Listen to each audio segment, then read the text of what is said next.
Out of 10. My lord.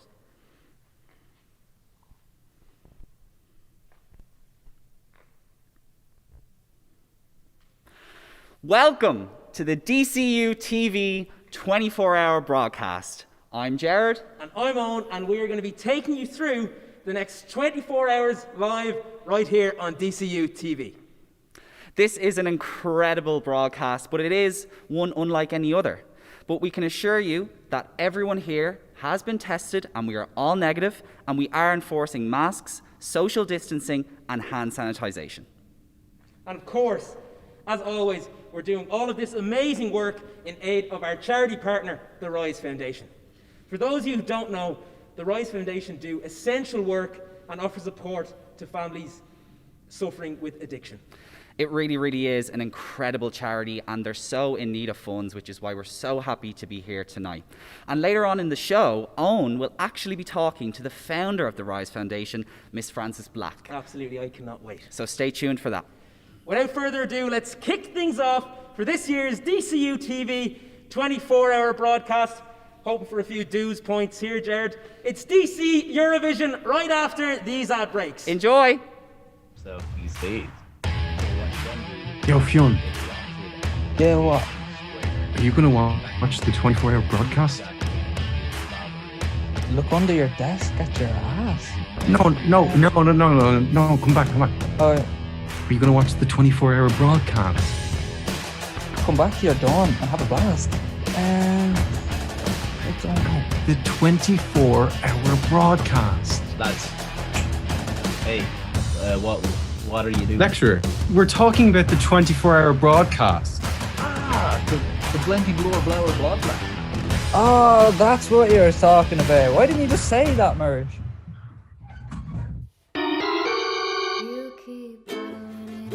Alexa, what happens when you step on a Lego? Combine the sharp Lego edges with the nerve endings in your foot, and you get one pig. Yeah, girl, you keep me on. Alexa, are we in the Matrix? Something red thing. You stay in Wonderland. I'll show you how future rabbit goes. Alexa, you love me. I don't have human love figured out quite yet. You just said no.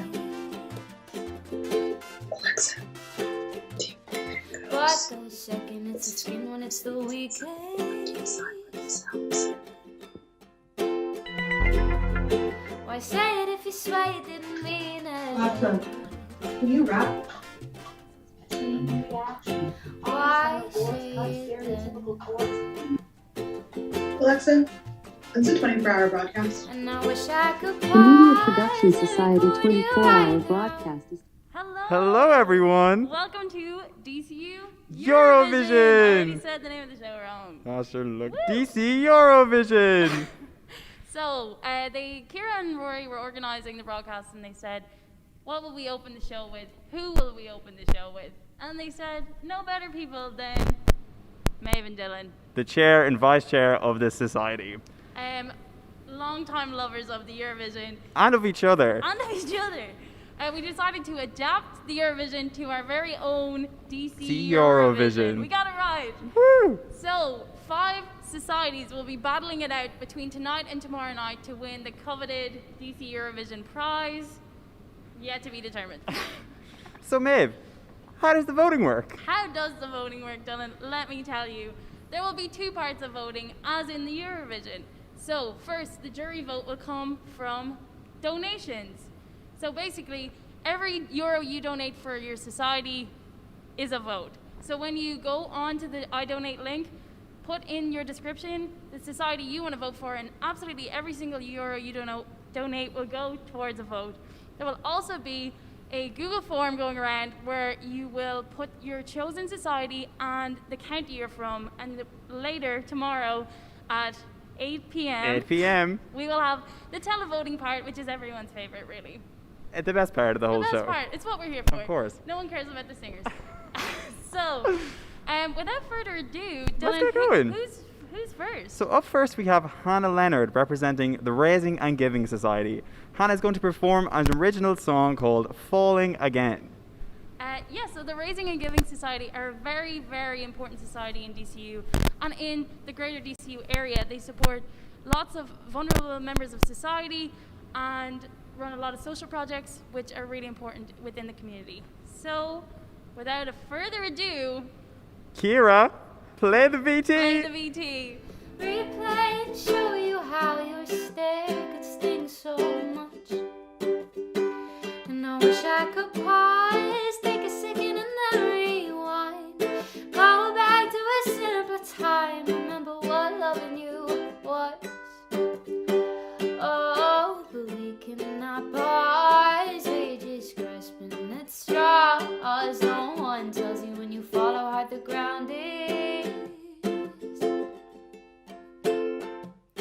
They just tell you how good it feels to be grounded. You stop falling, but it doesn't mean you found it. Sometimes you have to fall again. And I wish I could pause and record you right now. Replay and show you how your stare could sting so much. And I wish I could pause, take a second and then rewind. Go back to a simpler time, remember what loving you was. Oh, but we cannot pause, we're just grasping at straws. And I wish I could pause and record my own damn face. See the monster in its place, then erase the whole damn tape. I wish I could pause, interrupt the VHS. This movie's a fucking mess, who wants to watch it anyway? But we cannot pause, we're just grasping at straws.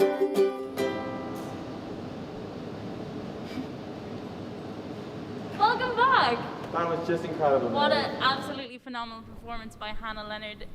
Thank you for participating. We're privileged. Literally. Thank you so much, Hannah. So up next, Maeve, are ready for our next contestant? I'm ready. Are you ready? Oh, I'm ready. We have none other than Nicola Smith, who is performing for Sober Society. Nicola is going to be performing a cover of Adele's song, Turning Tables. Yes, she will be representing the Sober Society, which is another amazing society here in DCU, among many. They run and facilitate events without alcohol or drugs, which is a really, really poignant society tonight, considering the charity. So we're really, really happy to have them on board. Without further ado, Nicola, take it away.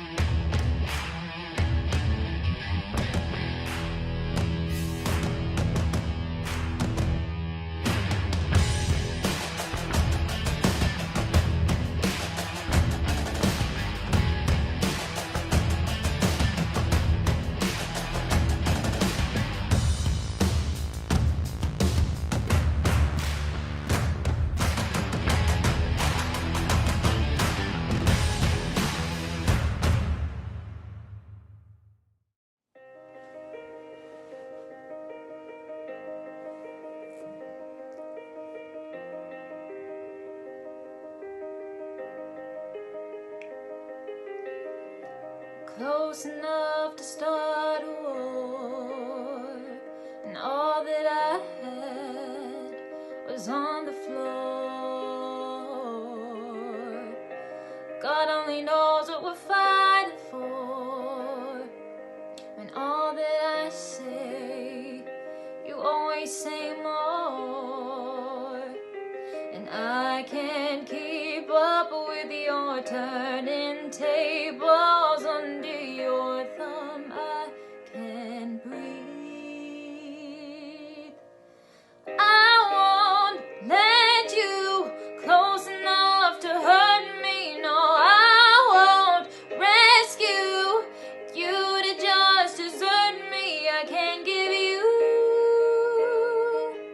what you think you gave me. It's time to say goodbye.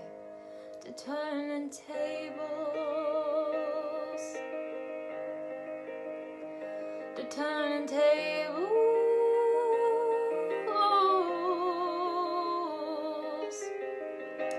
under haunted skies to see. Ooh, where love is lost, your ghost is found. I braved 100 storms to leave you. As hard as you try, no, I will never be knocked down. And I can't keep up with your turning tables under your thumb. I can't breathe. So I won't let you close enough to hurt me. No, I won't rescue you to just desert me. I can't give you the heart you think you gave me. It's time to say goodbye, to turn tables, to turn tables.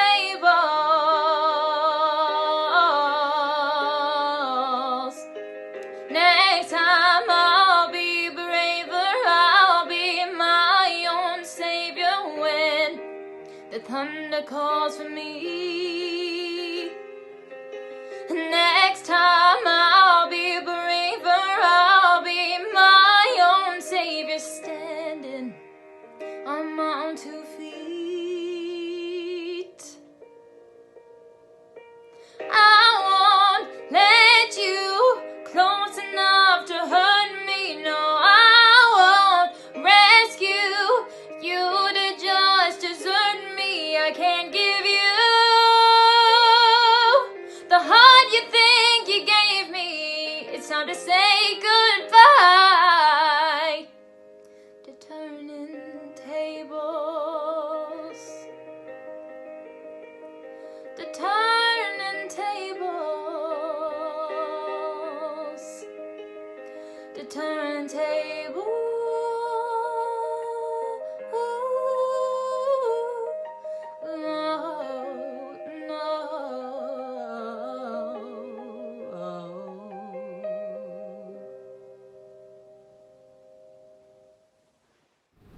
Amazing. Just sensational. You couldn't find talent like it anywhere else. You could not find talent anywhere else to But this standard. tonight is like doubly significant for me and Maeve because when we were in first year, I was the first year rep of MPS, but Maeve was the first year rep of And founding member and founding member of. the Eurovision Society, which is no longer a thing. What happened but there? Dylan, you know, things got tough. Eurovisions got boycotted. We had to say goodbye. But we still love the Eurovision, and which is actually starting tomorrow at 8 p.m. So you can watch it on the +1 after our broadcast has ended because you're sticking here till the end. You started Priorities. this. You got to finish it out. So Maeve, who do we have next? Dylan, who do we have next? Only the phenomenal Powerhouse. Ciara O'Leary. Icon. Ciara O'Leary will be singing a song called Almost There, which is from the Disney movie The Princess and the Frog, and she'll be representing the Drama Society. And the Drama Society are great friends of ours, and they've really done a lot of incredible things this year. They did 7 shows online, and they've kind of given their members and their audiences like that much needed return to theatre that they've all been craving. So without further ado, here is Ciara O'Leary. Ciara O'Leary.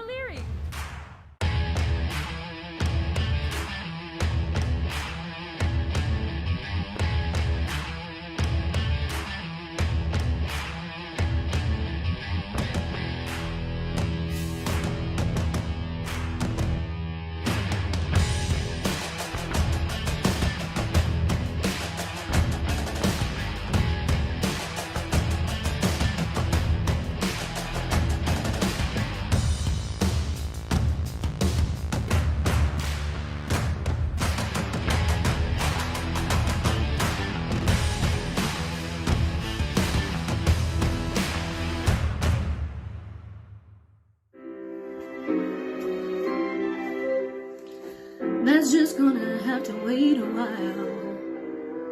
Ain't got time for messing around, and it's not my style. This old town can slow you down, people taking the easy way. But I know exactly where I'm going. I'm getting closer, closer every day, and I'm almost there. I'm almost there. People around here think I'm crazy, but I don't care. Trials and tribulations, I've had my share, but there ain't nothing gonna stop me now, 'cause I'm almost there.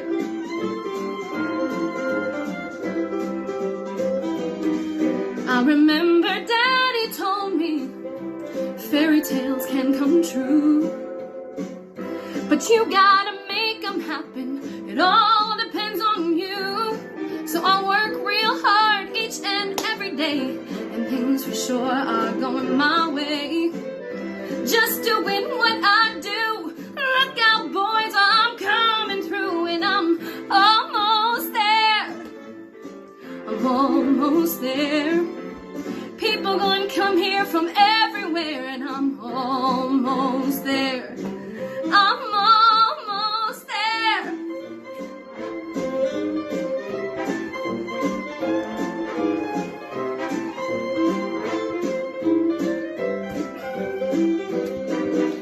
There's been trials and tribulations, you know I've had my share, but I've climbed a mountain, I've crossed a river, and I'm almost there.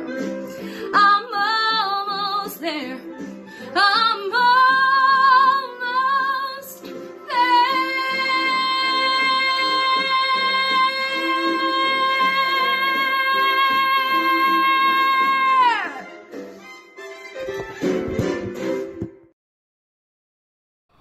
Maeve, Kira O'Leary. that just floored us. That was particularly relevant also because you're watching The Princess And the Frog. Kermit the Frog live on the 24-hour broadcast. Where else would you get it, folks? Where else would you get Live all night, here till 9 p.m. tomorrow, it? guys. Dylan, are you getting this in your... Oh, there seems to be a change in scheduling? There's a change in scheduling, folks. The drama. Where else would you get it? The drama, the Kira O'Leary. The Kira O'Leary, the Drama Society. Embrace the wonderful. So, there's a change in scheduling. Falling and our again. next act will be performing a little bit later in the show. We'll get round to that. But next up is the phenomenal Alice Jack from the Glee Society. Go on, She will Alice. be performing Waterloo by ABBA, the only one to take on the Eurovision theme and sing a Eurovision song. ABBA actually won the Eurovision with Waterloo in 1974 for Sweden. There's the inner first year rap coming out in Maeve. Never let it die. Little fun fact about Glee. This year we really missed the Eurovision, of course, as it was not on. Just like we missed the Glee showcase performance, and we're very, very excited for them to be able to perform again next year. So, until then, here's our little taster of the Glee Society with... Alice Jack.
always repeating itself. Waterloo, I was defeated, you won the war. Waterloo, promise to love you forevermore.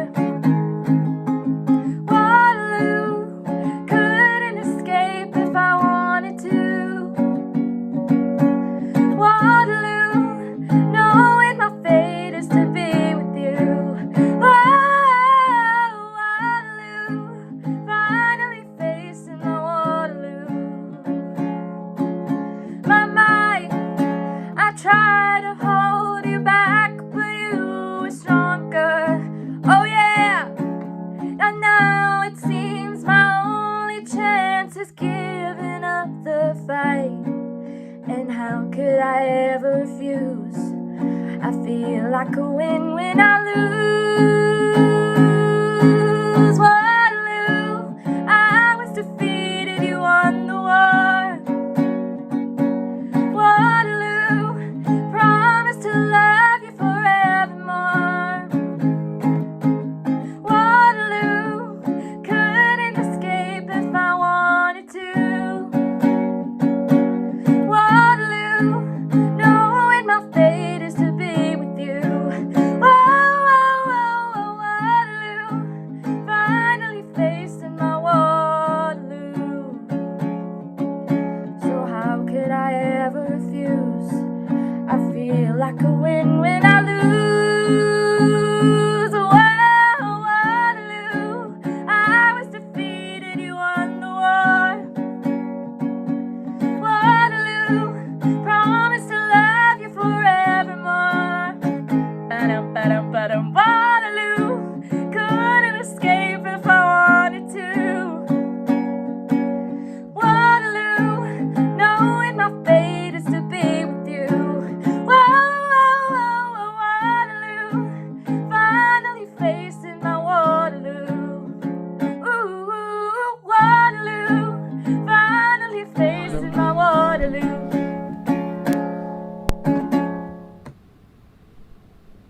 Alice Jack, Don't stop believing. don't stop believing. As You stole Glee my heart once away. said. Waterloo. Don't go breaking my heart. Couldn't escape if I wanted to.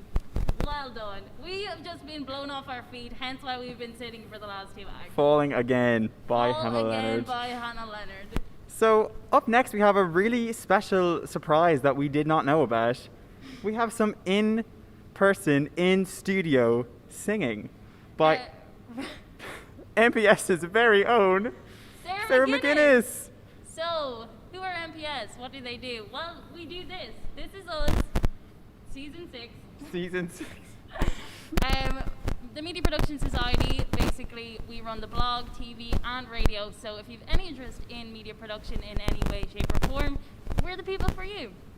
Sarah is our FM manager at the end, and very soon to be chairperson next year. So she's gonna absolutely blow you away with this performance of Chandelier by Sia. An a cappella performance An a cappella, of guys. Chandelier by Sia. At Eurovision first. Sarah, come on out here. Roll the VT, Gira.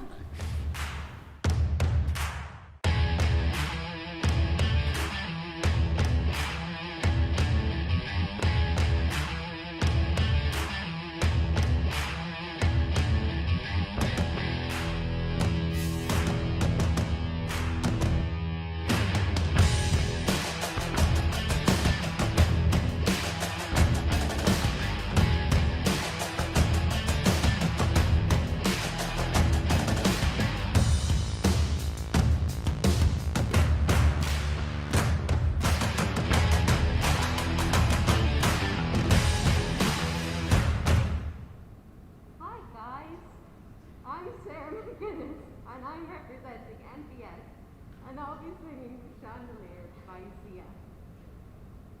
3, 2, 1. Party girls, don't get hurt, can't feel anything. When will I learn? I push it down, I push it down. I'm the one for a good time, call phones blowing up, ringing my bell, ding dong. I feel the love, I feel the love.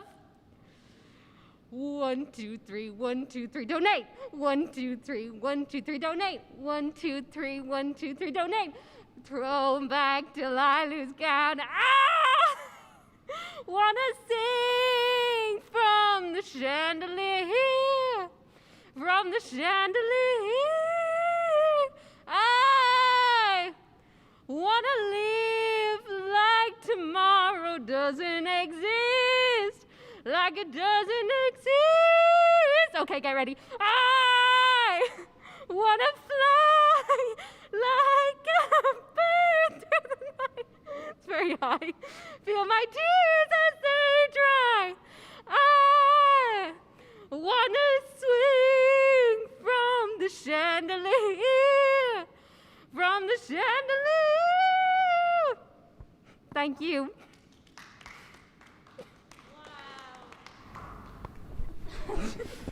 Thank you, What a Sarah. performance! What a It's like performance. See was here. It was like See It Was Here. We're worried about the copyright. We really are.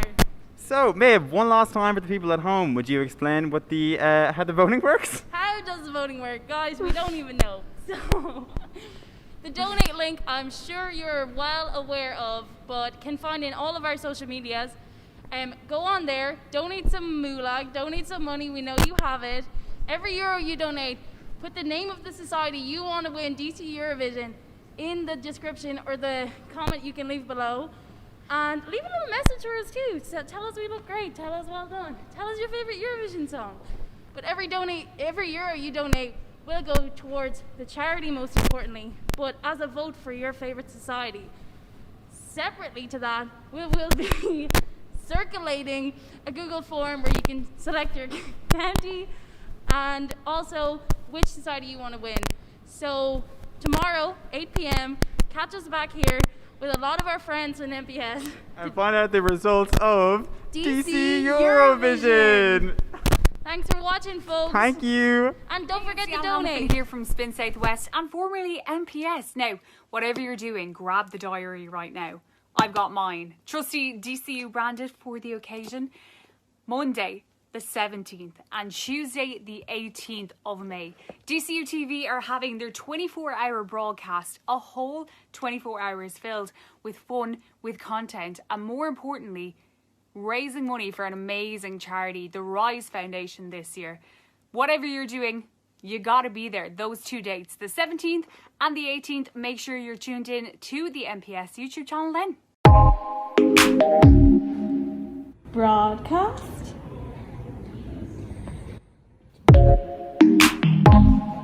Broadcast. Broadcast.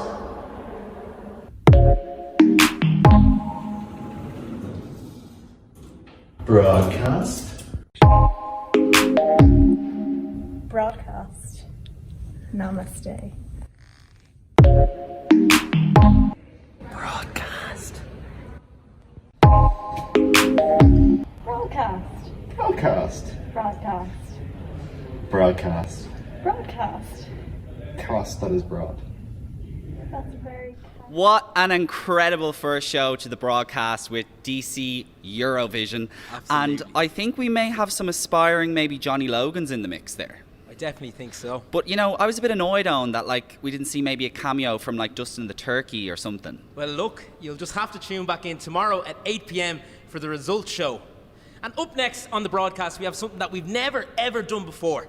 So here at MPS, we reached out to secondary schools across the country, and I was lucky enough to meet up with 4 lovely students who were interested in making a show for us from Our Lady of Immaculate Victory all the way in Derry. Enjoy. Class, cool. So I am joined by 4 lovely students from Our Lady Immaculate Girls' School, all the way from County Derry. Thanks for joining us, guys. Hello, hello, hello. So I'm just going to go around and let's all introduce ourselves. First, my name is Owen. So I'm presenting the DCU TV 24-hour broadcast for this year. We'll just start there in the left top corner. It's Michelle, is it? It is. Hi, my name is Michelle. I am from Derry, as you mentioned. Thank you, Owen. I'm really into the media myself. My goal is to become famous for being famous. And also I'll just let the viewers know that I am single. And if they are interested, that we'll send on my number below. Thank you. Absolutely. I'll make sure that anyone who wants Michelle's number gets it. And just beside Michelle there, who do we have? It's me. I'm a wee girl called Orla. I'm 15 and I'm from Derry as well.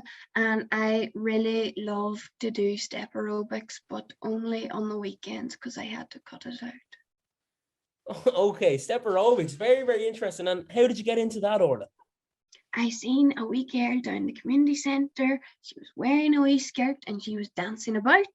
And the way that her wee skirt moved, I was like, her steps are wild cool. I'd like to start step aerobics.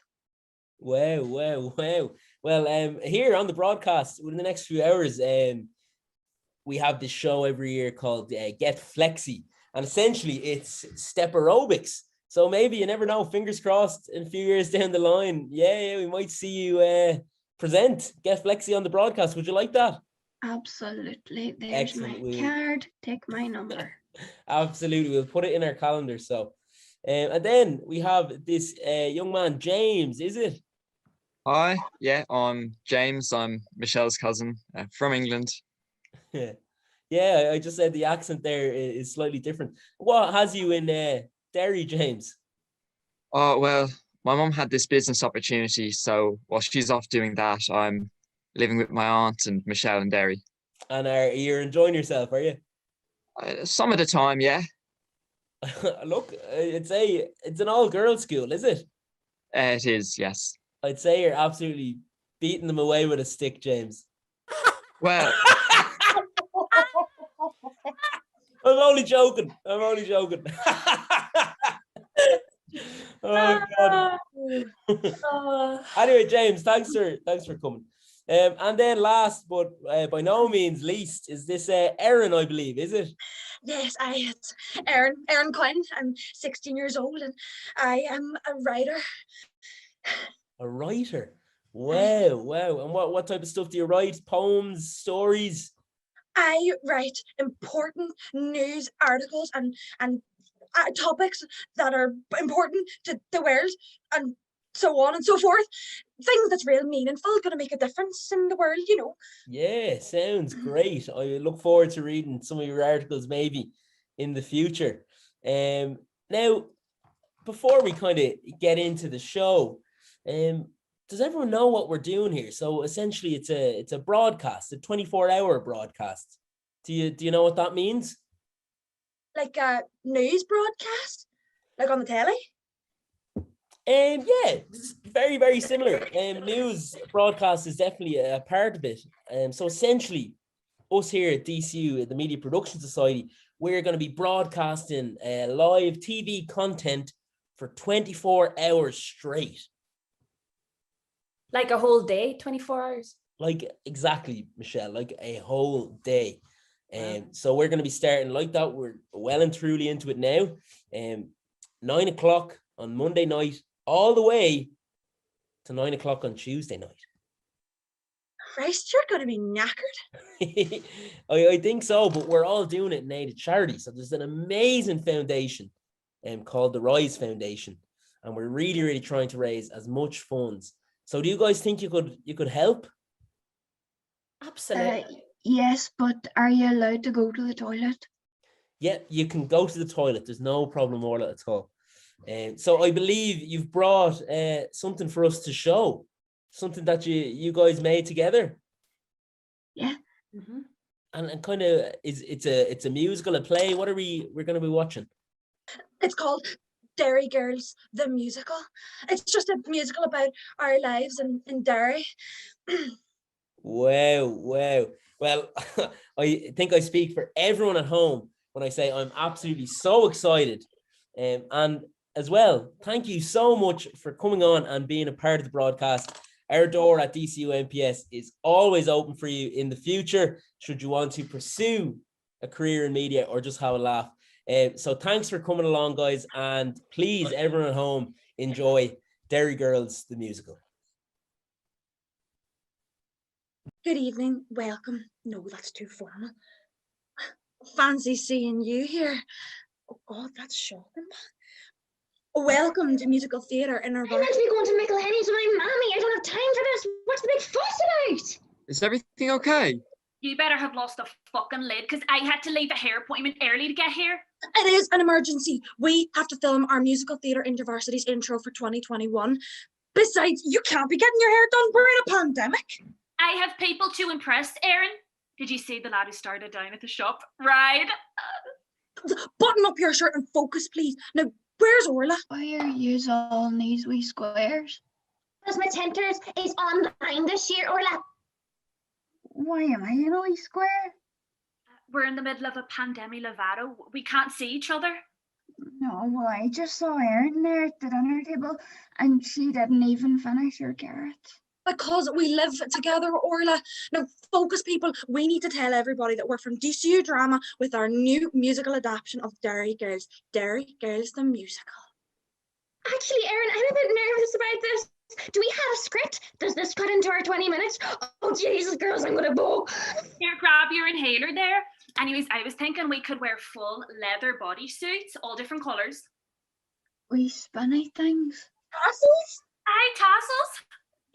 No tassels, no leather bodysuits, no panic attacks. We need to film this intro and film it now. Who made you in charge, Erin? Yeah, it's all about Erin. You're wearing your bossy boots. I am not. I'm just trying to make this intro happen. We're all just Can I make a suggestion? Let me go. Fuck off, James. Christ, we can't do anything right. Just roll the bloody show.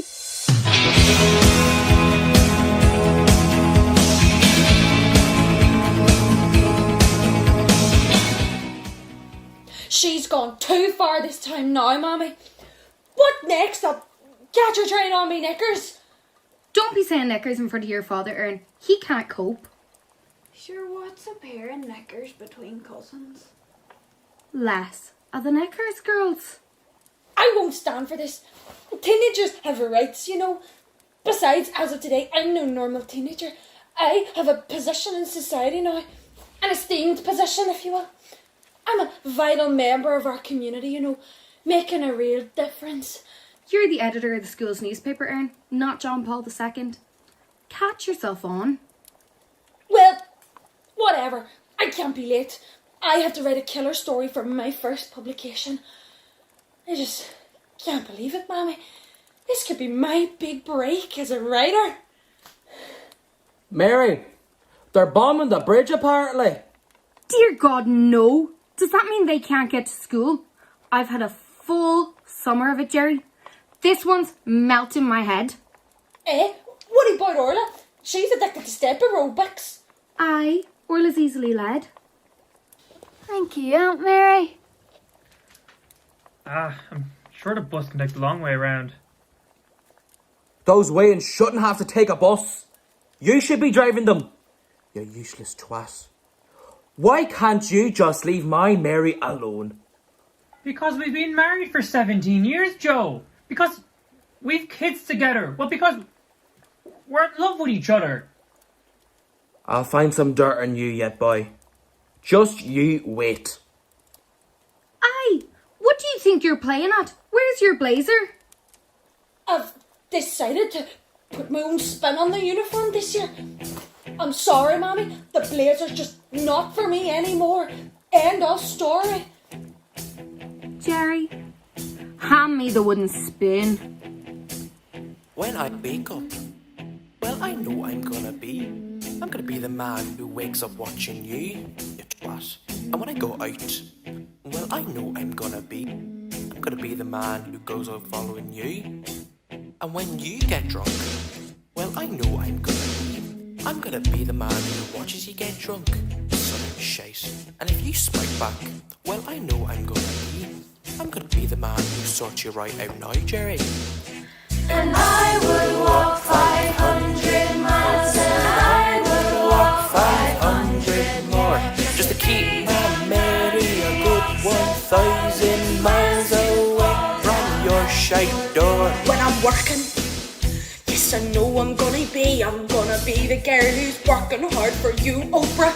And when the money comes in for the work I do, I'll have almost every penny on it. Well, be sorry, Oprah. And when I come home, well, I know I'm gonna be the girl who's coming home to you, Gary Barlow. When I grow old, well, I know I'm gonna be the girl who's growing old with you, Mrs. Erin Barlow. I would walk 500 miles, and I would walk 500 more, just to be the man who walks 1,000 miles to fall down at your door. Da, da, da,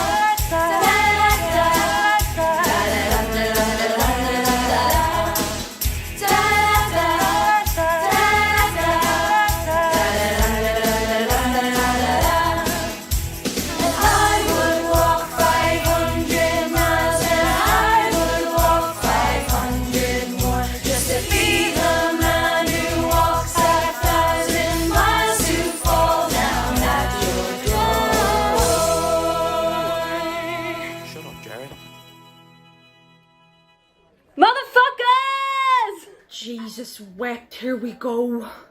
Motherfucker, it's my new thing. Watched this film last night. My dad got it off Pirate Polly. It's about these two lads who wear these cracking suits and they rock about just shooting people and eating cheeseburgers and they're all, motherfucker this, motherfucker that. It's got your man in it. What do you call him? The disco dancer from Look Who's Talking. Who owns the boy? Oh yeah, I do. Well, are you going to introduce yourself? Hello. I'm James. I'm Michelle's cousin. Why is he making that funny noise? He's English, Orla. That's how they talk. Aye, cracker, so it is. Morning, girls! Oh, give me strength. Can I just have a quick chat?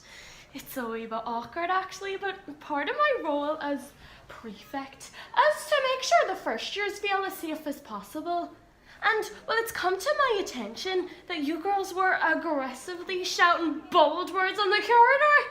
Is that true? No, that's lies. Well, I mean, well, we did say it, but it was a joke. Right. But see, the thing is, that's not actually very funny, is it? Well, you were so subjective, really so. Oh, I don't want to have to report you girls. Please don't report us, Jenny. We'll do anything. Literally anything. Catch yourself on, Claire. I'm afraid I'm going to have to mull this over a wee bit, so... Jenny, mull this over. We're not gonna take it. No, we ain't gonna take it. We're not gonna take it anymore.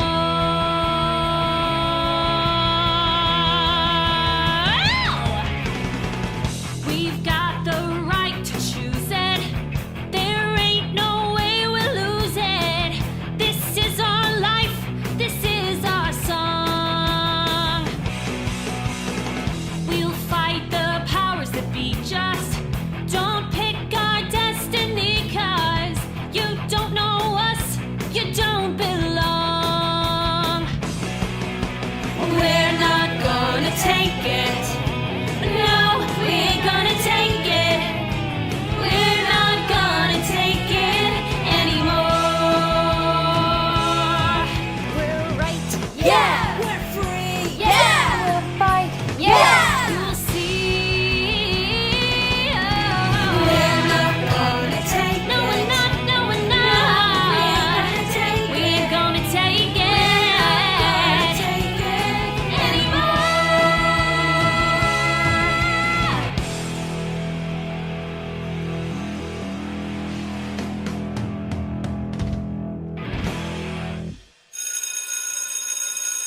Listen, girls. Whatever happens in there, we have to stick together. Nothing is ruining my first day as editor, so we have to back each other up.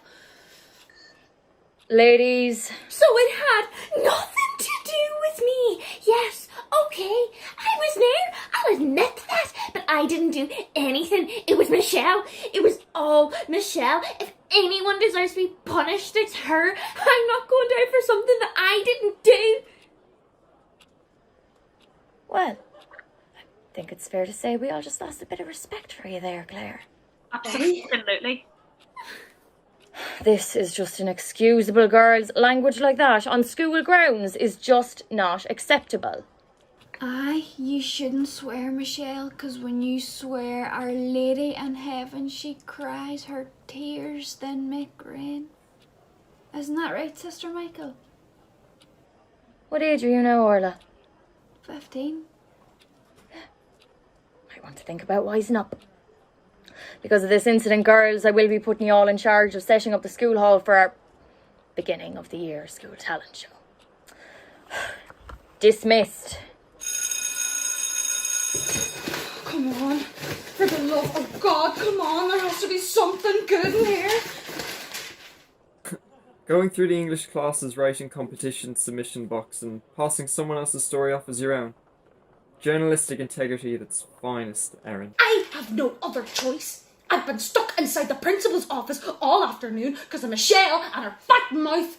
This story has to be published today, and there's no way I'm letting you clowns ruin it for me. Suffocation, the secret life of a gay teenager. It's anonymous. It wasn't me. No, this was written by a girl. The real-life lesbian walks among us. It's perfect! We'll just print up copies of it and bish bash bosh, we got ourselves a story, people! Come on, Erin. You can't do that. It's not your story and it's private. This could get us into real trouble. It could go on our permanent record. What's more important, your permanent record or telling this poor girl's story? It's people like you who are afraid of controversy who make this girl's life so difficult. What if? Oh, catch yourself on, Erin. I am the wee girl. It's my story. I'm the wee lesbian. Aye, so you are, Claire. I am. I've never really said it out loud before, but you being so passionate about sharing this story has really inspired me. Oh, let me stop you right there. Claire, I'm flattered, really, but I'm just not into girls that way. I'm not going on to you, Erin. Look at the state of you. Anyway, do you mind? I'm trying to come out here. But don't come out. Go back in. I can't believe you're gay.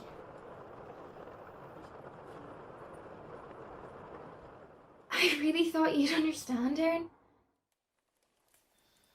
Do you won't even talk to me? Do you won't even sit beside me? In France, you move next to Kiva Callahan, so things must be really bad because Kiva reeks of piss. Jesus, Erin. Sorry, Grandad. I just want my old friend back. She hasn't gone anywhere, love. And did you really never know she was a lesbian? No, Mommy, she never said. I just wish she would have talked to me. Ah, poor girl.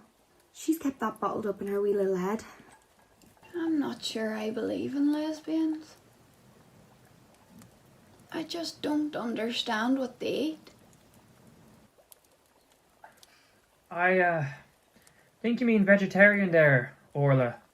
Aye, shocking, so it is. I just wish I knew what was going on in her head.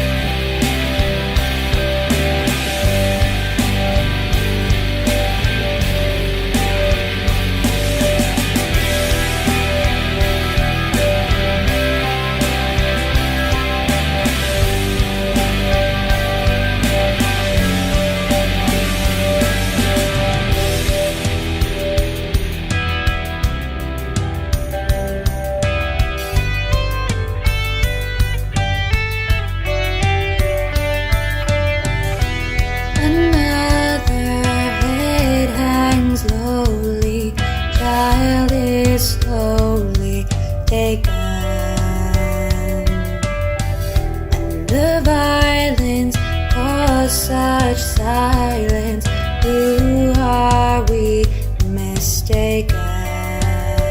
But you see, it's not me, it's not my family. In your head, they are fighting with their tanks and their bombs and their bombs and their guns. In your head, they are crying. In your head, zombie, zombie, zombie. What's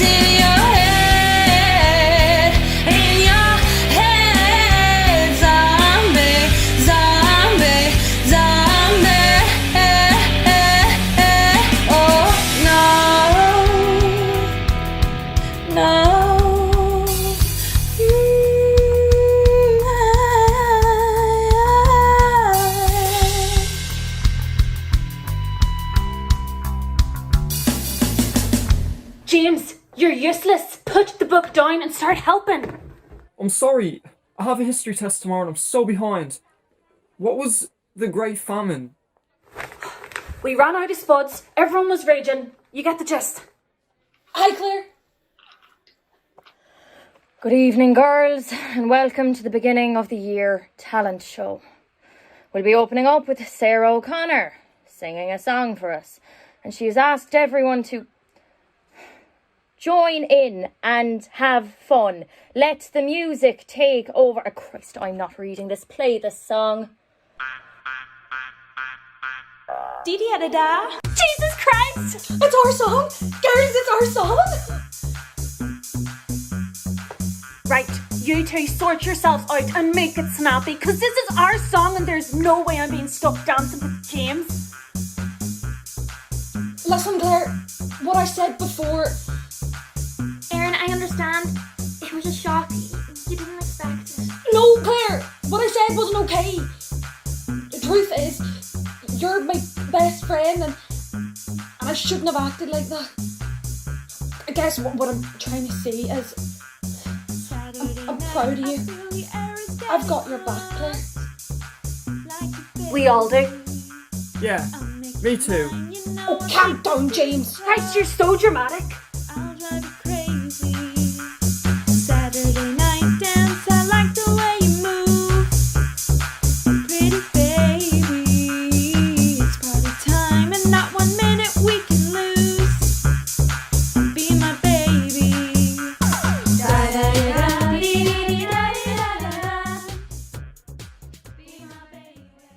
Well, that was an unnecessary amount of dancing, but sure, we'll move forward with the next act.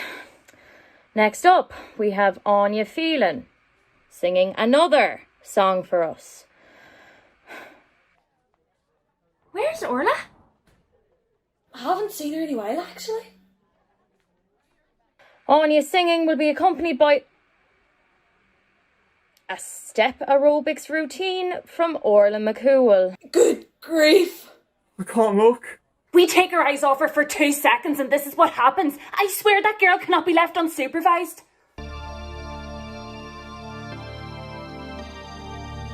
Life is a mystery.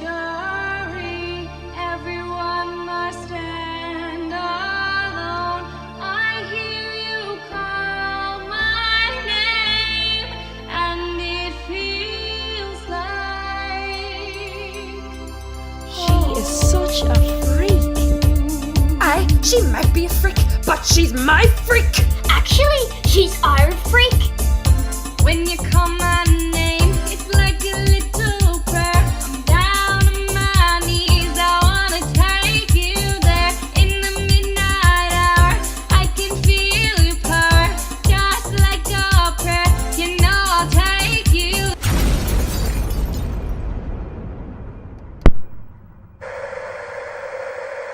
We are facing what has already been described as the worst atrocity of the Northern Irish conflict. At least 12 people are thought to be dead, and many more wounded. Emergency services are urging anyone with medical training to come to the scene immediately. The device was detonated at 3 p.m. this afternoon. It is believed that there was no prior warning to the bombing of the bridge.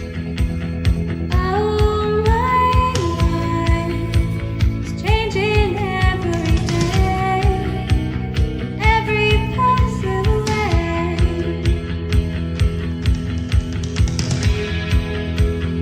Oh, my dreams, it's never quite as it seems, never quite as it seems. I know.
particularly in the Media Production Society. Now, tell me again what this broadcast is about, because when I think of broadcast, I think of somebody with a wild fat leg with a cast on it because they broke it. And that's all. And I shouldn't be laughing because that hurts people.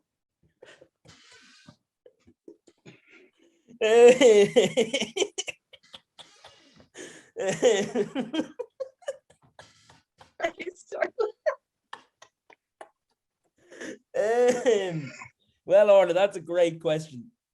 You have me crying now thinking about people really hurt. That was an incredible performance from our very talented friends over at DCU Drama. Now for something completely different. Do you like culture, politics, and current affairs?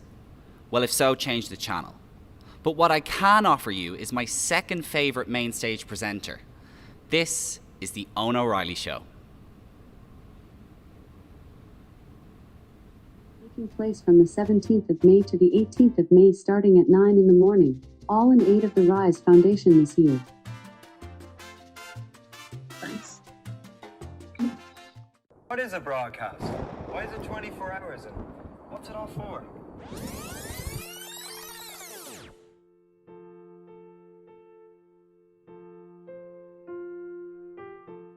What's everyone's favorite hashtag?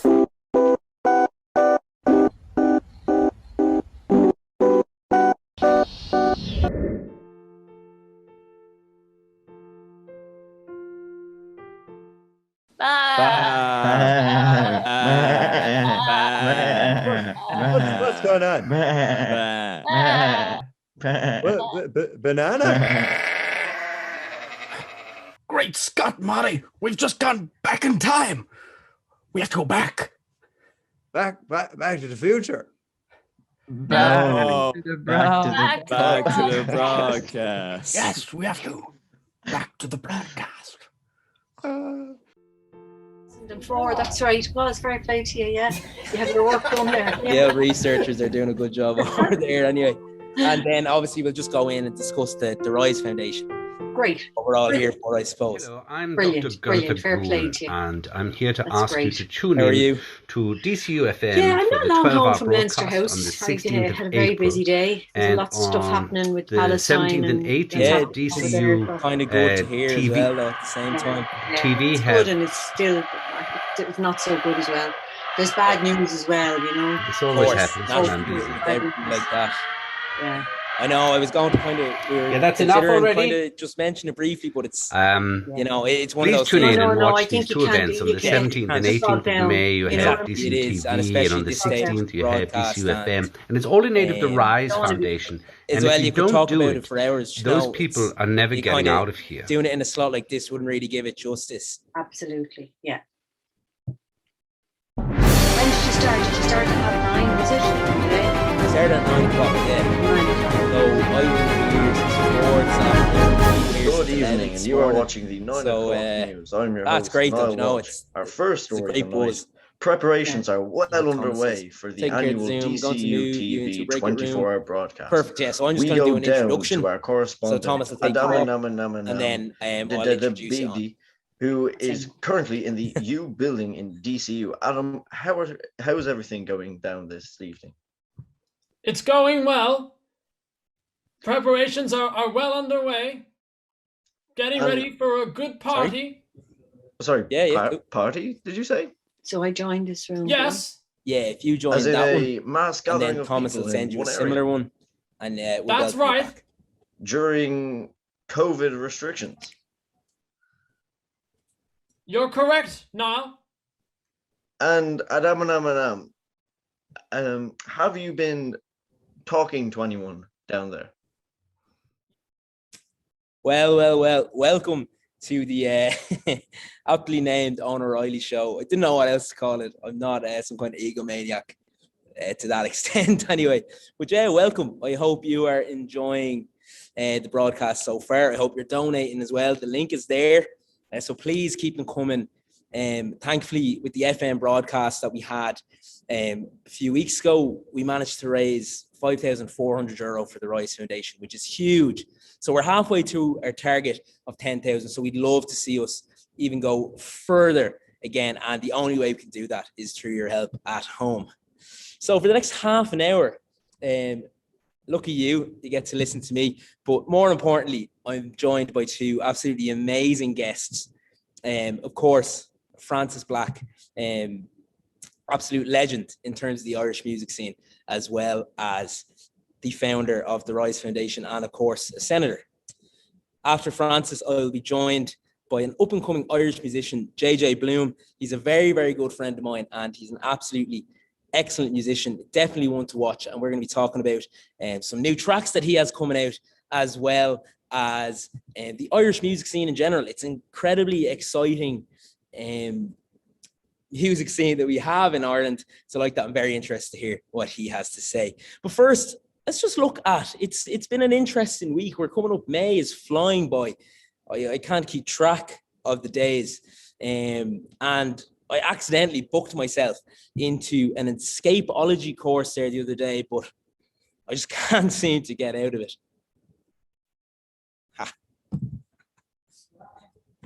Thanks, man. And of course, the big thing dominating Irish news this week is the HSC hack. I know, crazy. Who would have thought? Apparently, it was sent from a phishing email to an employee, but that's not factual information. Don't take that as fact. But like that, the HSC have come out today and they've announced that they're willing to negotiate with the hackers. Shame is they'll have to wait about 2 to 3 years to get their appointment. And as well as that, across the pond, Texas police have failed to earn their stripes as Tiger remains on the loose in Texas suburbia. That is insane. I think I literally checked my phone there just before we went live, and I think they've caught him, but only up to about an hour ago. So if you're watching from Texas, you can go out now. You can sigh of relief, absolutely. So without further ado, I would like to take the great pleasure in welcoming Mrs. Francis Black.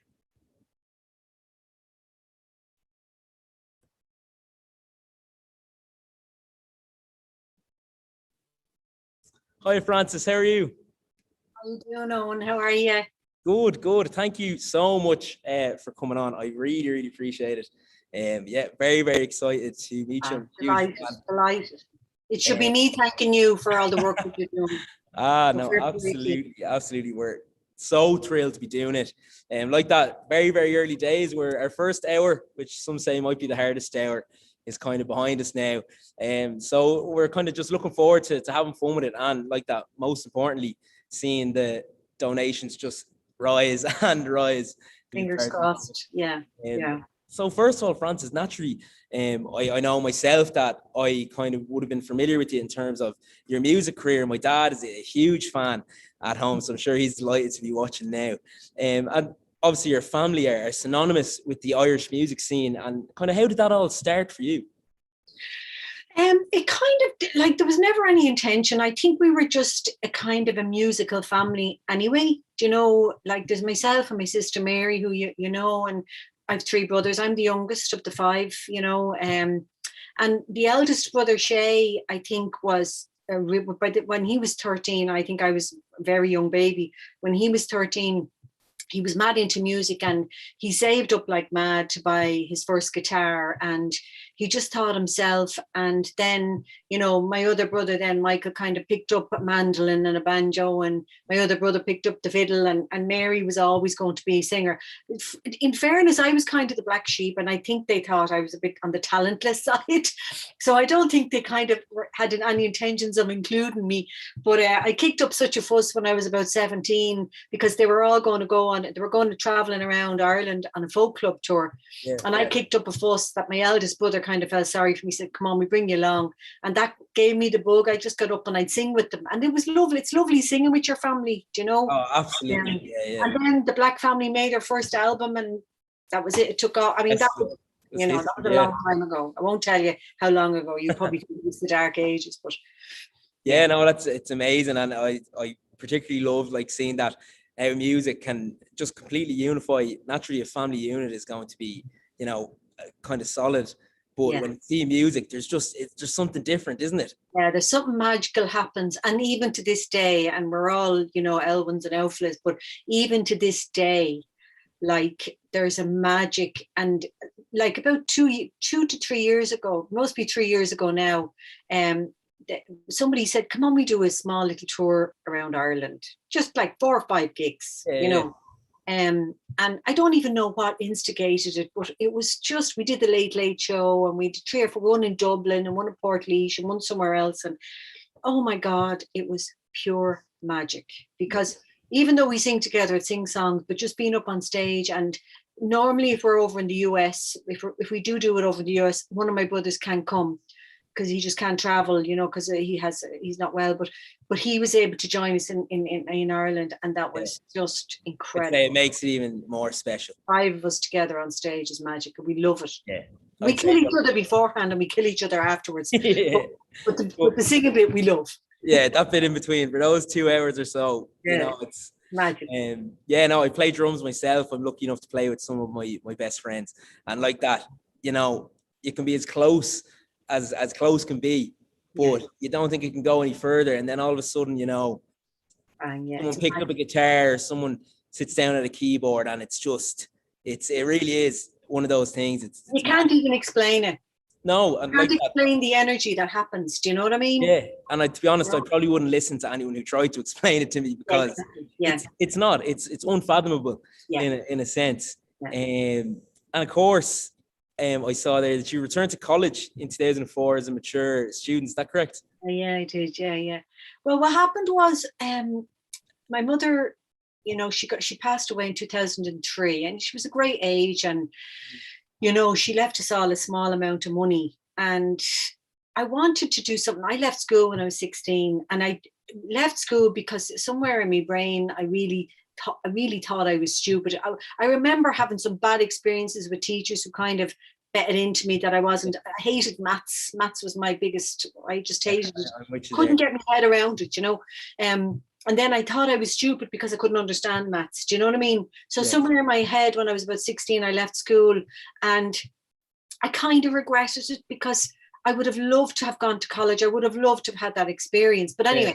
So life went on, and, I had 2 lovely children, and then I got into the music, and, and then when my mother passed away, I was well into the 20 odd years in the music industry when I decided to go back to college. And it was because my mother had left us this small amount of money, and like most people would go on a holiday or something, but I thought I really wanted to do something that would make, she was always proud of us all, but I wanted to make her proud. So I decided to go back to college and study addiction counselling. And then I ended up throughout that process, you have to do training with an organisation, and I went to the Rutland Treatment Centre, and I asked them, could I train with them? And I went to train there, and I just loved, I can't describe it to you. As much as I loved my performance and my singing and all of that, something magical happened for me up there, because I really felt so, I don't know, connected. That's all I can say to you. And I loved the work. And that's really that was the inspiration. I stayed on there then as a therapist. I was still gigging and touring. I'm still gigging today, but I was still gigging and touring. And I wasn't a permanent, I was a locum therapist. And it was there, I suppose, that I met the family members. So family members who had somebody that they loved with an alcohol, drug or gambling problem. And I saw the devastation and the heartbreak and the powerlessness and all of the stuff that goes with having somebody that you really care about, watching them going down that route of self-destruct, And I suppose that's how the Rise Foundation was born, which I have to say, I can't thank you all enough for choosing the Rise Foundation to be your chosen charity. We really are deeply grateful. Thank you so much. Of course, we feel privileged like that to be able to work with you, and like that we know every year we all come here and we have great fun, and we make memories and friends. But the real reason we are here is to ensure like that charities like the Rise Foundation get the donations that they deserve and that much needed, and that they're going the distance. And I suppose when you kind of went back to college, was it more so of that personal development thing, or did you have that kind of in the near distant future? I never have a plan. You're a bit like myself. I So. never have a plan. I never know where this life's journey is going to bring me. Do you know what I mean? I went back to college to get my head. I wanted to understand the power of addiction. That's what I wanted. And I want, because I was kind of like, I'm in recovery and I've no problem talking about, being in recovery for like a long, long time, like 30 odd years. But I could still see how it impacts people, how addiction can rob people of everything that's good in their lives. Do you know what I mean? Yeah. Rob them of their self-worth, of their dignity, of their family, do you know what I mean? Everything that's good to make them happy, addiction robs them of it, Yeah. So I wanted to understand the power of addiction. And that's why I went back to college. I just wanted to understand it more. And that led me on the journey then. I ended up, training in the Rutland, then working in the Rutland. So it was very much. It has been an amazing journey. And then I set up the Rise Foundation. Yeah. And the reason I set it up, excuse me, something stuck in my throat. But the reason I set up Rise is because, as I said to you, I was meeting family members and I saw, Owen, if you, God forbid, touch wood, had anybody in your family that was going down that self-destruct route of addiction, the powerlessness that you feel and the heartbreak, and you feel grief because you think you're trying to save them, but you can't. You feel angry. You feel you're a roller coaster of emotions. And often addiction, even for the family member, can rob the family member of everything that's good in their lives, even though they're not taking the substance. Yeah. If that makes sense. Of course, yeah. Because they become just completely depleted and lost. So I think it was a young woman came into the Rutland, and she had two very young children with her, and she had been in visiting her partner, who was an alcoholic and a gambler, and she had no idea really how bad it was, but he had lost everything and the house was just about to be taken off her. And she had no car. The car was gone, and she was walking out the gates of the Rutland Treatment Centre with these two small kids. And the only thing she could think about was, how am I going to keep him from, drinking again or gambling again? And there is no answer to that. Yeah. And as I watched her going out the door or going out the gate, I said to myself, why is there not a treatment centre for her? Why is there not an organisation where there's a team of therapists that can give her the tools and to be able to guide her to step into her own healing from the impact of the trauma of living with somebody in addiction? Yeah. So that's really where the inspiration came. I never met that woman again. I don't know how she did. And I often think of her, but she's the inspiration for an organization that has changed many people's lives over the last 10, 11 years. That's amazing to think that, it's absolutely heartbreaking listening to it. And I think I speak for a lot of people who like that will have seen you speak about that on our social media accounts, but it is incredibly heartbreaking. But in a sense, look at kind of what it's been a catalyst for you and for the Rise Foundation, which is absolutely amazing. So fingers crossed she is doing well and she did get the help. Fingers crossed, yeah. Because of her, so many more people are now benefiting. Yeah. And thanks to yourself and to the people at the Rise Foundation as well. Yeah, absolutely. And we now, we started in 2009, and thankfully now we run programs. We had to stop our programs throughout COVID, but we've now started online programs. We have a one-to-one service, where people ring up in crisis, and we do them online now and on Zoom. We have a waiting list at the moment. We have our online program, which is going well at the moment. We have a whole clatter of more online programs to go, and we have an aftercare program as well. So, we're very busy, but we don't get any government funding. So it's events like this, and it's, things like this that keep our services open, and we wouldn't be able to survive without, you doing this. So, it really, really means a lot. And, I really do appreciate people who are donating. I know with the radio program that he raised a lot of money. So fingers crossed, we'll do the same again. I'm sure we will.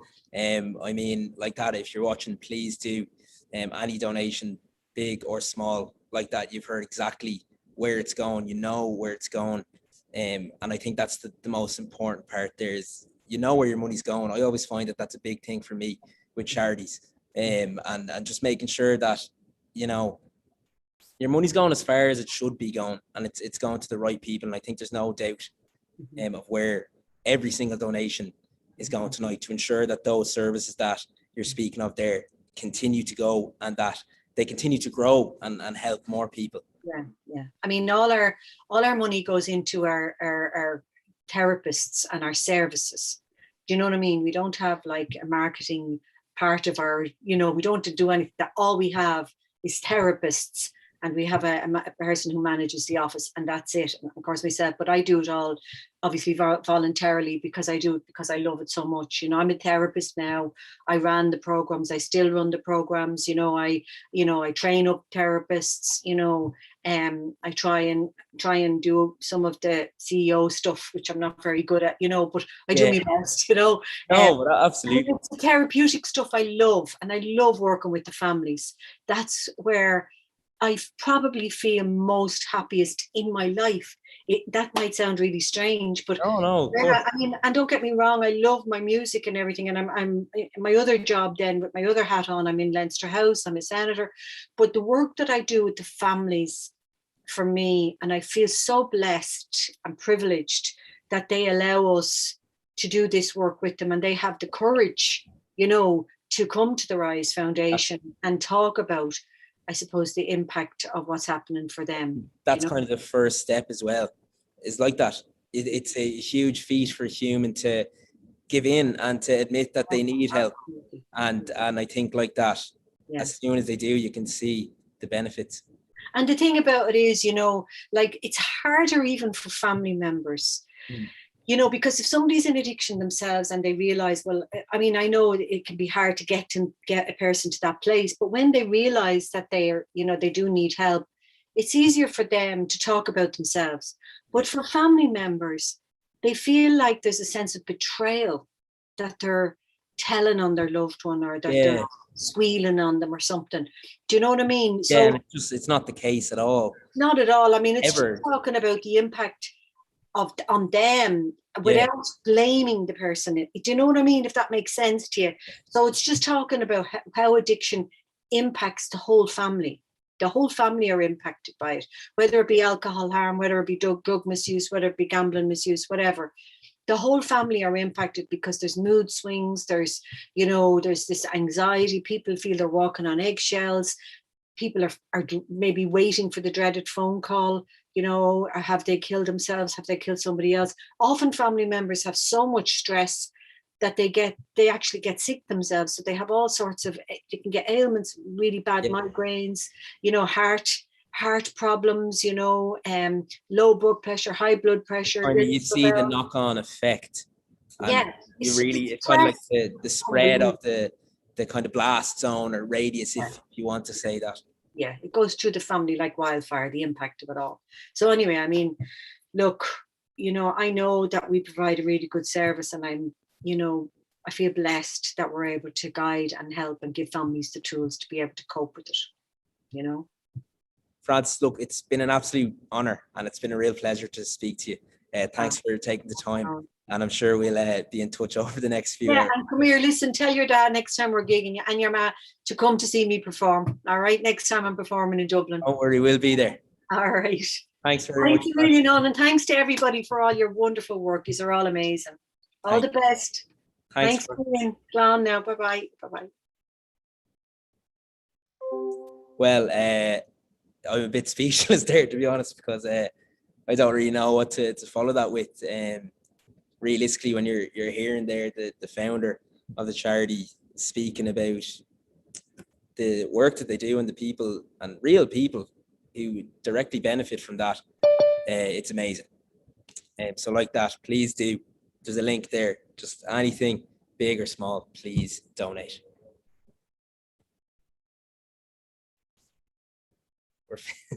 Sorry, I'm a bit lost. Next one.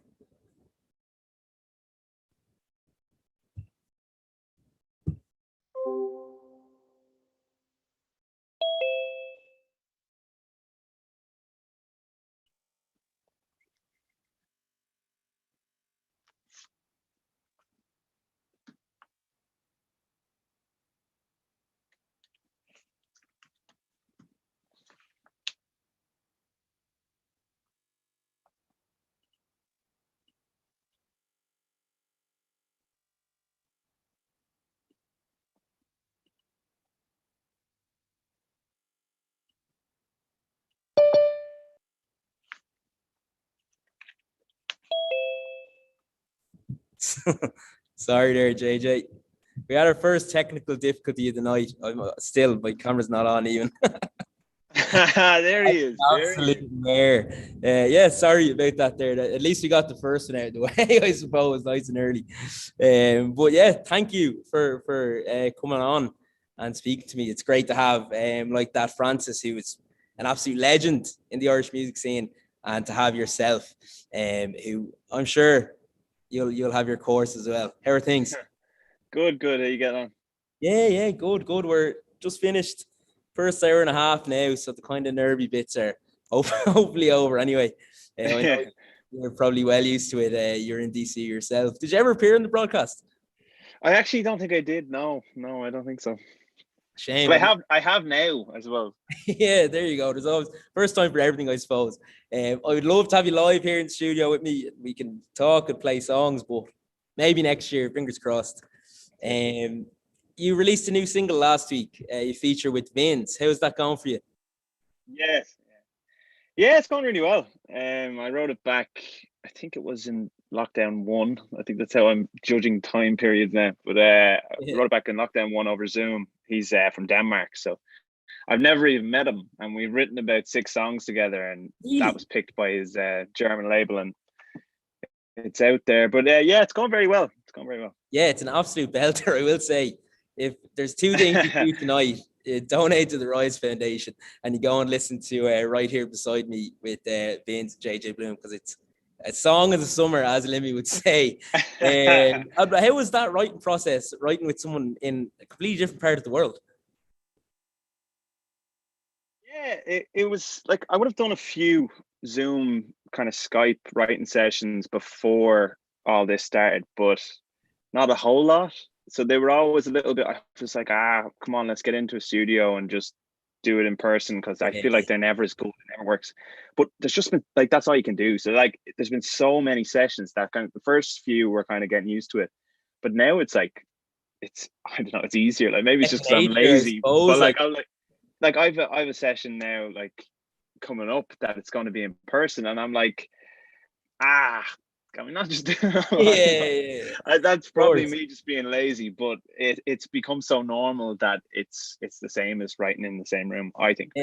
Yeah, I had that kind of moment myself when I came in to get ready this evening. I was kind of like, oh my God, this is the first event that I've done, and the first time I've been around people in like months, nearly 2 years probably, realistically, which is amazing. It's absolutely unreal, but it's also surreal in a way to be sitting here. And I know you do a lot of writing, but like that, you've got your own stuff out there. And Always You was the debut track last year. One of my favorite songs. I'm sure there's a few people watching who know it. Do you have anything kind of in the pipeline? Yeah, I was actually just mixing a track there today. I'll give you a little DCU exclusive. But so I've been writing a lot in a similar genre kind of the last year, I would say. And I have a collection of songs now that it seems like it probably does need to come out as a project more so than just the singles. But I think I'm going to do like 4 singles. One's coming up relatively soon. Do you have a day? You have kind of a time that we can be paying attention to? I won't give you time just yet. I don't think. No.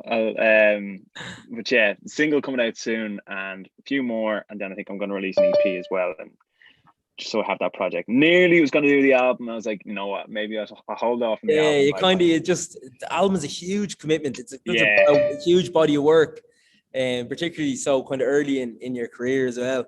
Fingers crossed you'll be back gigging live as well. I saw you were doing a streamed gig last week. Is that correct? Yeah. Oh, that was unbelievable. Like you were saying yourself. I'd say like surreal. Yeah. Just being around people, and I got to go in with the 2 boys that play with me in the band, and it's just playing a gig.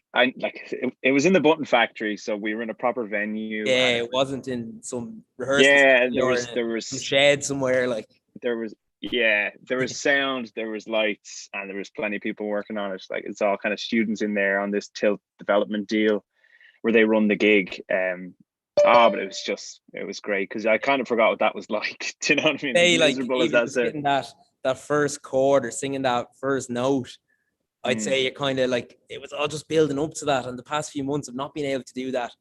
That's it, yeah. You nearly forget how much you love it until you do it. Like, because I'd sat down and, when you've got anything like that, you're a bit hyped up that you don't really get the chance to kind of take it in for some of the gigs, like, because you're like, damn, I wish I enjoyed that more while I was doing it. Yeah. But the minute we started that first song, I was like, no, like, I'm gonna make sure I enjoy this, and it was class. It was just great to be out playing. Like, that's fantastic.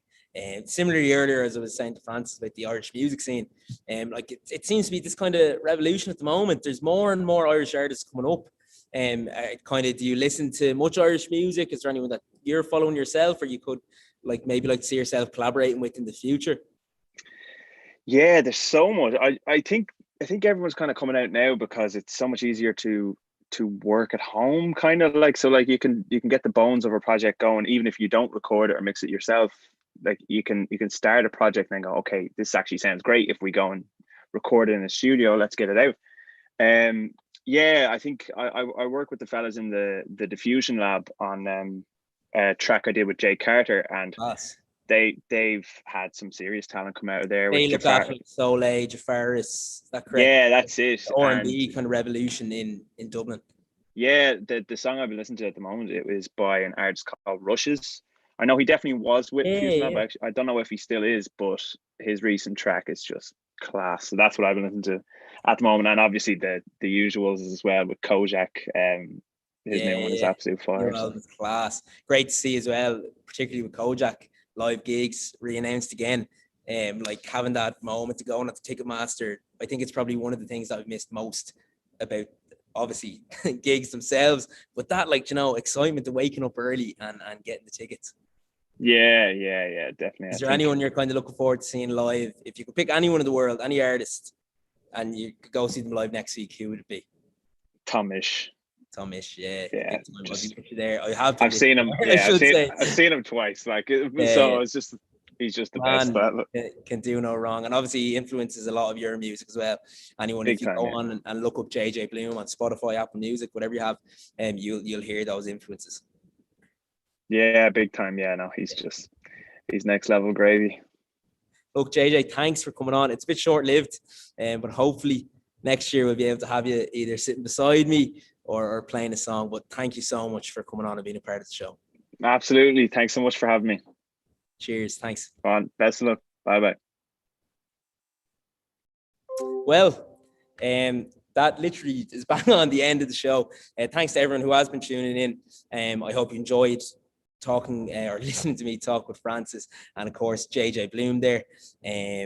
Please do stay tuned. We've got so much more to come, and more importantly, donate through the link below. Thanks, guys. In the far-off reaches of old Hibernia, a gallant knight, Sir Furkawilly. Come on, Barnaby, not long now. And his trusty horse Barnaby seek out the enigmatic Kiltorn, the mystic wizard magician. Reveal yourself, wizard mage. I have travelled far and wide with my loyal steed to learn your secrets and finally know what my truthful quest is. Suddenly, the beautiful lake turns to a dark swamp, and bubbles begin to rise to the surface as Kiltorn, the great and powerful mystic wizard magician, reveals himself. Egads! Kiltorn was an ugly goblin wizard all along? Please, oh mighty Kiltorn, tell me how best my time is spent.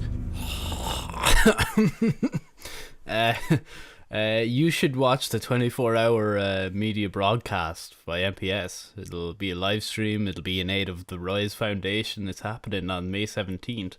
Don't forget to donate. I'm sure it'll be a whopper. Aww.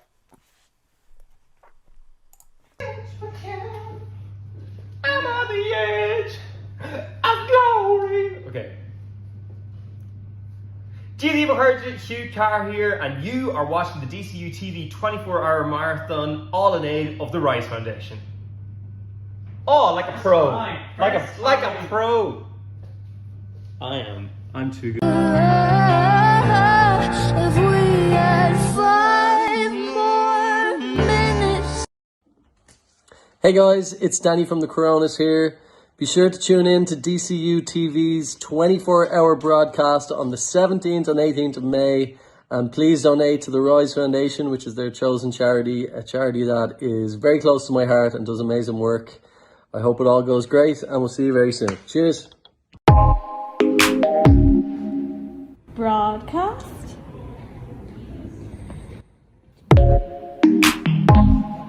Broadcast.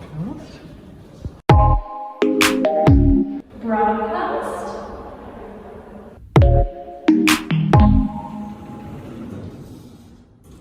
Broadcast. Broadcast. Namaste. Well done, Owen. That was a really, really interesting show. That was absolutely nothing like any primetime TV talk show I've ever seen in my life. Well, I hope Tommy Tiernan isn't watching for one anyway. I hope so too. Thank you very much. But listen, next up we have something totally different, because here at the broadcast we're all about taking things to sizzling new heights. Ooh. And as in this next show, as the questions get tougher, the heat gets stronger. Oh, is this Hot Ones? This is Hot Ones with Jack Collier. Unreal. Can't wait.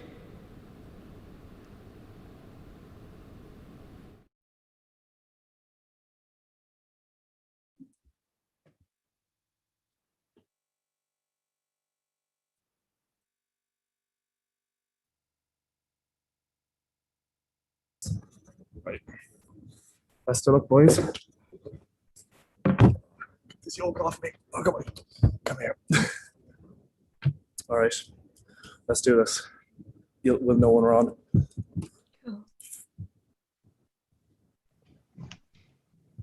Okay.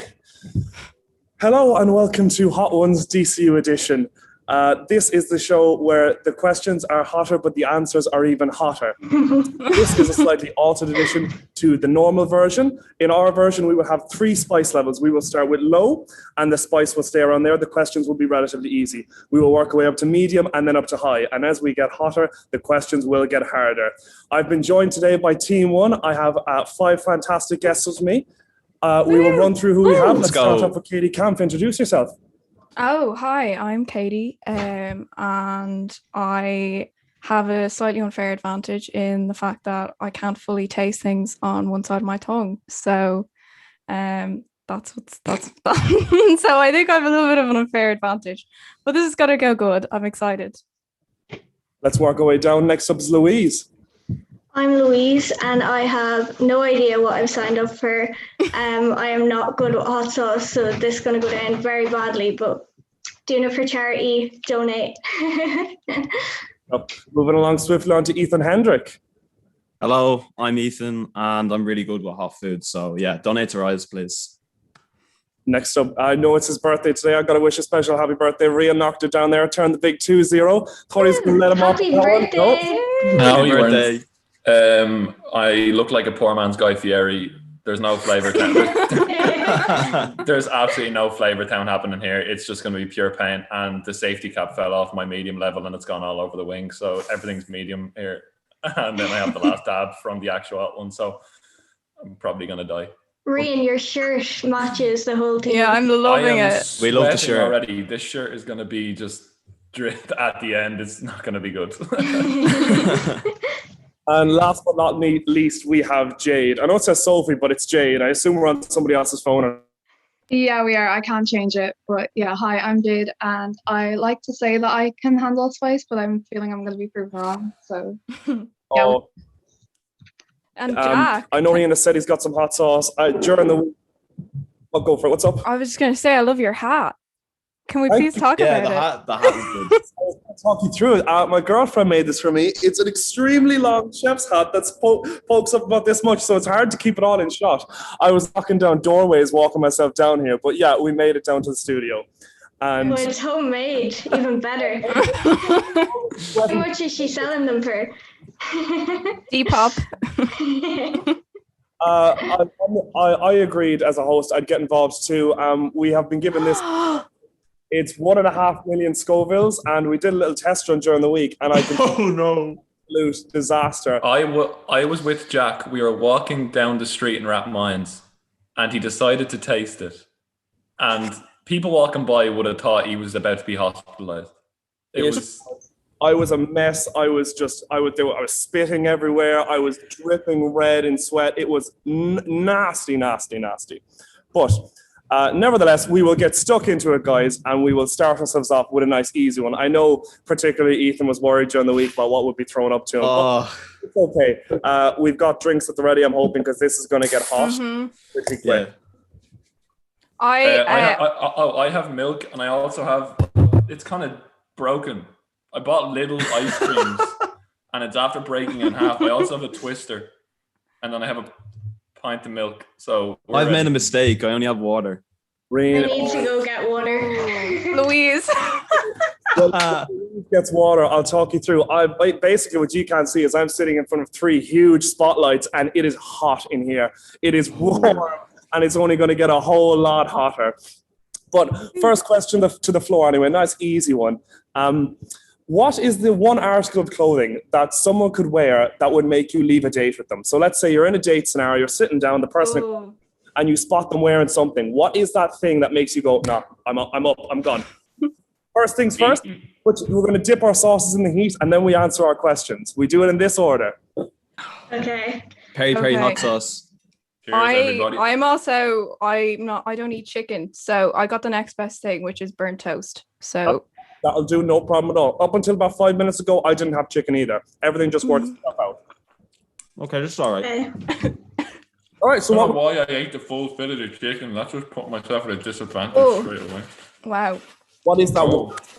So if you see someone in a date wearing? Oh, mine is a Canada Goose jacket. That is a good one. I agree with Katie. Canada Goose, any of those big pockets, especially if it's a summer month, that just makes it 10 times worse. Oh, worse. So much worse. The sweat running down the collar and the face gets red. It's a disaster. I know.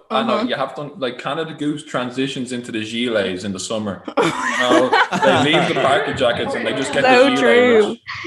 It's just useless. Just for the brand. Yeah, Jade's frozen. I guess Nike trackies. They're wearing Nike trackies. What's wrong with them? That's bad. Oh, Louise. Louise is like, what's wrong with them? I'm wearing them. Out of all things to wear, I wouldn't put Nike trackies up there because, like, you could just go down shops. That too. Not too bad. Yeah, but for a date, would you wear taxi bottoms on a date? Depends on who I'm going on a date with, guys. What if the girl or guy is really easy, like, going and really laid back? I'd be confident enough to rock in trackies. Like, who know? Like, come on. Nah. Trackies is a no-go. Really? Yeah. If you're going to a restaurant, don't wear trackies. Oh well, yeah, trackies in a restaurant, and yeah, I thought you were like, why would you wear tracksuit to a restaurant? Louise, I knew it. Green, some people do. Like, Louise has got trackies on. I was a little bit civil. I had my jeans on for this. I'm wearing shorts. I think if they dress nicer than you, then that's a bit. Oh, really? Coming from the girl who says she's going to wear Nike trackies to a restaurant. Louise's low standards here. Let's say, Louise, like, it's a nice summer day, you have a nice summery dress on, you're sitting down, and in comes your man in a 5-piece suit. Is that what happened? No. I mean, like, if, like, say if I'm, like, wearing tracksuit bottoms and they get, like, done up, I'm just like, oh, get me out. I'd say if Louise... That's all on you. Yeah, that's more on me, to be honest, yeah. They really went out of their way. That would be a good sign in my books, to be honest, because they really went out of the way to impress you, like. Yeah. I'm just imagining Louise walk in and go, like, listen, you look lovely, and for that reason, I'm leaving. Goodbye. Louise and her Nike Tech fleece. I'm leaving. I forgot it was a first date. I mean, like, you know, in general, you know. They dress differently in Cavan. In Cavan, they're built different in Cavan. Yeah. Dinner, so, like, you may not be able to fully see what your man is wearing because I think, like, we're waiting on ESB to get the electricity up there in Cavan. So, like, literally. Yeah, that's true. We have a quick check on the spice. How are people feeling? What's the taste buds today? I I'm feel tingling. Good. I thought that was hot for the first one. Oh my I shoved it into my mouth and then I was like, oh. Look at the size of my next piece of chicken. First and all, Louise. Oh my God. Oh, What is your first sauce? Brian. Yeah, what's everyone's first sauce? I just have a Chipotle original. Earlier on, I was talking about this and I told my brother, I was like, oh, I'm having Chipotle. And he was like, what? You're such a country Irish person. She's a It's like country. pronouncing every letter in the word. I have this Lisman and water with me to try and quench the pain. I don't know if it's going to work or not. You can't beat Nando's peri peri hot sauce. So I just put that on. I have one of them. What's the clothing, Jade, that you would find just an ick if a guy walked in with Argar? Wait, me? Yeah. Probably pajamas. True. So somebody's standards are a bit okay. Jeez. But like that's immediate. Like if someone walks in your pajamas, they're really not trying. Anything except, so if he's wearing anything but pajamas, he's grand. He gets a second. That wasn't the question though. What was Pajamas all the time. You wouldn't go up in pajamas to date. I would love to have seen Louise on her boyfriend's first date. What they wore. That would have been the sight. Came up in her John Deere dungarees, the wellies up and all, probably a bit of mud on her face. I was about to say, How she's did like, you know? his wellies are nicer than mine. I laughed. Fantastic answers there, guys. We're going to keep it moving. We have a time. Yeah. Next question now. We got to bump our spice level up to medium. So what do people have? Give us a quick showcase. Chili flakes with Tabasco on a nugget. I doused everything in little Frank's red hot sauce, and then I've added the hot one sauces and then another sauce. So this one has Los Calientes on it, which is I think is level 6 in hot ones, and the batter is falling off. I'm just gonna put it in my mouth. Okay. My brother gave me this sauce. It's called Tears of the Sun, which, to be honest with you, doesn't really sound promising. It also says it's a ghost pepper sauce. So I don't know. We're gonna Sounds give like this a a go. straight to DVD movie. Yeah, literally. Okay. We're gonna give it a go. Put it on some toast. No. Spice chicken for me, please. Get that in your gob. Oh, guys. That was too much. I don't want to do it. Oh, it's not. My fingers are crossed that Jade is there. Oh, she keeps coming back. She's back there. I knew she was doing something anyway. I'm back. Okay. That was too much. Next question to the floor. This is more of a kind of, I'm going to get the table topics going now. Is what you're doing now always what you wanted to do growing up? So when you were younger and you said, when I'm 20 or 19, I want to be doing this. Have we reached that point yet? Or do we still have a bit further to go? Just give me a minute. The heat process. I'll start myself anyway. I'm far above and beyond what I thought I'd be. I genuinely thought I'd still be at the house at home. I didn't think I'd be sitting here in a studio sweating my forehead off. Oh, that is so sweet. That's really cute. Not a chance. Not a chance that I think I'd be where I was. Not a chance. Oh. I thought saved ourselves. We saved ourselves. Not a chance. I thought I was going to be a doctor. So yeah, that went so hard. But Ethan, I would not trust you as a doctor. I would walk in and walk straight out. I set my expectations very low when I was a child. My heroes were the bin men. Got to pause everything. We have a massive announcement to make. I've just received notice that we have hit €6,000 in donation. Let's go. Thank you to everybody at home who is donating. You are making the world of a difference to people's lives. It is fantastic work. It is brilliant to see that happening. All we can do is get higher and higher and higher. So can we get a round of applause, please? so good. Thank you so much, guys. Keep donating. Keep donating. Keep going. Keep the momentum up. Yes. I'm not gonna lie, I'm absolutely dying. It's tingly. It's tingly, but I honestly thought that one was better than the last one. Oh my god. Everything I'm doing is building up to this point, and I'm just really, really scared. Oh no. It's gonna be bad. It's gonna be bad. What was the question again? The question was, is what you're doing now always what you imagined yourself doing growing up? Never, no. Really? Really? Do you think I really sat down and said, I'd love to be a lawyer? 3-year-old Katie just wanted to be a lawyer. It's like, I'd love a heavy workload in my life and lots of study. Oh, yeah. Nothing better. This is all I've ever wanted. Like a year ago, DCU wasn't even. I don't think there was even a DCU course on my CAO. I wanted to do sports management, and in retrospect, I'm very happy I changed it. But I didn't I'm have happy a, I changed mine. And then just a lot of stuff happened that like you kind of just change your perspective on it. You meet some people who you start doing like content out of nowhere, like putting it up, and then you're like, oh, I want to do broadcast journalism, and then it goes from. I think the last year I've kind of realized that everything happens for a reason. Is actually like when you hear people say that before, you're like you scoff at it, but I think everything does happen for a reason because it's kind of been like a cycle of like building up, and then you join MPS and stuff. So I did not think I'd be sitting here doing this in like a year ago or even a year and a half ago. So it's pretty cool. What about you, Jade? I used to want to be a mental health therapist, but then I very quickly realized that I actually can't take people's problems on my own shoulders, so that changed very fast. That would be a tough job, yeah. I think I just tend to cry about everything, so I can imagine me like in the middle of the session just crying about. I really wouldn't be much help. So. As Jade saying that, there's like a tear in her eye. So emotional, guys. Oh my god. Really interesting perspectives. I love to hear it. Katie's dying. I made the mistake of getting this on my lips, and I feel like I've just had lip injections or something. It's on my lips, and I have a really big bottom lip, and it's covered it completely. So. I love that. I have time slots allotted for each level of hot sauce, and I've given us the longest time slot for hot. Okay. I've taken this before. I'm going to die. Yeah, describe how hard my heart is pushing out of my chest because I know what I'm getting into.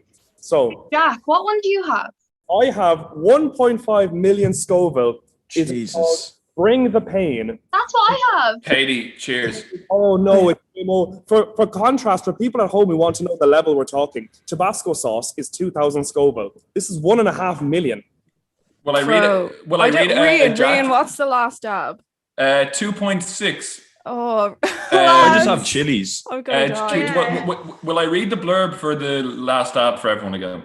Yeah, go on. The last dab. Apollo is the world's only hot sauce made with the Apollo pepper, the new hottest pepper from the Guinness World Record holding chilled reader smoking Ed Curry. At first I thought that was Edwina Curry. But the Apollo pepper channels the sun's energy to bring new levels of flavor and heat to the world. There's no flavor in this, it's just death. Okay. Oh my god. Oh, I have this too, so here we go, Rian. Katie, be very careful with it. It'll kill. And let's do this. Get your food sauce up. Are we ready? I regret this so much already. Oh, no, Rian, you're an idiot. We'll do it all together. This is a team effort. Okay, hold on. I've already eaten my 2 chilies. That's how much I put on. What? You just said. All right, boys. 3, 2, 1. Bon appetit. Please donate to Rise. Oh my god. Okay. I'm good. I'm good. Whew. Okay. Whew. Last question. What would you do if fear was not a factor and you could not fail? I wouldn't eat this hot sauce again, that's for sure. Oh my god, lads. Put myself into here. Katie, it just keeps coming back. Fear is not a factor, guys, and you can just go out and do anything you want without any hesitation. What's the thing you do? Travel somewhere? Would you do something? Louise. Fear wasn't a factor. Yeah, so if you have a fear of heights or something that's always held you... Let's skydive. Stride past. Skydive. Ooh, skydive, really? Yeah, I can't skydive because I'm afraid of heights. Really? Yeah. I tried to bring ice cream and it's melted all over the place. I can't eat it. Oh my god, lads, this is so bad. This is so bad. I'm good. Why is everyone dying here? I guess I only ate. Ethan, be quiet. Be quiet, man. So you're such a show off. You can tell you're from Ashburn. Oh yeah. Wow. Ashburn, rise up. Okay, Louise, fear is not a factor. You can overcome anything. What are you going to overcome in life? Get out of cabin. Hey. I don't know what I'm afraid of, but I guess I'd like skydive and stuff, but I don't really have any like big fears. Really? You just a carefree woman out there living her best. Yeah, I don't really have any like major things, but I guess I'd just skydive and stuff if you weren't nervous about it, you know? I suppose. You can maybe tell have some hot sauce. Who's had good and who's had weak hot sauce. You can tell I've got pins and needles. I'm tingling here. Oh, my nose is going. I have a tingly tongue. Fear is not a factor in your life. You can go out and be anything you want to be, and you can do whatever you want. What's the thing you're doing tomorrow morning? Me? Who? Green, go for it. Green. I'll follow my childhood dream and be a bin man. I used to literally in my nana's house. I used to sit out on the wall and wait for the bin man. So you know what? Screw it. I'm gonna be a bin man. Who cares? He's gonna do what he wants to do. I always wanted to be a hippie. I'd do that. So that when young Louise will be going around the house going, I want to be a hippie. Yeah. Really impressed and really proud of you. Well, they were. I'll do a little bit more. I don't feel it. I don't feel it. Yeah. No, don't drink it. Don't. Jesus. Oh, Rian, please don't. Please. Oh, he's doing it. Donate to Rise for Rian. Please donate to Rise for Rian's body. Oh, it's kicking in. Oh my God, lads, this is so tough. Why would he do that? Why would you do that? Your final thing, if you had no fear in your life and you could do what you want, what's that one thing? That man has no fear. Me? Oh, Jade. Yeah. Sorry. Who's Jade? Me, okay. Oh. I'm not afraid of heights, but I really want to go skydiving, but I was gonna wait till I'm really old, so if anything bad happens, I've already lived my life, so I'd probably just go now then. You're like, see you later, kids. I'm going skydiving. When Steve-O did Hot Ones, he put it in his eye. Is anyone up for doing that for us? Oh no! I'm only about 2 hours. There's like 22 more hours to go. I need to see. Jack. Yeah. I just want to say, Daniel Breen, I really hope I make it for your show, but I might be in the toilet.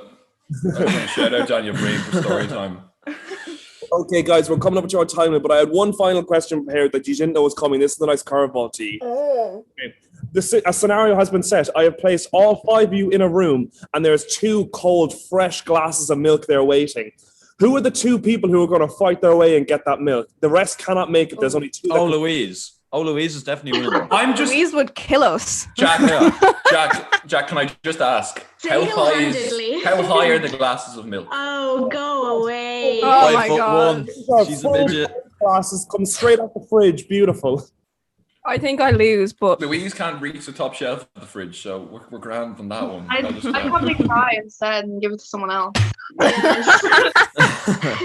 I am winning. I just single-handedly wipe these all out. It happes. I just run into the wall and knock myself out, and then I'll wake up in about an hour and I'll be grand. I don't think she can't even speak. She's just in too much pain up there. I'm literally all the sinuses are open. Like, it's just everything's. It's all gone. I'm good. Oh, well, Ethan, would you stop showing off? I combined all the sauces and had 2 chilies for the last one. I'm currently licking ice cream off a plate. That's what it's come to. Guys, unfortunately, I do think I'm just coming up to time now. I know I have to give it a 25-minute slot. So I just want to say thank you to all of you for coming out and taking part. It's been so much fun to organize and so much fun to plan with you. I was really looking forward to this, and it's been everything I wanted it to be. Thank you. Can I say one thing? Donate to Rise. Donate to Rise. Thank you, Jack. Oh no, it's coming back. Well, yeah, thank you so much to everybody at home who's been donating. Let's keep it going. Let's keep the momentum up. We are doing fantastic work. It is brilliant to see that we're making milestones, and we will hit so many more throughout the night. So all I have to say to everyone watching at home is come back tomorrow at 6 o'clock because we will have part 2 of Hot Ones, and we'll feature guests live in the studio. Amazing. Thank you so much for having us, Jack. Thank you. Woo. Hello! If you want to see me and me, oh yeah, on the 24-hour broadcast, make sure you're tuned in on the 17th and the 18th of May.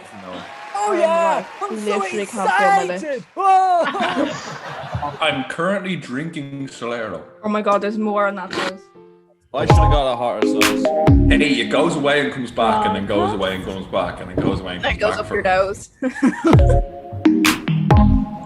I went to McDonald's solely to get nuggets, and then we ended up just like having dinner, and then forgetting the nuggets. So I had to make nuggets at home. I'm not eating for the rest of the day because I know for a fact. this is But gonna we meant to leave Zoom. Yeah. Are we? We're backstage, I think. Yeah, Is but anyone joining the backstage? Jack, do we leave? I think we get kicked out. They can kick us out, can't they? Yeah, just kick us out. Yeah, they'll probably just Broadcast. Thank you all so much. You are amazing. Class. Thank you, Jack. Bye. Ooh, see you later, guys. Yeah, I'm going to join backstage now. I think we'll leave. Yeah, I might go to backstage Zoom after I unblock the toilet. Goodbye. Bye. Okay, so this right here is the mitochondria, the powerhouse of whatever the artist formerly known as Prince is calling himself these days. So what you then do is Yo, Fionn. take the opposite and the What? adjacent squared. Are you going to watch the 24-hour broadcast? Exactly, Luke's father is. Look under your desk at your ass. No. Come back. Are you going to watch the 24-hour broadcast? Come back to your dorm and have a blast. I don't know. The 24-hour broadcast. Lads, hey, what are you doing? Lecturer, we're talking about the 24-hour broadcast. The Blenty Blower Blower Blood Blast. Oh, that's what you're talking about. Why didn't you just say that, Murish?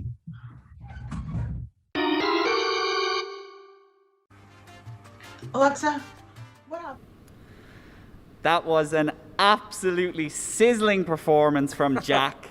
And don't forget to tune in tomorrow where we'll have part 2 of Hot Ones. Actually, Jared, how are you with spicy food? I'm okay with spicy food. How are you with spicy food? I'm absolutely terrible with spicy food. I wouldn't even dream of going near any of those sauces. But could I tempt you in Oh my God. this one? This is the hottest Is one. this the hottest one of them all? 1.5 million. Is this the one that they just tried? This is the hottest one of the hot ones. And if you're willing, I'll do my part. Little bit of this. I'll donate a tenner to the Rise Foundation right now. Okay, I better do it.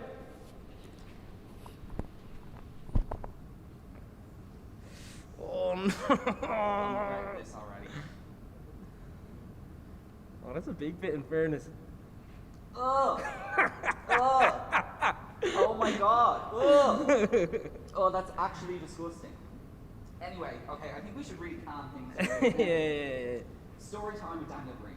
Roll the show. All right, see it. And who have you been talking to? Frank. Frank? Yes, Frank from the bank. And how is Frank keeping? He's still in the bank. And his name is still Frank. And what did Frank have to say about this party taking place? He said, I don't like it, but I'll have to go along with it. Okay. And is that really the U building behind you? Yeah. No.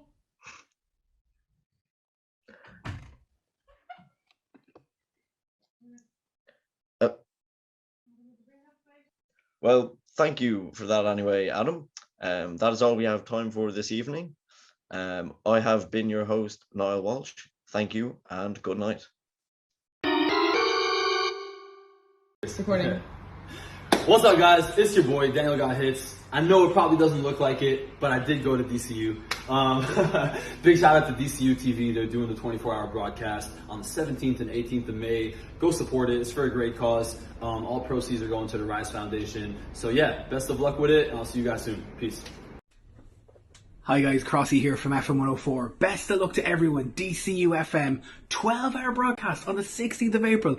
Lads, it's hard enough doing 4 hours. Fair play. And to DCU TV, they are going to be doing a 24-hour broadcast on the 17th and 18th of May. I remember I gate crashed that one year. Great crack, lads. It's absolutely brilliant. All for the Rise Foundation. Fantastic. Fair play, everyone. And best of luck. Hey, it's Deanne Hannafin here from Spin Southwest and formerly MPS. Now, whatever you're doing, grab the diary right now. I've got mine. Trusty DCU branded for the occasion. Monday, the 17th, and Tuesday, the 18th of May. DCU TV are having their 24-hour broadcast, a whole 24 hours filled with fun, with content, and more importantly, raising money for an amazing charity, the Rise Foundation, this year. Whatever you're doing, you gotta be there. Those 2 dates, the 17th and the 18th, make sure you're tuned in to the MPS YouTube channel then. Broadcast.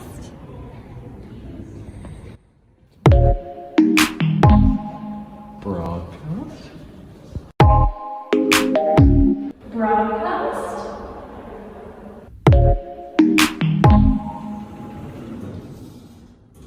Broadcast. Broadcast. Namaste. Broadcast. Broadcast. Broadcast. Broadcast. Broadcast. Broadcast. Cast that is broad. That's very casty broad.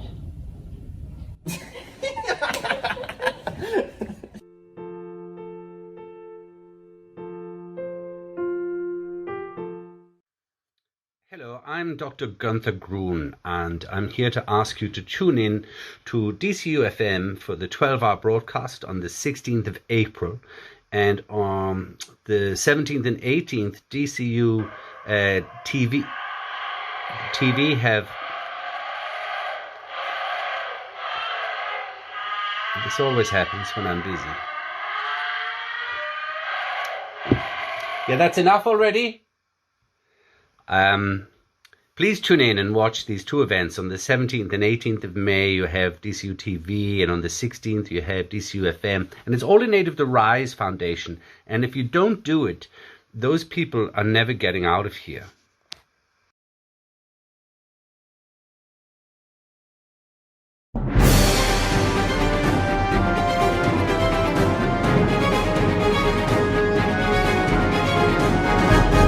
Good evening, and you are watching the 9 o'clock news. I'm your host, Niall Walsh. Our first story of the night: preparations are well underway for the annual DCU TV 24-hour broadcast. We go down to our correspondent, Adamanamanamanam Dedebidi, who is currently in the U building in DCU. Adam, how is everything going down this evening? It's going well. Preparations are well underway.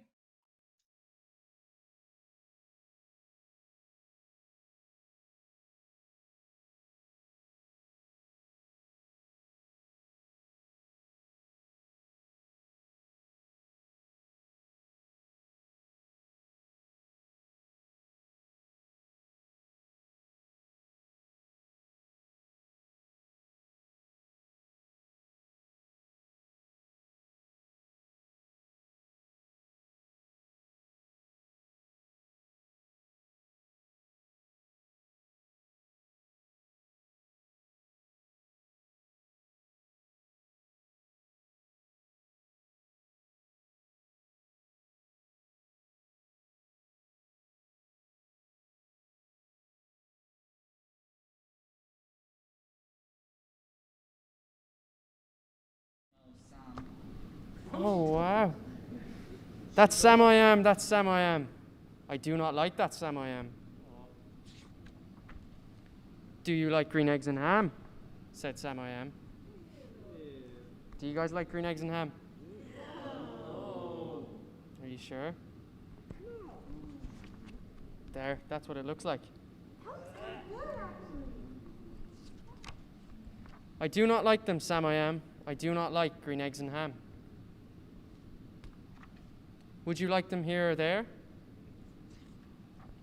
I would not like them here or there. I would not like them anywhere. I do not like green eggs and ham. I do not like them, Sam I Am. Show us the picture. He's very mad. He doesn't like green eggs and ham, guys. Like my daddy. Oh, wow. That's amazing. Would you like them in a house? Would you like them with a mouse? Would you guys like them in a house? I do not like them in a house. I do not like them with a mouse. I do not like them here or there. I do not like them anywhere. I do not like green eggs and ham. I do not like them, Sam. I am. What's his name? Sam. Who's Sam? That's Sam. Look. Sam has the red hat. See it, guys? He wanted to name me Sam. Really? Yeah. Wow. Would you eat them in a box? Would you eat them with a fox? No? I like foxes. I like foxes too. One that walks by my house everywhere. That's brilliant. Not in a box, not with a fox, not in a house, not with a mouse. I would not eat them here or there. I would not eat them anywhere.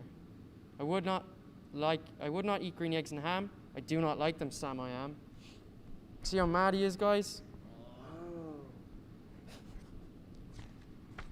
Could you, in a car? Eat them. Here they are. Look, guys, he's in a car. I could not in a car. My mommy has a car. That's brilliant, Jared. You may like them, you will see. You may like them in a tree. I could not in a tree, not in a car. You let me be. I do not like them in a box. I do not like them with a fox. I do not like them in a house. I do not like them with a mouse. I do not like them here or there. I do not like them anywhere. I do not like green eggs and ham. I do not like them, Sam. I am. A train. Would you on a train? Have you guys been on a train? Yes. That's fun. My daddy drives a train. Look at that train. You see the train? My daddy's train is like that train. Wow. That's amazing. I like trains.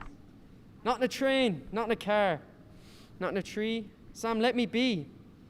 I could not, not in a box. I would not with a fox. I will not eat them with a mouse. I will not eat them in a house. I will not eat them here or there. I will not eat them anywhere. I do not like green eggs and ham. I do not like them. Sam, I. Good God. Say in the dark, here in the dark. Could you in the dark? I could not in the dark. Do you not like the dark, Owen? It's all right. Look, they're out of the dark. Isn't that better? Could you in the rain? I could not in the rain.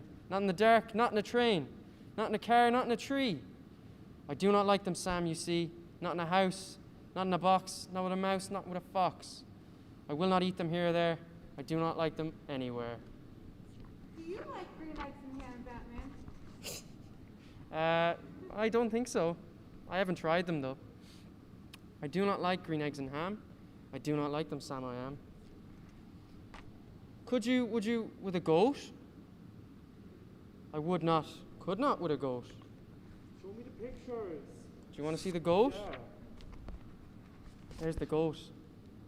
See the goat, guys? I have a goat. Do you really, Jared? I do. Does your mommy own it? Could you on a boat?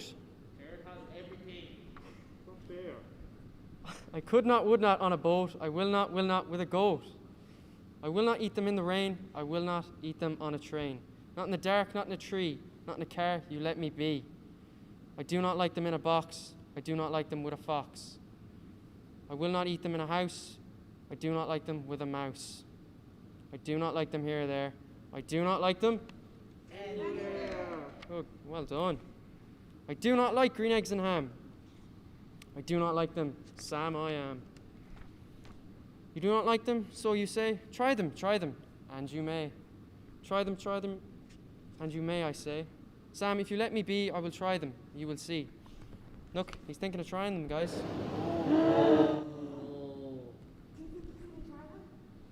Would you try them? My mommy tried them the other day. Oh, look, he's looking. He's thinking of trying them. He has them on the fork. They don't look nice, though.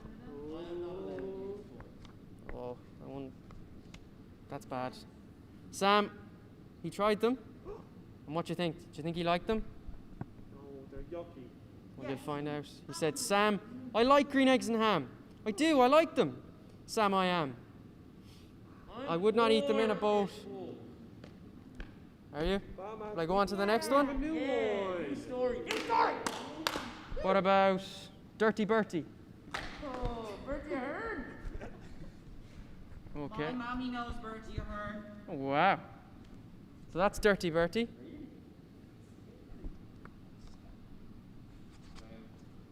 Alright, so this is Bertie. He has lots of dirty habits. What's he doing there, guys?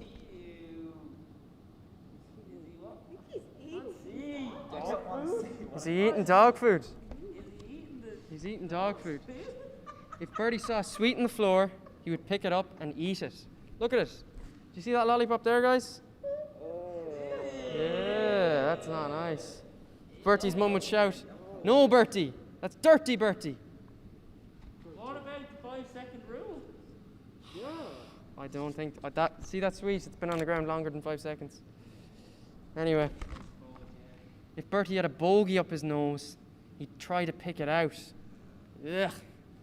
But Bertie's dad would shout, "No, Bertie, that's dirty Bertie." Do you see him there getting given out to by his dad? Yeah, don't pick your nose. Bertie liked to go hunting for slugs and worms in the garden, and he'd play with them. But Bertie's big sister Susie would shout, "No, Bertie, that's dirty Bertie." See him there? He's chasing after his sister with the slug. I once picked my nose so hard that it was bleeding. I didn't stop bleeding for some time. Oh, don't pick your nose then, Owen. You know what you should do when you pick your nose? Eat it. Tastes really good. Free snack. Sometimes Bertie's dog would lick his face, so Bertie would lick him back. But Bertie's gran would shout, "No, Bertie, that's dirty Bertie." Look at him there. Do you see him? Oh, I always lick my dog. Yeah, I love my dog. Yeah, well, he has a dirty dog. Well, my dog is magic. If Bertie saw his cat do a wee on the flower bed, Bertie would do a wee on the flower bed too. You shouldn't wee in the garden, guys. But everyone would shout, "No, Bertie, that's dirty Bertie." I know a dirty Bertie. Bertie soon learned not to wee in the flower bed. The sprinkler went off, guys, and he got all wet. Oh no. Yeah. Or play with slugs and worms. Or eat sweets off the floor. He got sick from eating the sweets. Look, he's gone all green, guys. Yeah. That's me tomorrow. Or even licked the dog's face. He got hair all over his tongue. But there was one dirty habit that Bertie cannot stop. When no one is looking, he picks bogies out of his nose, and sometimes, just like Ariana, he eats them.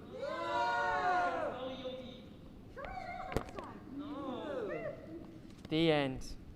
I like that. That was a great story. I was worried you're not wearing a mask in the story. Because he's dirty. And he's. I don't think he's that dirty. I do. What we're going to read next. What do we have? We have the Lorax. Oh, yes! Do you like that? More Dr. Seuss. What's a Lorax? It's a creature with a big mustache. Zeus or Zeus. Zeus. Okay, we'll fire away. My mommy only reads me Roald Dahl books. Really? I'm not your mammy. At the far end of the town. Can you be my mommy? Nope. Oh. Mike? Nope, I'm me. We all are mummies. Who are you? Whose mommy are you? I want my mommy. He's Batman. Yeah, I'm Batman. Batman-y. Fair enough, so. Okay, so at the end of the town, where the grickle grass grows and the wind smells slow and sour when it blows, and no birds ever sing excepting old crows, is the street of the lifted Lorax. Ooh, sounds spooky. And deep in the grickle grass, some people say, if you look deep enough, you can still see today where the Lorax once stood, just as long as he could, before somebody lifted the Lorax away. See the house? Do you think he lives in that house, guys? What was the Lorax, and why was it there? And why was it lifted and taken somewhere? From far end of town where the grickle grass grows, the old oncer. Are you sleeping, Ariana? It's story time, it's not bedtime. Ariana, we have to stay awake forever. They are the rules. You won't see the oncer, don't knock on the door. He stays in the lurkum on the top of his store. He lurks in his lurkum, cold under the roof, where he makes his own clothes out of muffered moof. Muffered moof. Do you see it there in the picture? Muffered moof. Muffered moof is in the picture. Muffered moof. Can you say muffered moof? I don't want to. Say it. Dirty birdie.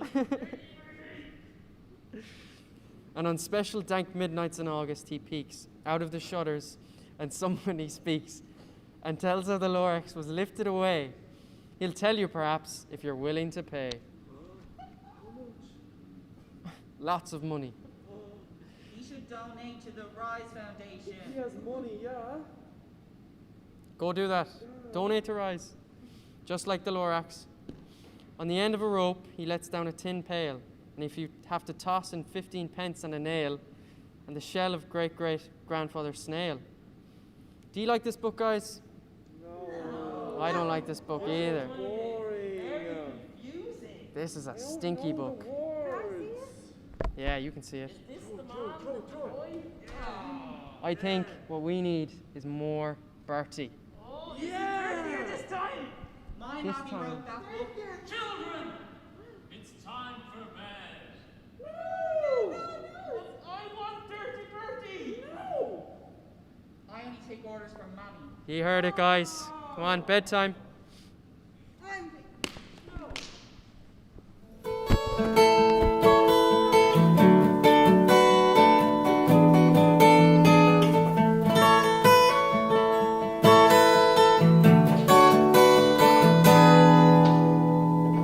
Here comes the sun, doo-doo-doo-doo. Here comes the sun, and I sing, it's alright.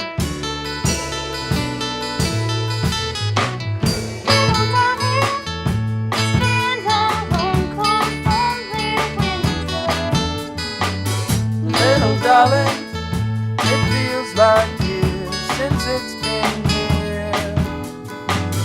Here comes the sun, doo-doo-doo. Here comes the sun, and I say, it's alright.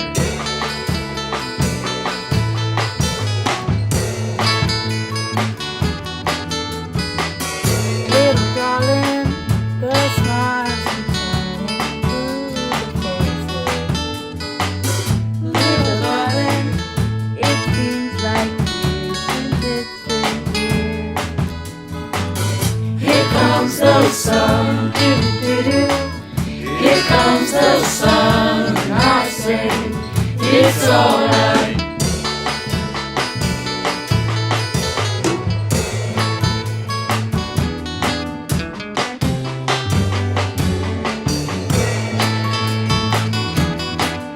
Sun, sun, sun, here it comes. Sun, sun, sun, here it comes. Sun, sun, sun, here it comes. Sun, sun, sun, here it comes. Sun, sun, sun, here it comes.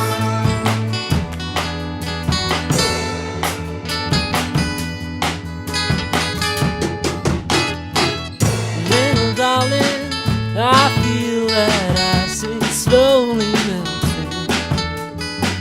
Little darling, it seems like years since it's been here. Here comes the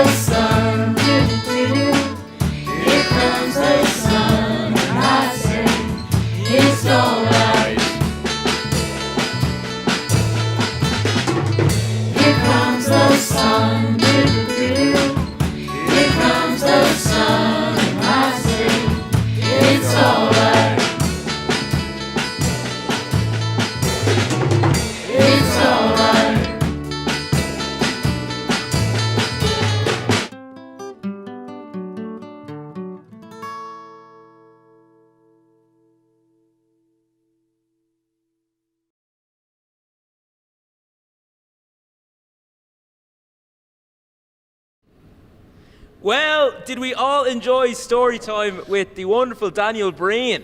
My mammy wrote all of them books. Oh, shut up, Jared. I just thought it would I just thought it would look good, like if I kept the thing going. Anyway, what do we have next? Anyway, next up we have something kind of artsy, something kind of crafty. Ooh. Our two backstage presenters, Ariana and Jack Collier, are taking a kind of nuanced approach to the COVID tests. So they've decided to take our negative COVID tests and make them into bracelets. Wow, well, you guys stay and watch that. I've got some important presenter business to attend to. You know what? That doesn't even surprise me. Whatever. Hey, how's it going? It's David Joy. Hammond. Make sure you tune in to DCU TV's 24-hour live broadcast on the 17th and 18th of May, all in aid of the Rise Foundation. What's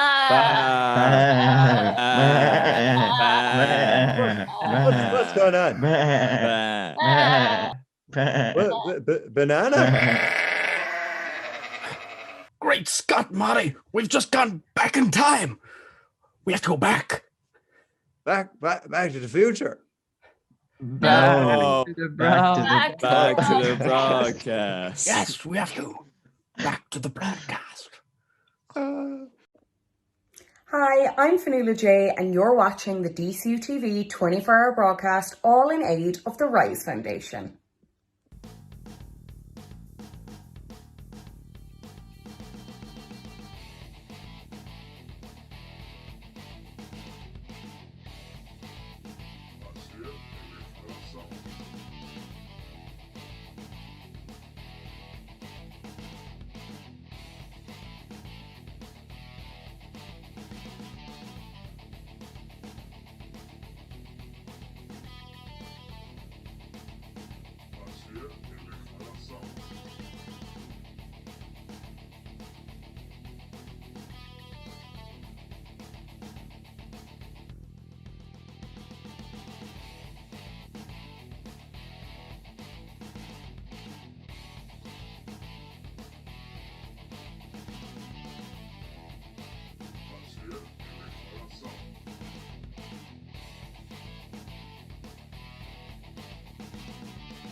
Rory,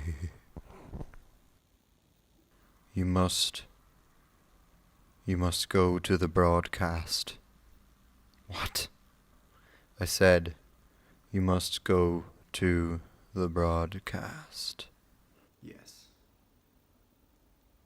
Broadcast.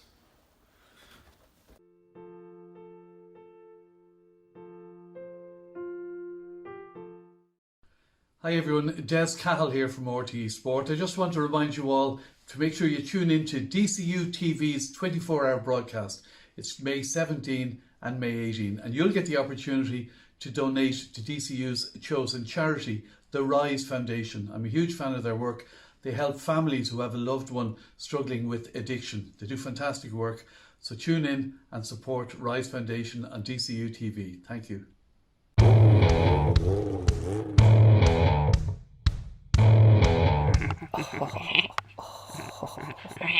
Score.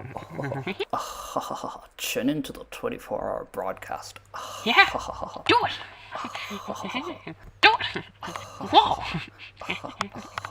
It's like a week and a half. Whoa. No dill hole, it's like 24 days. You can't even count to 4. Shut up, butthead. Yes, I can. Not true.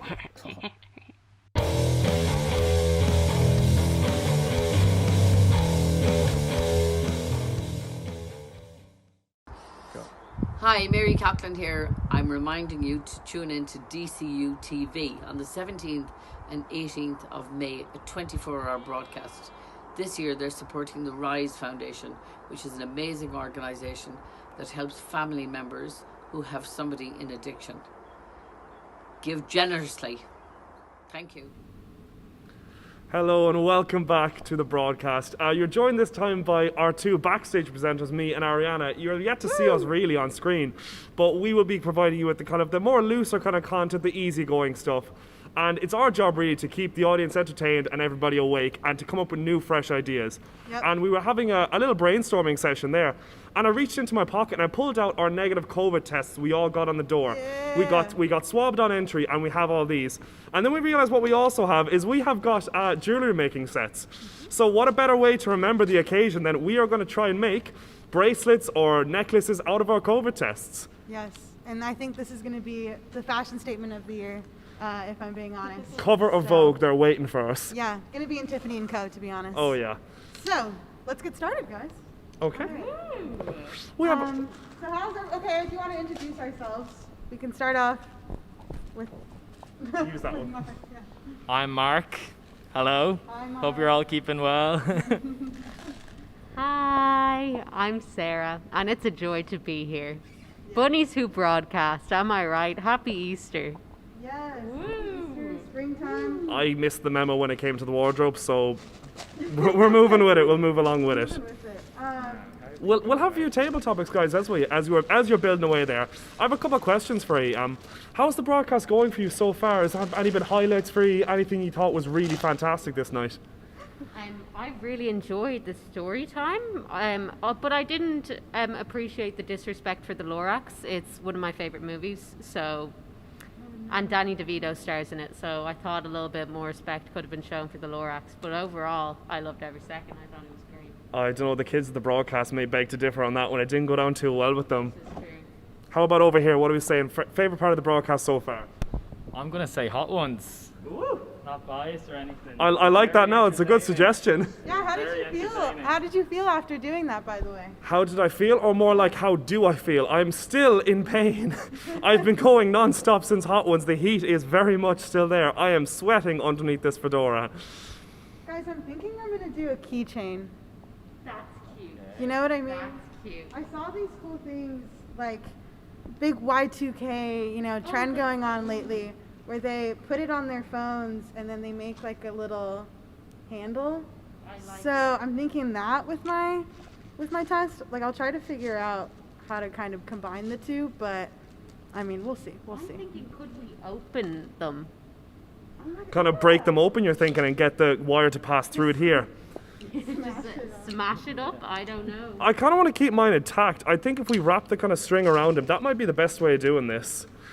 For me, honestly, I'm getting flashbacks to when I'd look at Art Attack as a kid and they'd make it look so easy, like all you have to do is just do this and do that, and then you have a magical art creation. For me, it's a bit more complicated than that. Do you guys have letters? I do. I have a few in here, yeah. This is like a game of countdown. Spell a random word each. Yeah, we should each Okay. spell a random word. Sarah, I think I'm going to donate my letters to you because I can't do this one-handed. Yeah, of course we have an advantage. That's how this is going to go. We make the rules on the spot. I'm basically illiterate. Yeah, I guess we're teaming up. May as well, yeah. Okay, I'm trying to think of a word. I have a couple A's. What do we have over here? What are we saying? We have a great selection, Dan. We have a couple here. Pass level English will come into its play now here. Just watch, just wait. Okay. Can we spell broadcast? Do we have that? That's what I was looking at. We have an S, we have an A. We have a T. T. Just if I'll run over and steal a B if we have to. Don't worry. I'll flip the table. They won't notice. What about rise? Okay. Oh, we could do rise. That's perfect. Or here we go. Someone slips later. We don't have I. Hold on, I'm gonna steal one. Hold on. Whoa. Right on your butt. They don't have one either. Okay, that was a failed plan right there. Oh, we do. Unreal. Perfect. I have a random question. Okay. Okay. How many chickens do you think it would take to kill an elephant? I'm going to say at least 11. Why? I feel like any less than 11 they just wouldn't have the manpower behind them. Like, I feel like you're going to need like far more. I feel like if you're a chicken, you're going to want to attack from all angles, but they're quite small and an elephant's quite big. I would say that too, like the circumference of an elephant is bigger than 11 chickens. Okay. Feel free to disagree. I basically just heard a maths equation, so I'm going to assume what you said was correct. I am a mathematician in my Sarah just solved the universe. Honestly. You guys write that down? What do you think? It depends on the size of the chickens. Okay. So I've seen some pretty big chickens. I've GMO seen some chickens, pretty small. like big. Okay. They were injected. Organically fed, fresh from the field. How big's the elephant? Oh. Baby elephant? It's a, oh my god, guys, I saw a baby elephant at the zoo the other I day. was about to say the same thing. The zoo. Have any of you been there? When they're like freshly born and they can barely walk. So cute. Does anyone else, sorry, very off topic, does anyone else love like when you see a child who's learning how to walk and they just can't balance but they just want to do it anyway? It just brings me such joy. They're so determined. It's the kind of get up the wobble and the fall over, but the ability to get back up. Also, I was able to open mine. What's inside a COVID test? Give me a look-see. Oh, let's hold it up here. Let's have a quick look at what's inside a test. Okay. Now, there's a blue. Looks like what do you have them in science? What are they called? Is it a pH strip? It looks like something similar to that. And then you just put a solution on them, I guess? There's like this. Maybe, yeah. That'd probably be a good idea. Yeah, we'll just kind of. But we were talking about it for a second there, the zoo. I want to touch back base on that one. I know I went recently when it opened back up again, and I think my heart melted to pieces when I saw, I think it was like it could be a red panda or something. They were just sitting up in a tree, and my poor little heart can't take it. It was the best thing I've ever seen. What was your highlight, Sarah? I actually befriended a giraffe while I was there. The giraffes were so friendly the day I went. Like, they were okay, I was about to say they were up talking to people, but giraffes can't talk. But they were very close. They were close when I was there too. They were right up against the fence. Like, you can get like a pretty good shot of them as well. Like, I like how they were in with the zebras as well, because it makes me think that the giraffes and the zebras are friends, which they all kind of get along. Yeah, it's really great to see. I love to see it.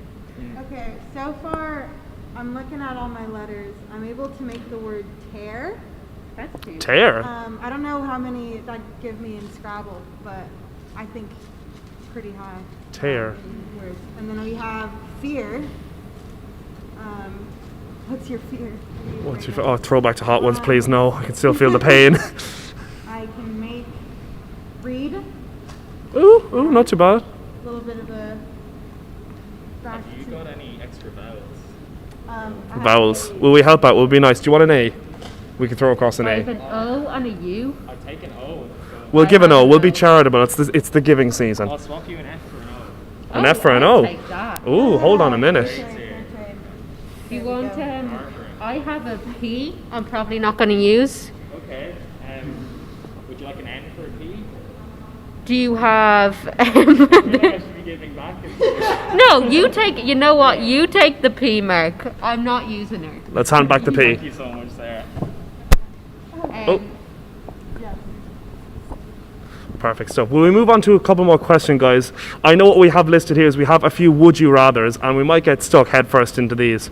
So if you had one song you had to listen to forever, or never know the concept of time, I'm guessing is how they were written? Yes. Okay.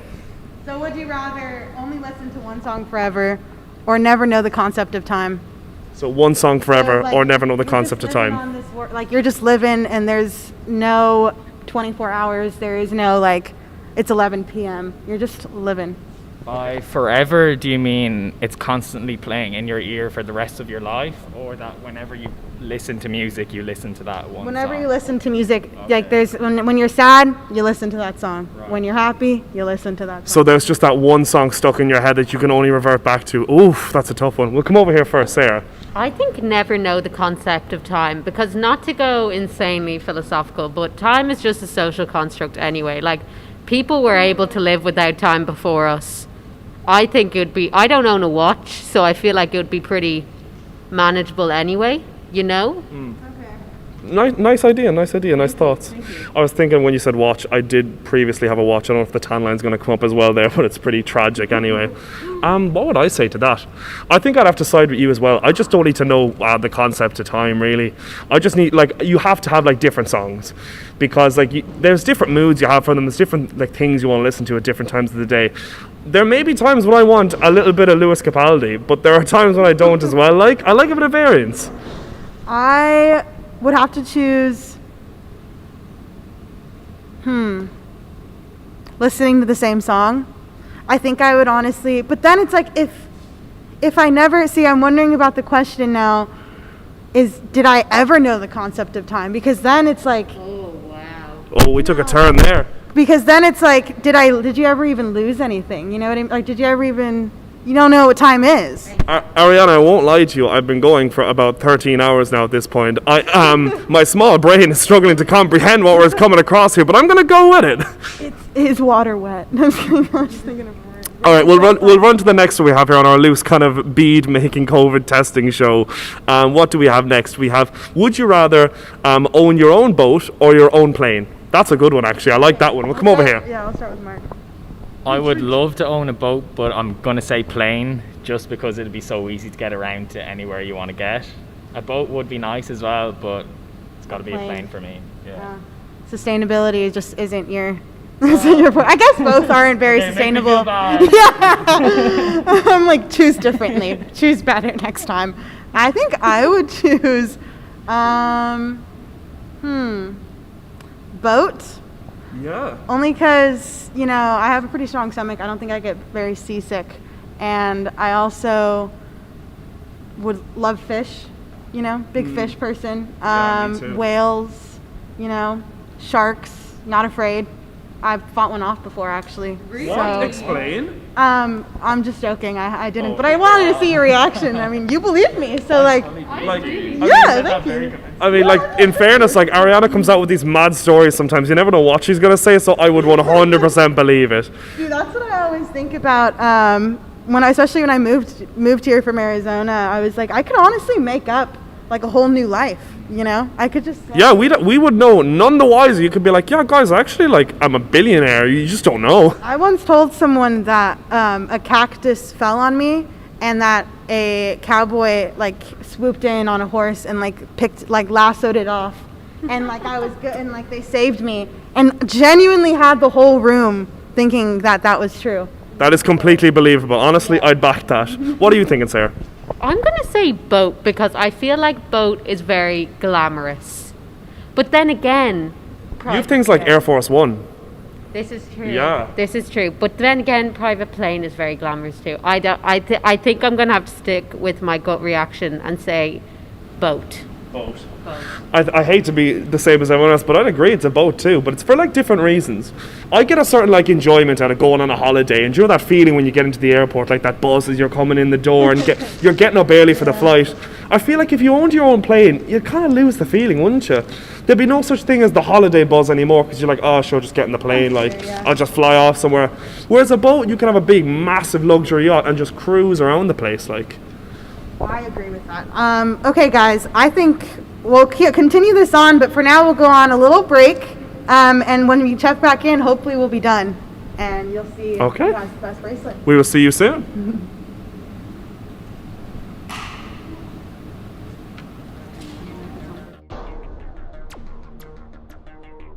Bye.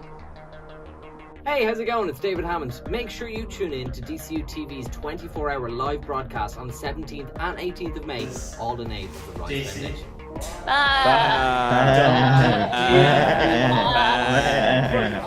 What's going on?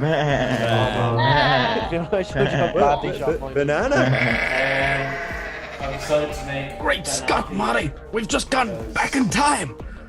We have to go back. Back to the future. This one really does. Yes, we have to go back to the broadcast. Private biscuit.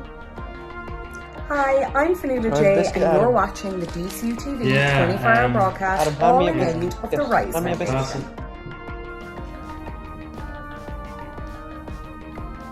Thanks. That's a muffin.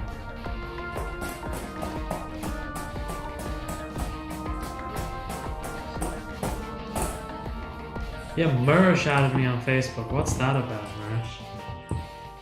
Okay, base has been refrigerated and I've pushed it down a little more to give it a sort of a base shape. Oh, big power bananas, and then we've got some caramel and fresh cream that needs to be whipped up, and then we're almost set.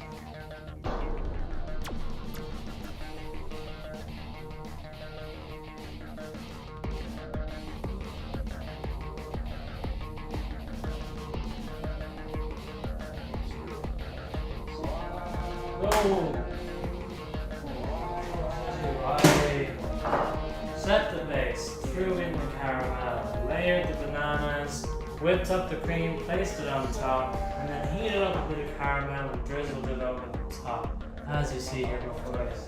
So, what I'm gonna do is once it's set, after a few hours, You must go to the broadcast. Yeah. What?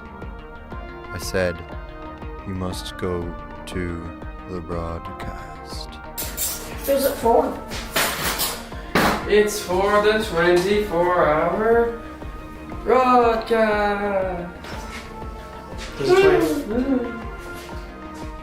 Hi everyone, Des Cahill here from RTE Sport. I just want to remind you all to make sure you tune in to DCU TV's 24-hour broadcast.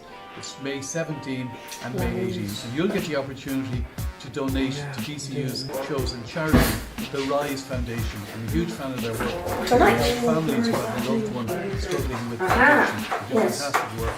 So tune in and support Rise Foundation and DCU. Wait, what are... I look so red in the camera. They can colour correct it and make your face look blue. I don't really want to be blue. Broadcast. Yeah, do it. I'm good. Do it. I am red in the camera. Yeah, No, double. It's like 24 days. You're kind of being counted. Beat the butter. Shut up on it. Yes, okay. Beat the butter. Beat the butter? Not true. So much butter. I would inhale a like massive lots of butter.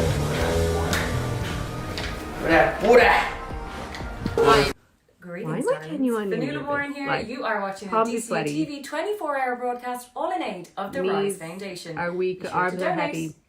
Mom spaghetti. Hello! If you want to see me, and me, oh yeah! On the 24-hour broadcast, make sure you're tuned in on the 17th and the 18th There's of a May. reason why we think Oh that yeah! Kate should be on I'm blind so dates. excited! Whoa! Okay, I love the way it says why we think Kate should be on blind dates, as if everyone Alexa, in the what happens society when you thinks step that on I a should be Lego? on blind dates. I actually do feel like people are like, hey, this would be funny. They're like, you're super lonely, get on that show. How is Jared so good at his job? Alexa, Oh yeah, are we in because the you have no Matrix? friends. Okay, that's kind of like a backhanded compliment kind of vibe. I'm just gonna take the he's so good at his job bit. I was gonna slate Alexa, May, but you love I think I think being from Carlo is insult enough. I'm proud of where I'm from, okay? Ariana's pretty cool, but I still hate Americans. I mean, I can't. That's irrefutable. Kind of like a backhanded compliment. Can you rap? Can Kira Breslin and Sarah McGuinness stop flirting at every committee meeting? It's just weird. Alexa, it's a 24-hour broadcast. No, we will never stop. The Media Production Society 24-hour If Lara broadcast is Fagarazzi taking place corrects from the my 17th pronunciation of May or to the forget that, 18th of or May, tells me not starting to at eat 9 in the fusilli morning. one more All time, in aid of I the will Rise gouge my own Foundation eyes this out. year. I completely agree you should gouge your own eyes out if you Hi, we're Billy, Billy, or and you are now watching get it wrong. DCU TV's So, 24-hour broadcast, valid. all in aid of the And I Rise completely Foundation. agree with that tweet. That's not a mean tweet. That's a statement that you should live to. That's harsh. No, I'm joking. Good joking. man and Eve, and welcome to the Waterford with Oh News. Christ, here we go. Can someone Usual please here, tell and, Jack to use just his have a inside very voice? special message to deliver. Of course, my name It's is not Bill right- Van it's Buyden. not wrong. I You never know shut that. up. But All can you what happens when you step on a Lego? Combine the sharp Lego edges with the nerve endings in your foot, and you get one pig. Ow! Ah, girl, you keep me on. Alexa, are we in the Matrix? You take the red pill. You stay in Wonderland, and I'll show you how future rabbit hole goes. Alexa, you love me. I don't have human love figured out quite yet. You just said no. Alexa, do you believe in ghosts? This is one of those things that some people like to decide for themselves.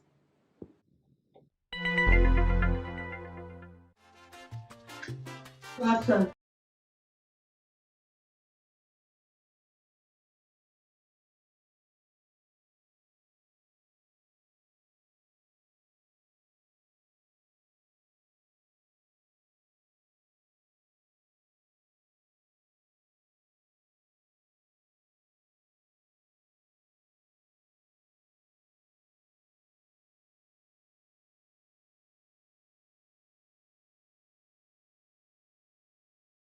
I have the word Mick, like Mike. Sorry, not Mick, but Mike. What do you got?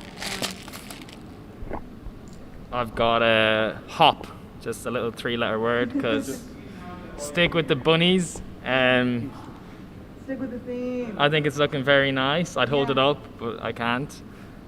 What about you guys? I mean, I'm just starting here. I've got like beads running around me. I tried to attach it to the test, but I might have to do it after we cut because it's tricky. I don't know how the guys are doing it. I have the word rise, because you should all donate. Yeah, Nice. Nice. But this was insanely therapeutic. I want to make it a keychain. This is relaxing. Yeah, see, I can't tell. Oh, I like what you did with yours actually. She connected the two. Like. Oh, so it's a little kind of. That's lovely, Sarah. So are you gonna put like? Is that gonna be like the bracelet bit? Is it? I could have made that a bracelet. And then you have it just like hanging down. Oh, yeah. Yeah, there we go. Huge wrist. It's a bracelet. Happy days. Wow. Oh, she's done. She's done. She's I off. really should have thought this through, man. No, I think They all look beautiful. yeah. Mine's more of a choker. I like it though. Yeah, that's I very like nice. It. It's very Y2K. neat. Yeah, very Y2K. No, I'd buy it on Depop. Yeah. You know. When we get into the early hours of the broadcast, we're waiting for our slot to get on. I'm just going to be sitting away here making a bracelet. It's really relaxing. Maybe we should auction these off for donations. Oh, we should actually, yes.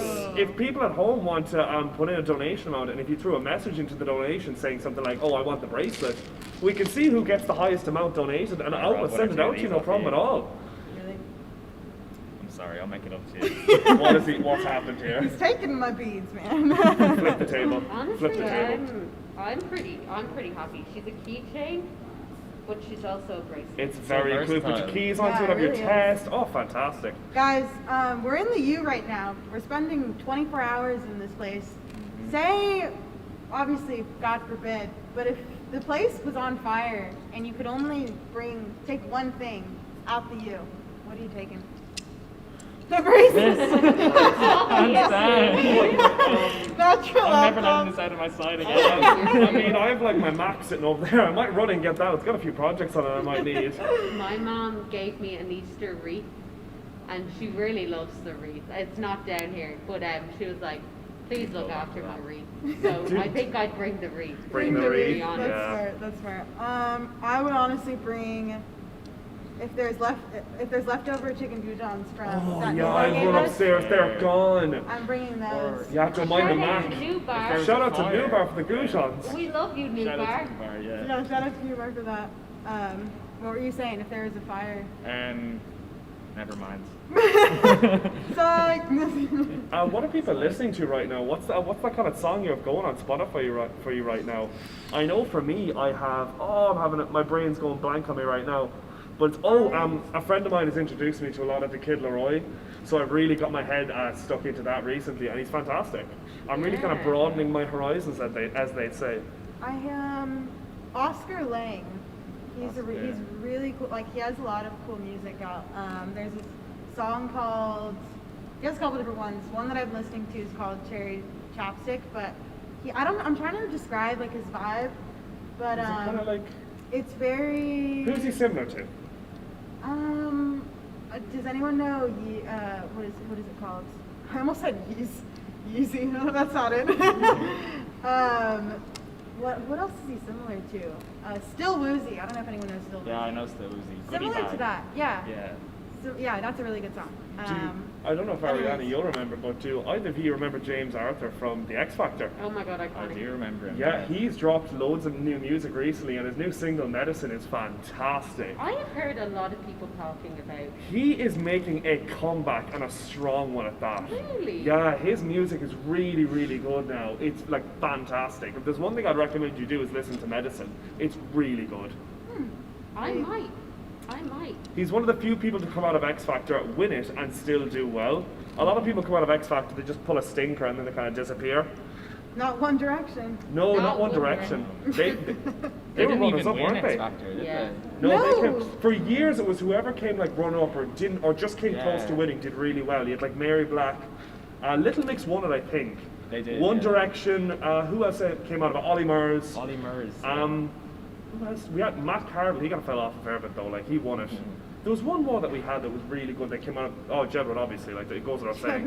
Goes without saying. Jedward, we stand Jedward, they're fantastic. Am I wrong, or was Leona Lewis? She was, yeah, early days, yeah. I've decided that I'm only going to say Jepic instead of Epic. Oh, yeah. To honour Jedward. Yeah. Because they are Jepic. They are Jepic. Just like our bracelets. You know, yeah, I'd never actually heard of Jedward before. Whoa! Oh Yeah. my god.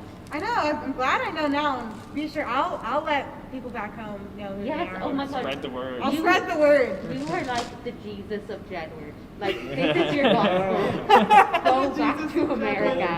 And I will spread the word of Jedward. Yes. What was your first opinion when you I'm a disciple. when you heard about Jedward? What was your first thoughts when people just described these two mad lads with hair that stood like right up? I was up for it. Like I was kind of concerned, but I really enjoyed after learning who they were. I was like, you know what, I'm a stand. Oh, they're fantastic. We love Jedward. They've kind of made a bit of a comeback, haven't they? Twitter. That's their spot now, Twitter. Jedward are woke. They are. We won't, let's not be the right. Can we have They're Jedward? woke, and you know who else is woke? All of us, because we just made We amazing are token woke. bracelets, guys. Yeah. And you'd be more woke if you donated right now to the Rise Foundation. We'd appreciate that. So thanks for joining us, guys, for making our bracelets. I had a great and our time. things. So did I. This is brilliant. Stay safe out there and donate. Thank you very much. Woo! All right, extreme obstacle course tonight here in the U. We have Team 1. Make some noise, guys. Woo! And we have Team 2.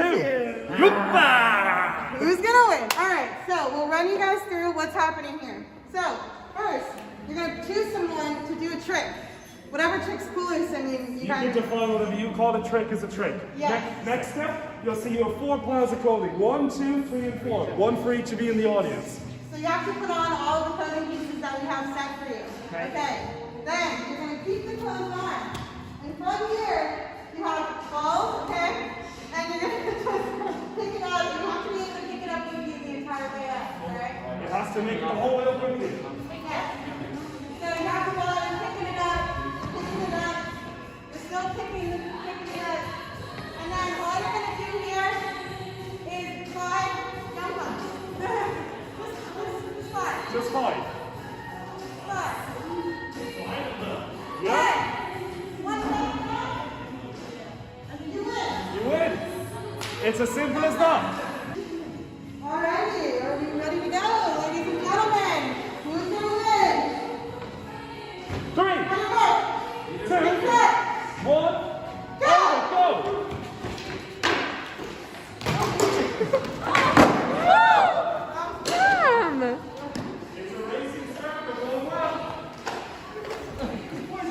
We're getting the clothes on, they're getting on. Oh my god. Team 2 look like they're in the lead, I think. He's up, he's moving, he's gone. 1.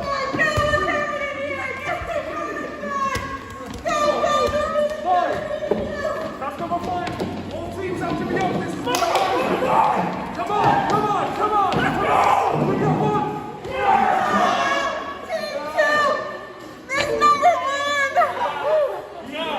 Make sure to keep donating to Rise and keep the money going up. We're doing fantastic work. Back to everyone in the studio. I just thought it was cool. Like, I think it's a kind of cool Alright, idea. extreme Like- obstacle course tonight. bro. We have Team 1. Yeah, I was just admiring my COVID bracelet that I made. It's lovely. Who would have thought this year 1 day ago? This day 1 year ago, who would have thought that we'd be making bracelets out of our negative COVID result tests? Not me, for one thing, What anyway. a crazy world we live in. Anyway, next up. It's 12 a.m. on. Some might say midnight.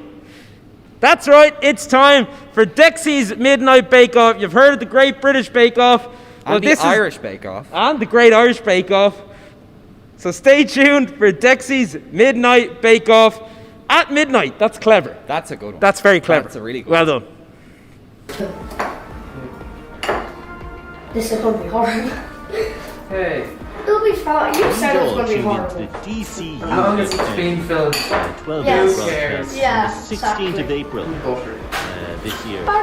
How much would it take for you to eat this plum? Please tune into the A lot of money. 24 hours. Would you eat this? I'm looking up ours seems to be the loudest. I need attention. Probably, but like for something. I Heard wouldn't just Sarah like, oh, piece of butter. of MPS sugar. now is it If I give you a get fiver. my 4-year back? Yeah, I would. Okay. With this. Okay. No. Love of butter. The butter? Love it.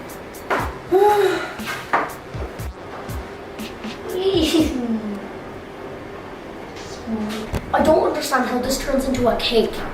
Lemon. Lemony. Oh my god, it's lemon. You're genius, otherwise it works.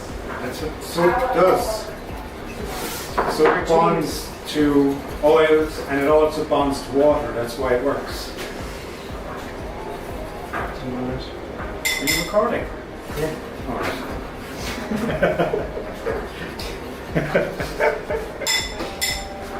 The more you know.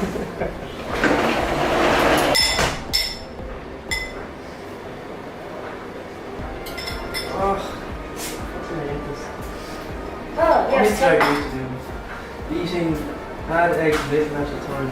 Ted is a genius. You just put a lot of soap on and it turns to granules.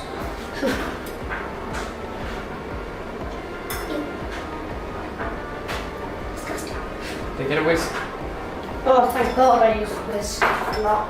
Get a whisk. Whiskey whisk. You want water? Do we have multiple whisks? I have half a whisk and an actual whisk. Are we whiskless? Oh, wait. Yeah, I have a whisk. I want to find the handle of the other one. Here, for the whisk. Big whisk. I'm going to find the handle of the small one. Unless it's not here. Oh, this is absolutely disgusting. Yeah, I still don't understand. I just can't do it, Captain! Don't try and whisk it. Don't? I'm just gonna- It smells nice. Does it? I can't smell it. It smells zesty. I can't smell it. It's disgusting. Would you eat this? Lord, no. We're gonna eat it. Yeah, but like not like that. Yeah. No. So you just told me a lie. Well, I'm not gonna eat it like that when it's cooked. You lied to me.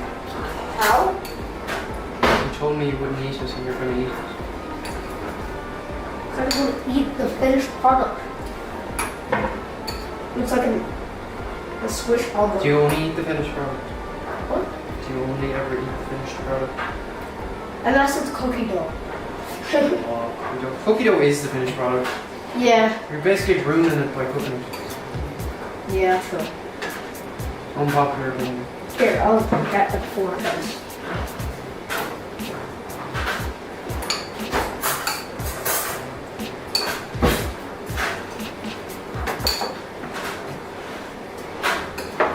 What the hell is wrong with me? How's yours not on the fork? Oh wait, no mind. Is it?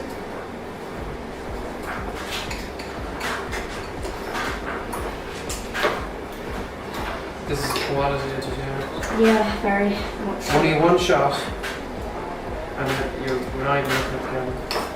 Not even paying attention to it. Yeah, it's there. It looks like scrambled eggs. Yours does. Mine looks like a squished, deformed omelet. Hey, we're all gonna start somewhere. Why not start as a squished deformed omelet? Yeah. Animals see us as deformed, hairless apes. What do you think about it? What about like blind animals? Blind animals, they can't see. They can't see us. Do you think animals think we smell? You know? Do you think animals think we smell? Because we think animals smell. Like pigs. Do you think a pig walks into a house and is like, Possibly, who knows? Jesus. Would you take a bath and some water once in a while? Pigs are apparently the world's cleanest animals. Yes, that's why they run around in muck and poo all day. It's true, Google it. Yes, I know. Yes. So what I'm telling you is to run And around in mine's muck. starting to become one. Concerning. Ew, what the hell is yours? Mine looks like chunky. I need more eggs. Mine looks like chunky pancake mix. I don't like it. It's disturbing. You need more eggs. Do what?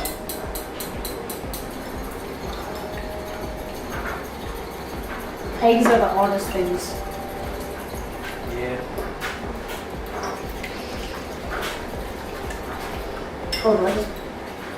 Well done. Oops.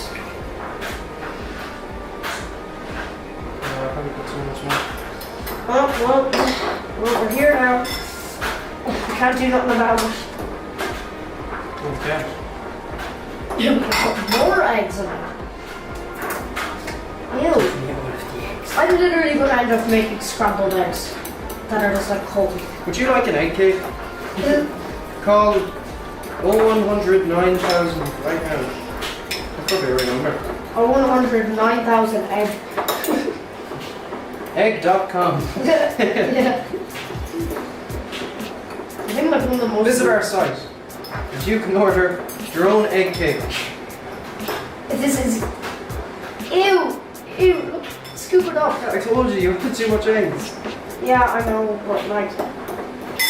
You put the eggs in. Put more butter in it. Serious.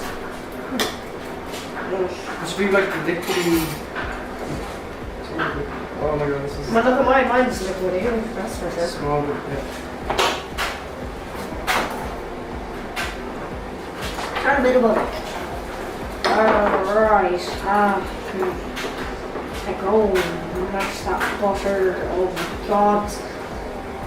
Is this how you made it last time? I think we actually blended it. So, show the camera. Can you see that? That is cake mix. She's cooking in the cooker. And the dirty ass cooker. Let's take a look.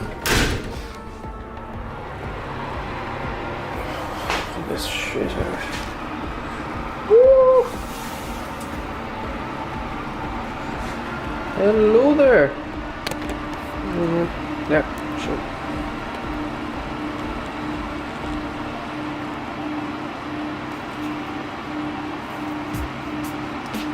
Oh, I already want to eat it.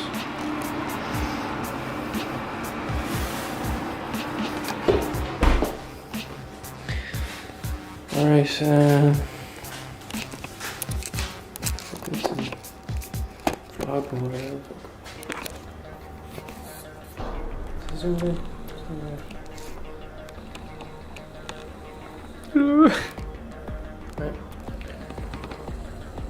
no, I had to zoom out. Or was it? So you zoom in, it just loses focus. Back in focus. And then you zoom out and go in.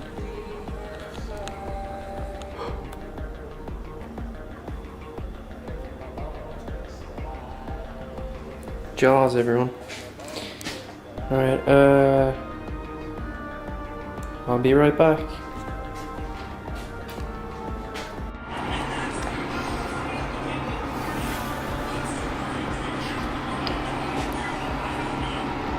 Look at that bad boy. Looking well. Looking well, baby. Woo!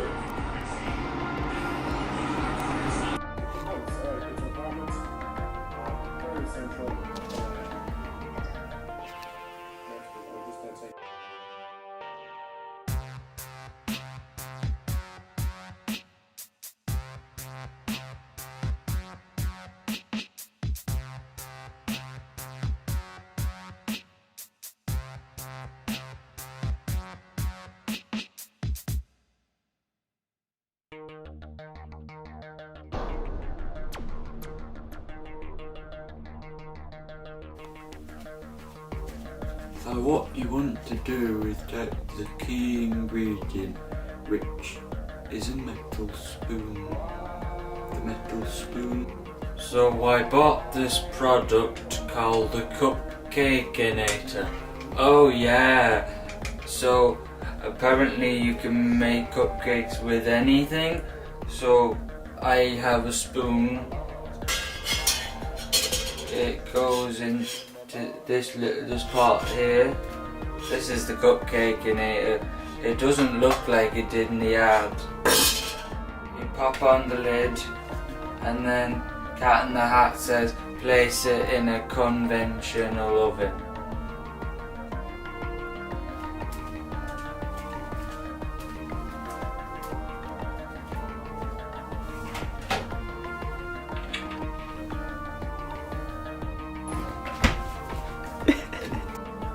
Oh, it's probably about done by now.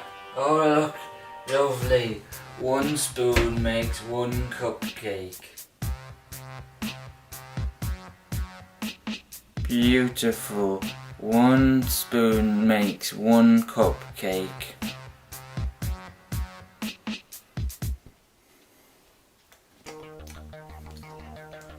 Oh, it's quite nice so far. Quite metallic. But what would you expect from a spoon, I guess?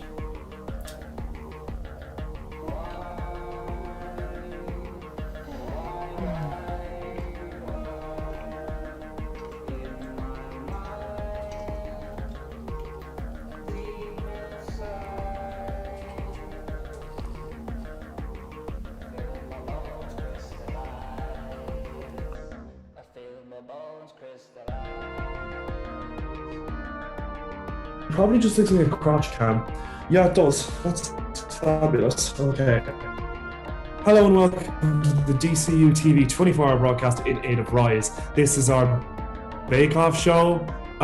Yeah, I'm sure there'll be pretty vile narration going on of this, but my name is Jack. This is my part.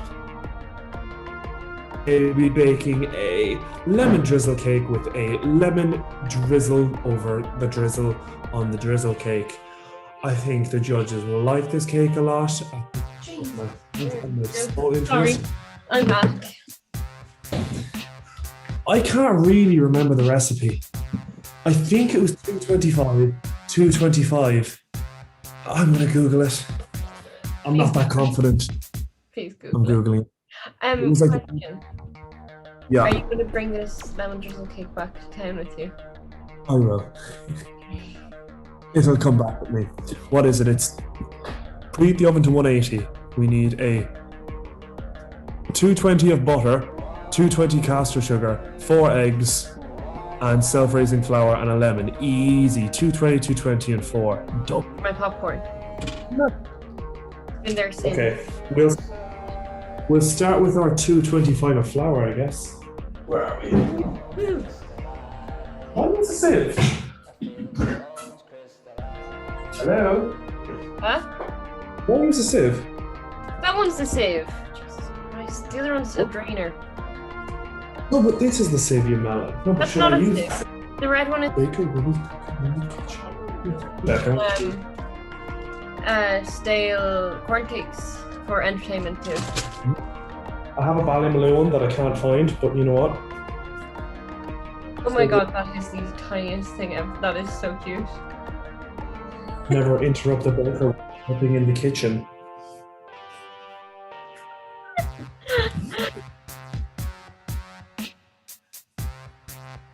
Oh my god. Yes. Baker. I can't baker. Zero that out. I shouldn't have. What are you doing? What are you doing? Jack, what the fuck are you doing?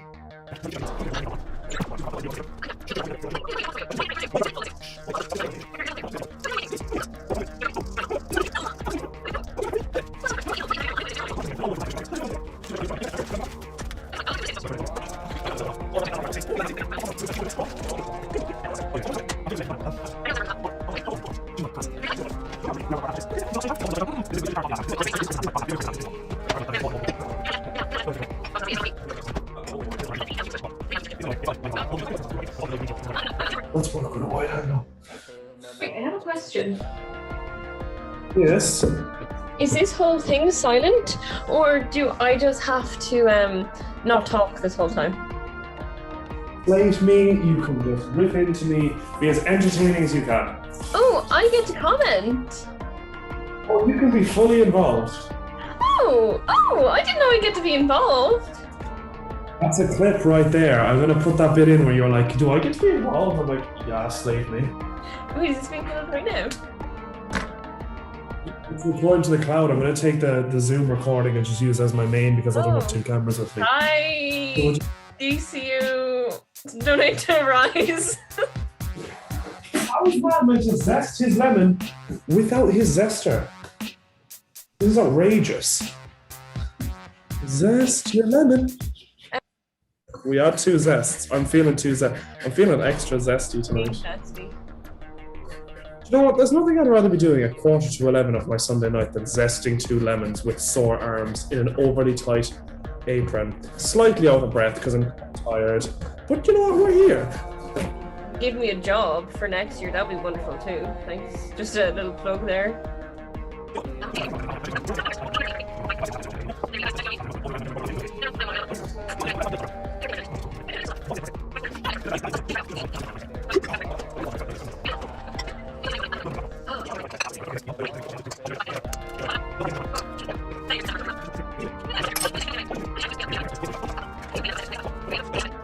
I'm not moving my Mac, so I'm gonna go for a walk.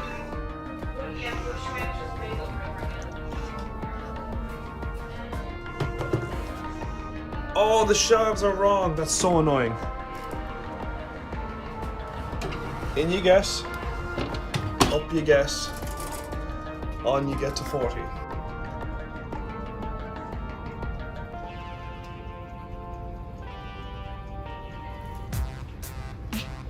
Okay, things keep going from bad to worse with my cake.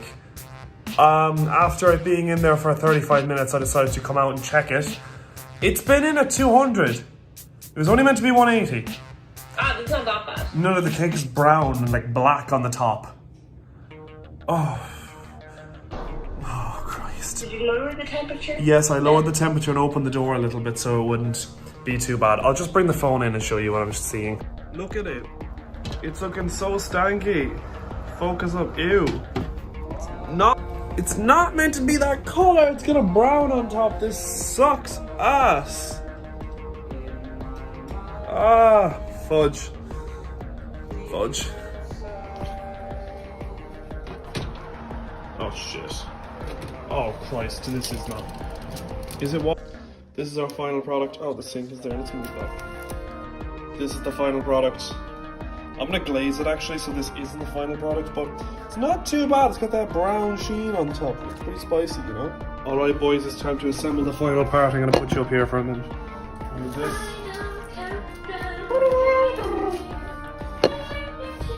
Hold on. We're assembling the final part of the cake. I got it out of its little thing.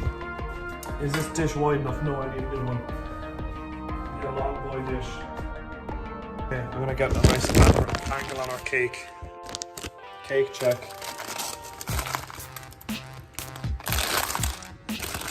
Oh yeah, look at that. Oh, he's able to get out in one piece and all. Oh, it's a W for the parish. Wait, why are you taking the I don't have a place to put it. Ow, this is hot. I don't have a container to put it on. I'm just holding it. This is the moment we've all been waiting for. The drizzle. Oh, would you look at that? That is techie. That is absolutely techie. Oh, boys, it's over. It's ropes for everybody else. That is Czechoslovakia. Oh, yes. Now we're talking. That has been my submission for Bake Off. I will let you know in the morning how it tastes. I'm going to obviously leave this to set because I'm not like a maniac. I will let you know in the morning how we're doing.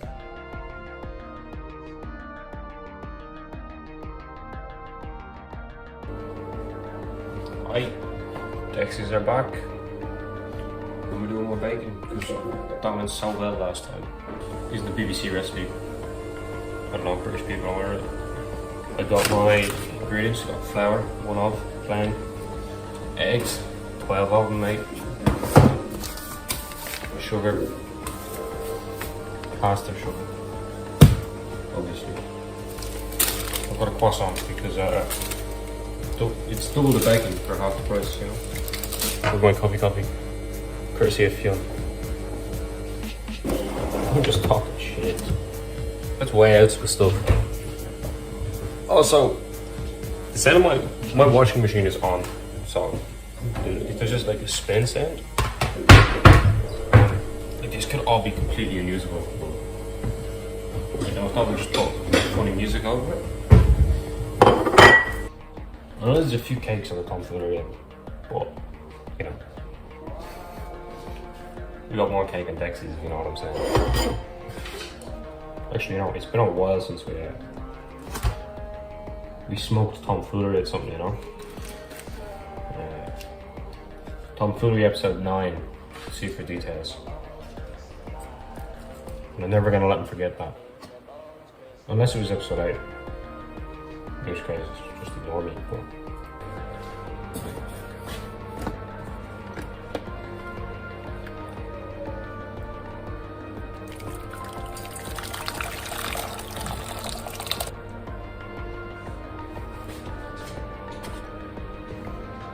whatever.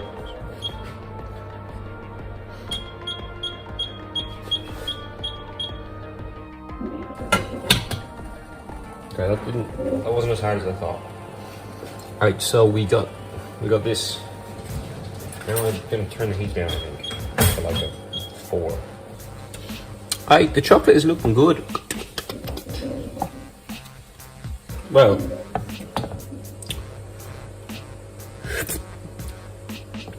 so much butter. But anyway, what's next?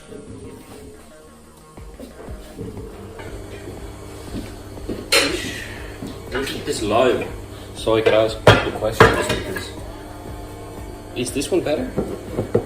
This one's like, it's deeper, but this one like looks like it's more for baking. This looks like it's, well, this looks like it's for like pasta bake or lasagna. Well, my mum used both of these for lasagna actually. This is just really deep and round. I think I'm gonna go with this one.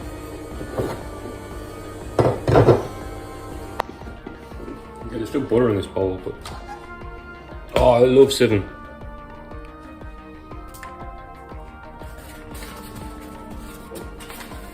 Okay, nearly oversipped. I did not need to buy a whole new bag of flour for this, because we had one open and I bought an entirely new bag.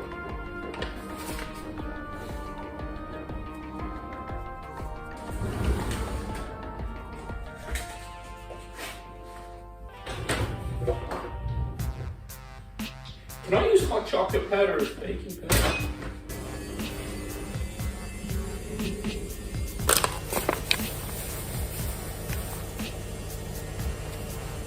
Man, there's so much sugar going into this.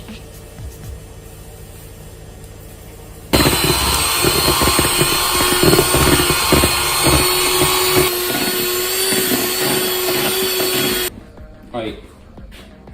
Is this cooled down enough? Man, the layer of butter on this is disgusting.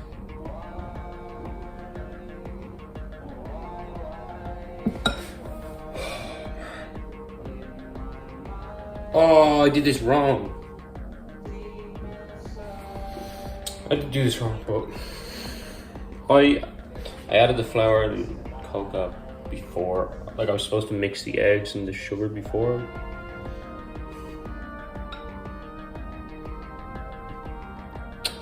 Bacon's overrated, that's all I gotta say. It's still probably gonna win though. A figure of 8. Okay, this is actually kind of looking creamy. Not gonna lie. Come City, as they say on Dexy's Midnight Blade Runners, Tuesday 2 to 7, not anymore.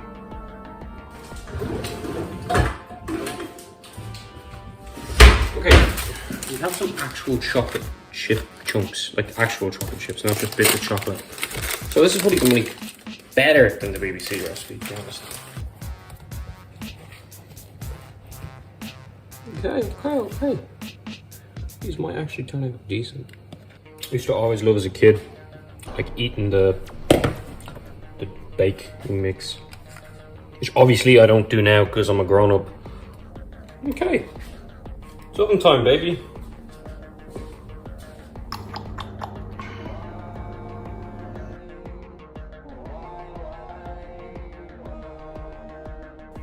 Okay, so it is late. Home from work finally. It's first try, Barney. First proper try. I was like a really smudgy earlier.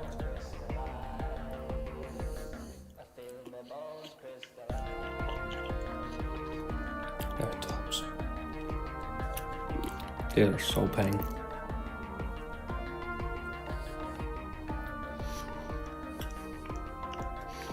That's so sick. I'm a fucking bacon god.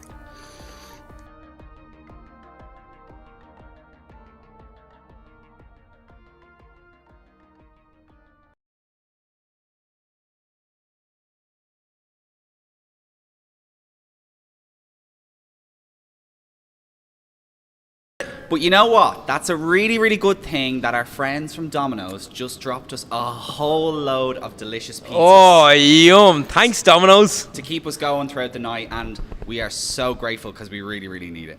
Absolutely. It's getting to that hour now. We have been live for nearly 3.5 hours. Our total, we're pushing €7,000. So I would love, it is 12 now. Before we hit 2 a.m., we would absolutely love to be standing here and celebrating a $7,000 hit in our target. So please, if you're still up, thank you very much. And even more thank yous if you click the link there and donate. Now, Jared, I don't know if you picked up on some of the festivities going on in the background. I did briefly see St. Patrick, but I thought maybe that's the spring? Yeah, so this is probably more of a traditional St. Patrick's tree, similar to one you might have seen in your grandparents' house when you were younger. But that's exactly what it is. Right here in the broadcast, we have a theme on the go, where basically we're making up for a bit of lost time. Absolutely, and you know what comes after spring? Well, summer! Find out at 3 a.m. because it's summer. But until then, we have something to keep you all glued to your seats and keep you donating. This is Blind Dates with the fabulous May Fortune. Absolutely. Enjoy.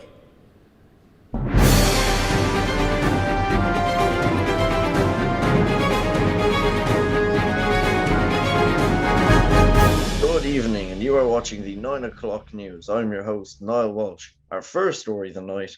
Preparations are well underway for the annual DCU TV 24-hour broadcast. We go down to our correspondent, Adam Bedi, who is currently in the U building in DCU. Adam, how is everything going down this evening? It's going well. Preparations are well underway. Getting ready for a good party. Sorry, party, did you say? Yes. As in a mass gathering of people in one area? That's right. During COVID restrictions? You're correct, Niall. And Adam, have you been talking to anyone down there? Yes. And who have you been talking to? Frank. Frank? Yes, Frank from the bank. And how is Frank keeping? He's still in the bank. And his name is still Frank. And what did Frank have to say about this party taking place? He said, I don't like it, but I'll have to go along with it. Okay. And is that really the U building behind you? Yeah. No.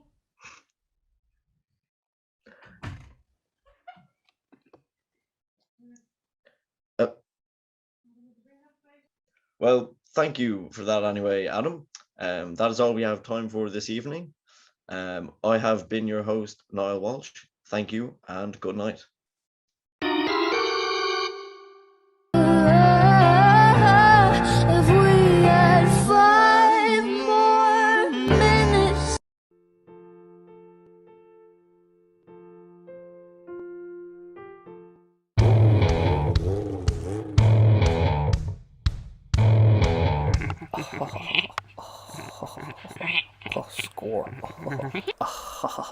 tune into the 24-hour broadcast. Yeah, do it. Do it. Whoa. That's like a week long. Whoa. No dill hole, it's like 24 days. You can't even count a 4. Shut up, butthead. Yes, I can. Not true.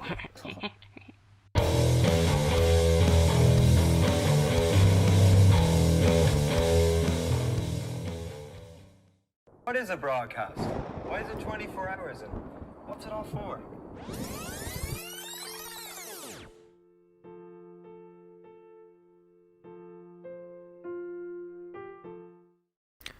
Rory. You must go to the broadcast. What?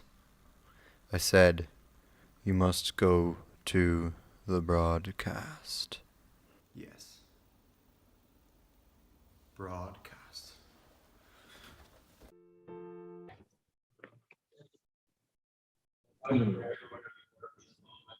Hello.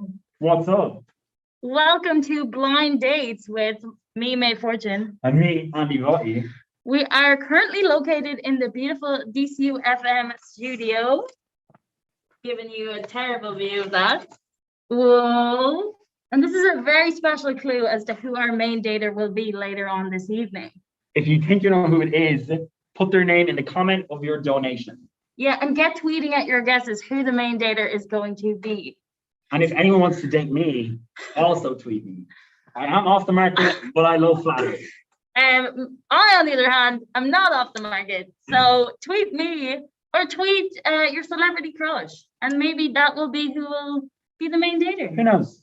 So, a little bit about ourselves before we begin. You may know us from the iconic Mandy on Tour. Also, Swept the Nation. Swept the Nation. Also, the recall of Mandy on Tour. Mandy Says Goodbye, which was the opening show on the 12-hour FM broadcast, if you caught that. Obviously. Obviously, you were there. Obviously, you were donating. I'm Liv. I'm the chairperson of MPS.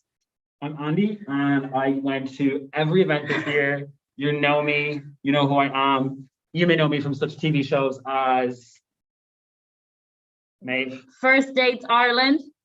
You can't introduce yourself. How did that date go, Andy? How did that work out for you, Andy? Is that who your current boyfriend is? No, it's definitely not. Okay, well, just a shout out to Andy's actual boyfriend, the very lovely Dylan. Who's now asleep. Okay, well, should be awake for the broadcast Should and be. donating like you are. Okay, so we're going to bring everybody in. So you will get to meet 3 daters who have changed their names to their celebrity crush. Some of them are questionable. Questionable if they're celebrities at all. And, oh, they're coming in. Oh. Okay. I see you, Rihanna. I see you, Riri. Ryan O'Shaughnessy. That's not a celebrity. Sarah Michelle Gellar. Okay, Who's that? Queen, Buffy the Vampire Slayer. Oh, Buffy. Yeah. Oh, fair. So welcome to our 3 daters. Do you want to introduce yourselves? Give us a little bit of info as to who you are. Why don't we start with you, Ryan? But don't give away your identity, please. Yes, hello. I am Ryan, and I'm a nice guy.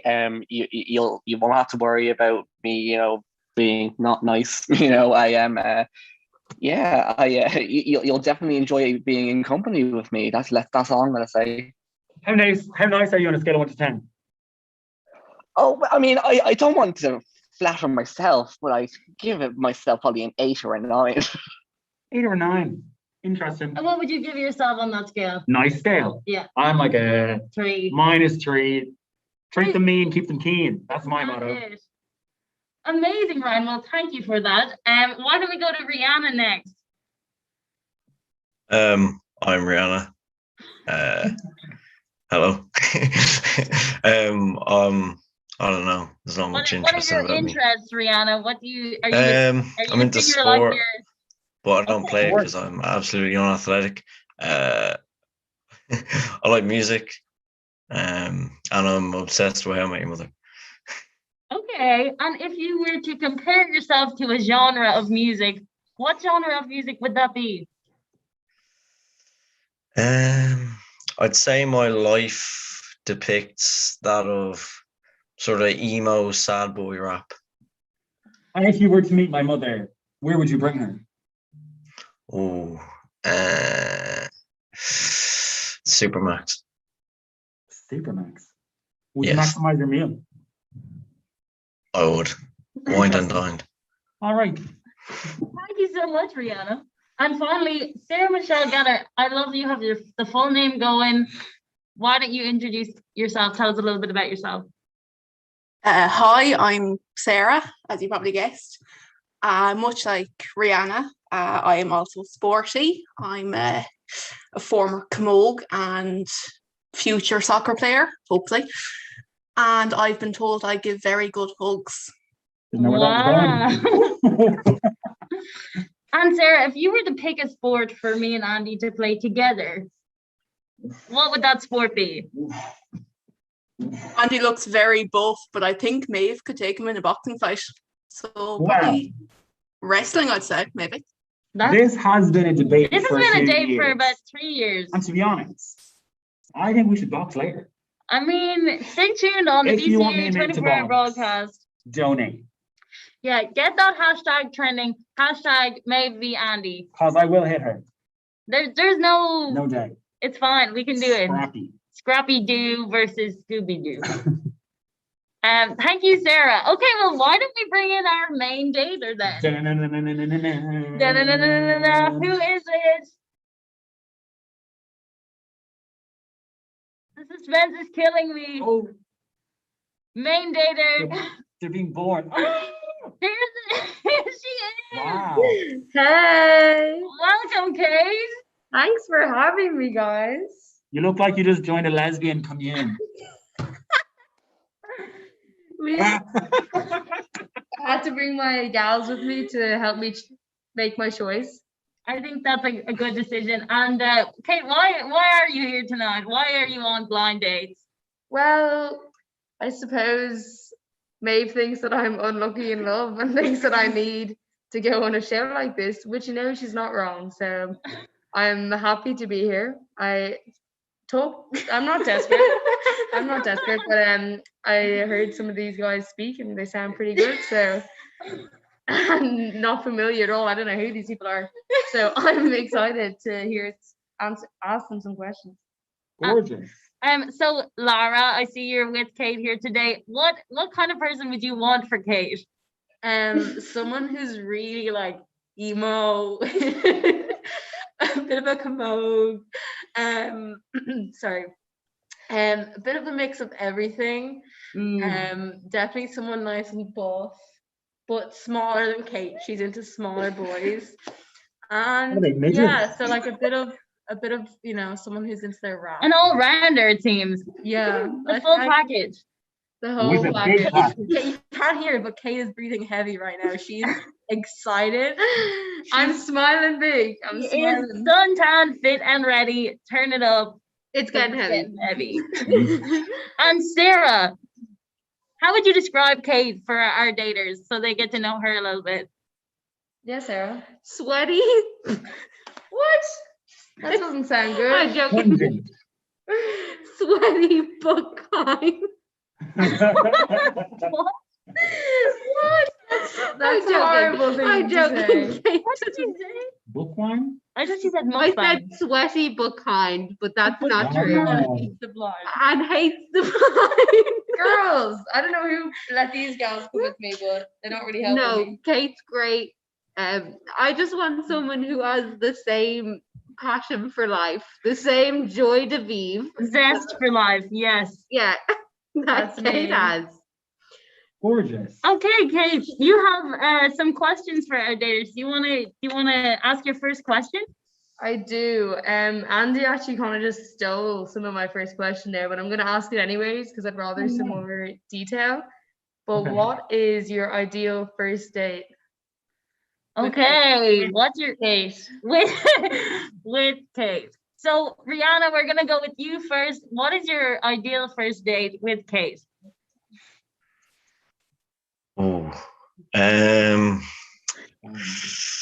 got this, Rihanna. I don't want to say dinner and movie because that's kind of like basic, but I mean, things are cliche for a reason, so probably, you know, If it ain't broke, keep don't it simple. fix it. Keep it simple. I wish you could see my facial expressions. What kind of food would you serve to Kate? And how would you serve it? Off your body, perhaps? Sushi on the body? No? Probably serve it on a plate because how else would you serve food? Wait, sorry, And probably like I I don't know. I'm obsessed with pizza. I like pizza, so probably pizza. When you say dinner, do you mean like you'd cook for me or we'd go out for dinner? If so, where? And if cooking, what would you make? He's like, I just say I'd probably I can't cook, so probably going out and probably Nando's. You know, I like chicken. Okay. What would you say if Kate was pescatarian?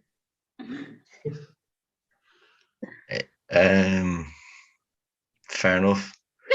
I don't hate. I'd love some more I don't enthusiasm hate. from Rihanna. What?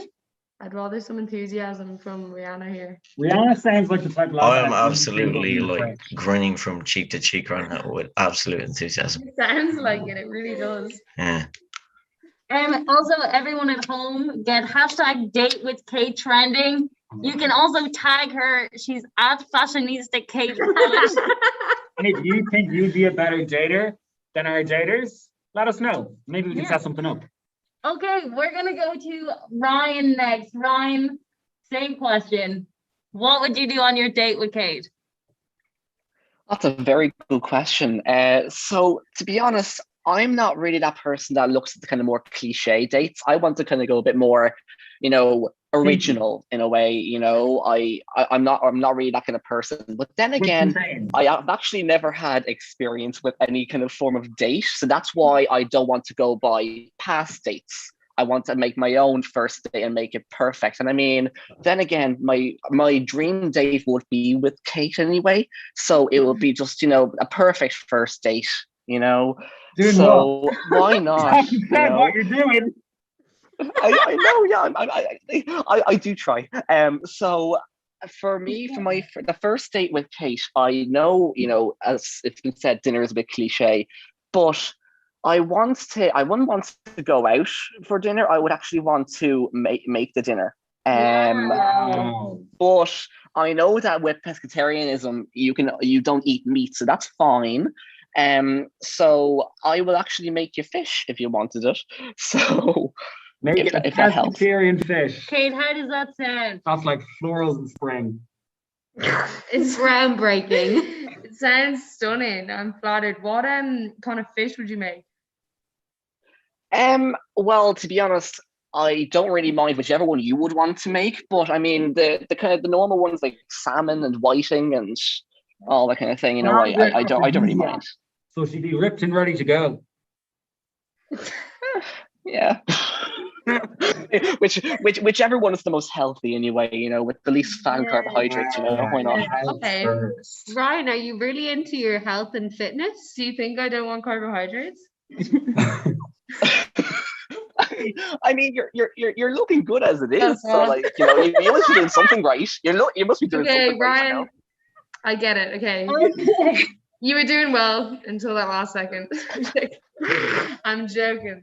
Why don't we ask our final dater, Sarah Michelle Geller? It's all on you. It's all on you.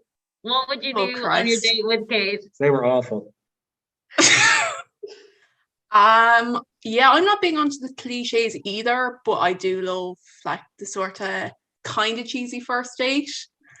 Dinner and a movie take kind of spin on that. I think movies are kind of a bad first date because you can't see each other for 2 hours.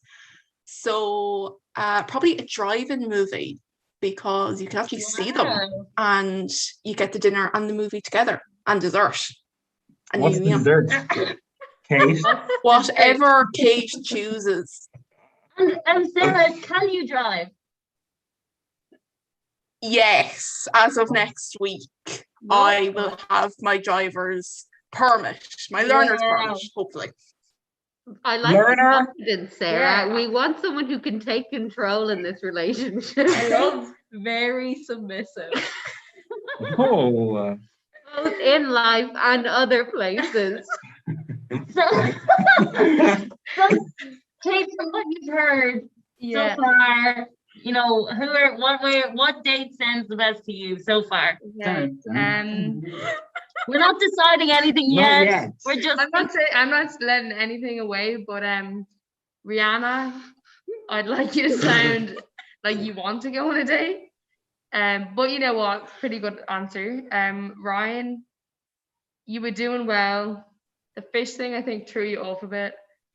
And you know, if you're gonna date a pescatarian, you gotta know about your fish. Gotta know your fish, guys. I don't know about that. And then Sarah's doing pretty well.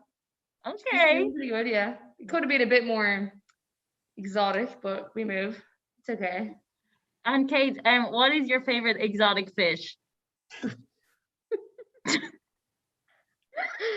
My favorite exotic fish is Labrador. Labrador. What? You know she's You psycho. can't just keep saying Labrador. I'm joking. Okay, no, my favorite actual fish. Okay, this sounds really hypocritical because it's probably salmon, and I just slated Ryan because it's salmon. But you know, I don't know. I don't know. Okay, good answer, Kate.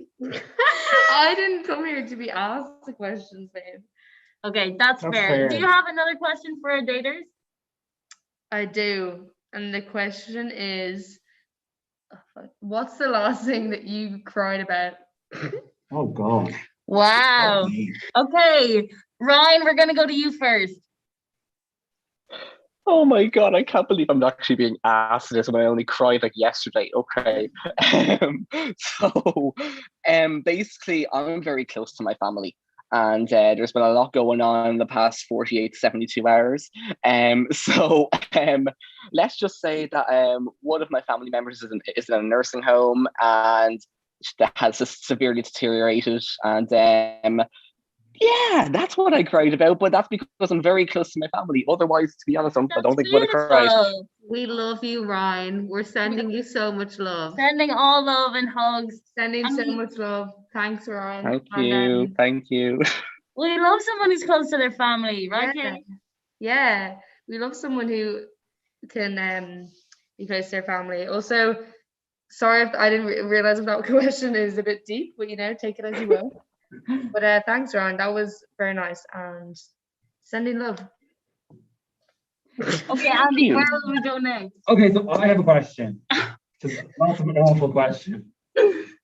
If Kate had an OnlyFans, how much do you think it would be worth to subscribe? This is a great question. We'll go to Sarah. Is it by month or how does it work? Yeah, so it goes by month and like how much it is per month. Andy would know. Per subscription. Hashtag subscribe to my life. I don't think you could put a price on that, to be honest. Yes, that's the question, though. I don't know. I'd say decent 25. That's I think what I would pay minimum.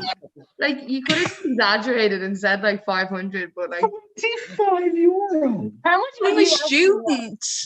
Mates rates. Mates rates. Rihanna. Rihanna's gone. I was gonna say prices as well. Not in a good way though. Like I wouldn't pay anything for it. But no. I'd say. Rihanna, what? This is not on this. Oh no. Rihanna's getting flustered now. I'd say I'd say $7,000. Okay, it's not that good. It's not. She doesn't even shower. Ryan. This front are sweaty. Some people like that. Okay. Ryan, what do you think? I mean, okay, like, you know, yeah, I'm gonna say, you know, priceless, all that kind of stuff, you know, but like, again, like that's, yeah. So to be honest, I I don't know, in all fairness, because I'm not really I'm not that experienced with looking up OnlyFans profiles, because I just not into that kind of thing, to be honest with you. But I know, Kate. Sorry about that. But I've known from other friends who've had it that they've probably got about €20 a month or something like that, and I thought that was a bit too high. But then I see Kate, and I'm like, yeah, you need to go higher. So I would probably go for about 10,000 or so. Yeah. Wow. Again, she doesn't shower. For a lifetime subscription rather than just monthly. I'd just like to say on behalf of Kate that if anyone donates with the hashtag Late Night Kate, she will provide free OnlyFans service to you this evening. But make sure to donate with that hashtag. Thank you. If my mum is watching, she's joking. That's not true. If Kate's mom is watching, please get in contact what kind of person you want for Kate. We'd love to know. Rihanna, if you were to, sorry, I'm just jumping in here. If you were to meet Kate's mom right now, what would you say to convince her that you're worthy of her daughter? I would say nothing and present her daughter with a blue French horn right in front of her face. What? And I believe that shows enough. Okay. You'd blow her mother with a horn. Yeah, I get you. What? Who? What? You'd blow her mother with a horn in the face. No, I'd give Kate a blue French horn in front of her. Like a literal blue French horn. It's not a euphemism or anything. You'd give Kate the horn. What if she... Okay. Rihanna, what if she didn't watch How I Met Your Mother and she didn't get it? Oh, well, then it's not meant to be. Oh.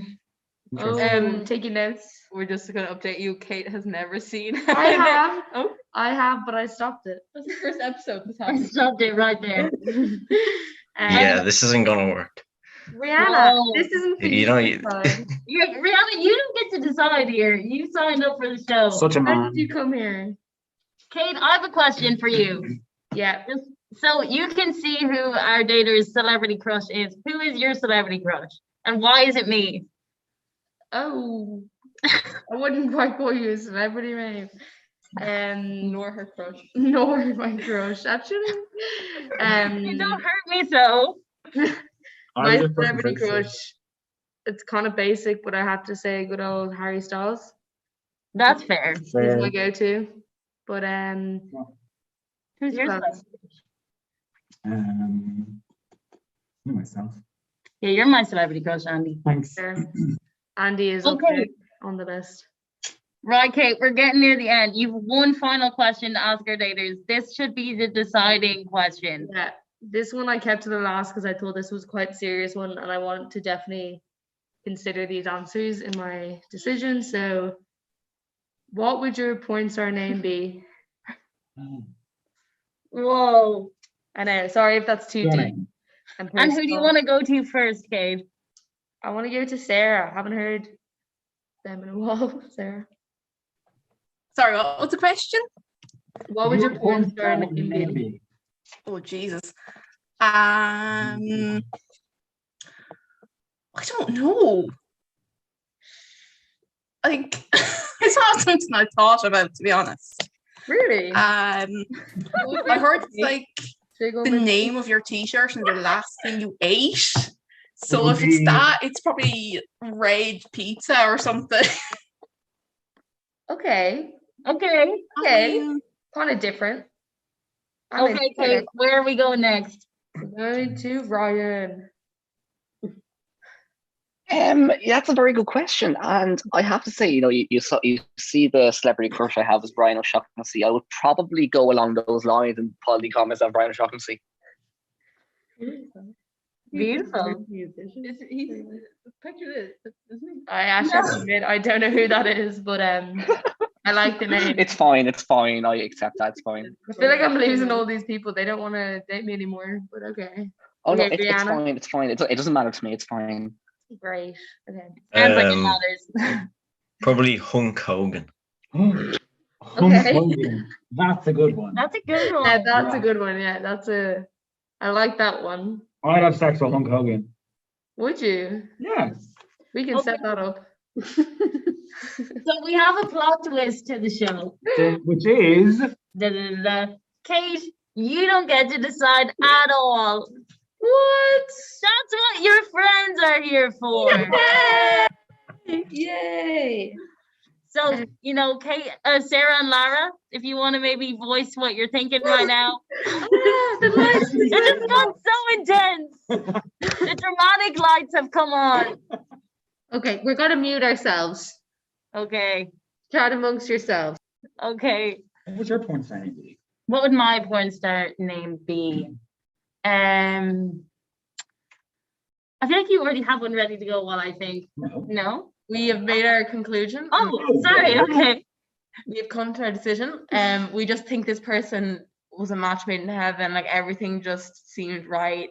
No love story is meant to be easy. The ones that are worth it are difficult, and the road is rocky. But if anything that's worth having, sure enough, it's worth fighting for, as Cheryl Cole said. Oh my It's going to God. be a roller coaster relationship, and it'll end with a deep plummet.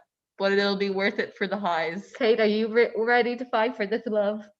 I'm ready to fight for this love. Well, get ready to love Rihanna. Woo! You. Wow. Rihanna. Yup, Rihanna. Rihanna, Okay. reveal yourself. Rihanna, reveal yourself. Oh, I didn't see that coming. Okay, Rihanna, who are you? Tell us your real identity. Tell the people at home. What do you mean? This is my. No. My name is Niall. Hello. No Tell way. anyone who I doesn't had know. no idea that was you. That's so weird. Yeah, what the hell mean it? It's really coincidental because Kate actually has copies and it's all over. It's like Mrs. Niall Walsh. Yeah. For the past few weeks. Well, it's meant to be. You too? It's meant to be. Yeah, Niall's copy also says Mrs. Niall No, Walsh. because I'm that vain. Okay, well, why don't we see what you're missing out on, Kate? Please show me. Reveal yourselves. Sarah. Whoa! No, Hot and steamy. no way. Oh, Hey, Ryan. Ryan. Wow, what the hell? I didn't even like fish anyway. I know. Okay. Me neither. Aoife, how are you feeling? Are you A sad? little heartbroken, I'm not gonna lie, but true love is around the corner. To be Surely, fair, I'm back to Tinder. Pretty obvious that me and Rihanna had a connection, I think. Rihanna and Kate, would you be open to an open relationship? That's something I think we need to talk about in private. Sarah. Yeah. That seems like an That has yet to be off-camera decided. conversation. Okay, folks. Well, I think it's time to say goodbye. But stay tuned on the broadcast. Keep donating. And maybe, just maybe, we'll see a date between Kate and Rihanna a little later on. Is that something that's happening? Okay. And thanks so much for having me. Getting Um, ready for all a the good contestants. party. You all did fab. Sorry, party? Did you say? Especially Rihanna. Yes. Thank you. As in He a looks mass so gathering not of happy. people in one But yeah. That's I'm right. ecstatic right now. During Okay. COVID Bye, restrictions. folks. Love you. Oh, okay, guys, we've moved You're on. correct, Niall. Thanks. And We're Adam, done. Thanks, everybody, for have you coming been on. talking to anyone down Kate, there? I think you have to go on a Zoom date Yes. with Niall now. Oh, we've And already who have planned you it. I'm so disappointed. Yeah. I sent her the link. Yeah, actually, we gotta go. I have a new link Yes, to go. Frank from the Okay, bank. bye, guys. And how is Frank keeping? How do I leave the Zoom? He's still in the bank. And his name is still Frank. And what did Frank have to say about this party taking place? He said, I don't like it, but I'll have to go along with it. Okay. And is that really the U building behind you?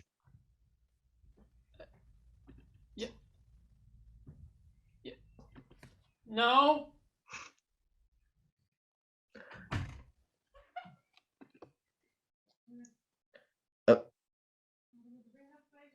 Well, thank you for that anyway, Adam. That is all we have time for this evening. I have been your host, Niall Walsh. Thank you and good night. Recording. What's up, guys? It's your boy, Daniel Got Hits. I know it probably doesn't look like it, but I did go to DCU. Big shout out to DCU TV. They're doing the 24-hour broadcast on the 17th and 18th of May. Go support it. It's for a great cause. All proceeds are going to the Rise Foundation. So yeah, best of luck with it, and I'll see you guys soon. Peace. Hi guys, Crossy here from FM 104. Best of luck to everyone. DCU FM, 12-hour broadcast on the 16th of April. Lads, it's hard enough doing 4 hours, fair play. And to DCU TV, they are going to be doing a 24-hour broadcast on the 17th and 18th of May. I remember I gate crashed that one year. Great crack, lads. It's absolutely brilliant. All for the Rise Foundation. Fantastic. Fair play, everyone, and best of luck.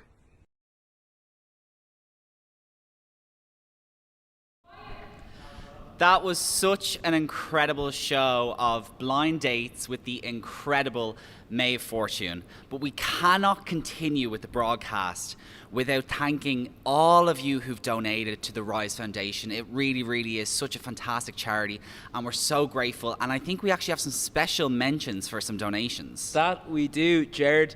We are currently €294 away from €7,000. Woo!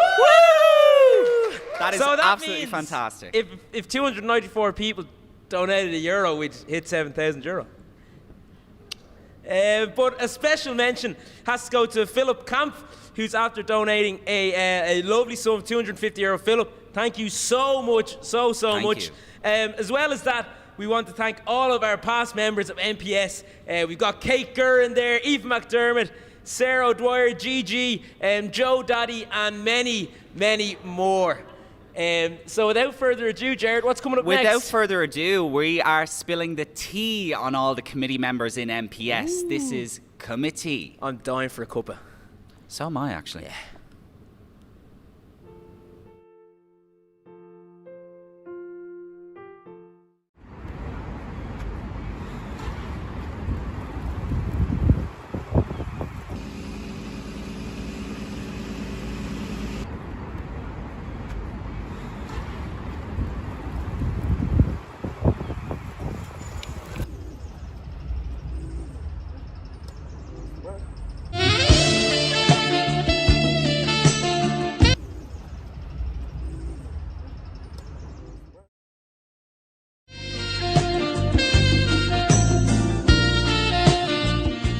Damn, what is that, bro?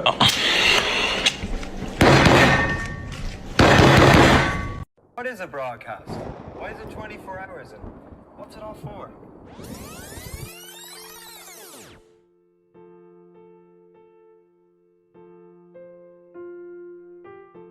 Hello and welcome to Committee. We're going to be spilling a bit of tea on some of our past committee members, and I have Lara and Sarah here with me to see what we're going to find out about our committee members. Did you guys send in anything yourselves? I did. I'd like to say no. Oh, okay. Interesting. So we're going to start with our first one, and we're going to try to guess which one of our committee members sent in this story. So when I was younger, I once went to the aquatic centre to try out the surf simulator machine yoke that was new there. Waited a solid 10 minutes to get up there, have a go, fall, and have my swimming togs jet off me at light speed in front of a ton of people. Now, if I had to guess in the committee, I'd either say between Mark or Dylan McClory.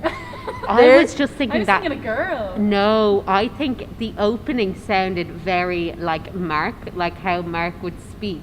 That's interesting. But then when like the further it got into the story, I think it's Dylan. Dylan loves a good tale. He loves a good story. And he is a word painter. You know, he paints a picture. Like the imagery. Have you ever gone to the aquatic centre? I have. I haven't been there since that incident. What incident? Oh, it's actually quite grim. Not with me. Not for this time anyway. Yeah, I used to love going on that sort of thing, but I've never had an experience quite like that. So I got some of our presenters to also send in a bit of juicy gossip. Wait, to find out who that was. We will later. Okay. And So which presenter do you think this was? He's ready? Yeah. So I was once barred from the academy on Abbey Street after being kicked out because I asked the bouncer if he was proud of himself. Owen O'Reilly. Owen O'Reilly. Owen O'Reilly. Did we get a confirmation from Owen O'Reilly? The most Owen O'Reilly thing I've ever heard of. Definitely not Ariana. I don't think. I feel like she's been to the academy. I think she has. Maybe she has. Pre-COVID. Is it? I think it's. We're dead right. It's Owen O'Reilly. Is it Owen O'Reilly? Iconic behaviour. Stinks of Owen O'Reilly. So let's see. Who else have we got? Who do we think ripped a pair of jeans on a date on the committee? Ooh. That's such a simple one. That is mortifying though. You'd be so embarrassed. Like, very true. Aoife O'Reilly? Yeah. It could be Aoife Can I O'Reilly. give you 2 other hints? This person also once bumped into a compost bin and they also got a stone stuck up their nose. Aoife O'Reilly. I think Aoife O'Reilly. Guess again. No. Is it you? No.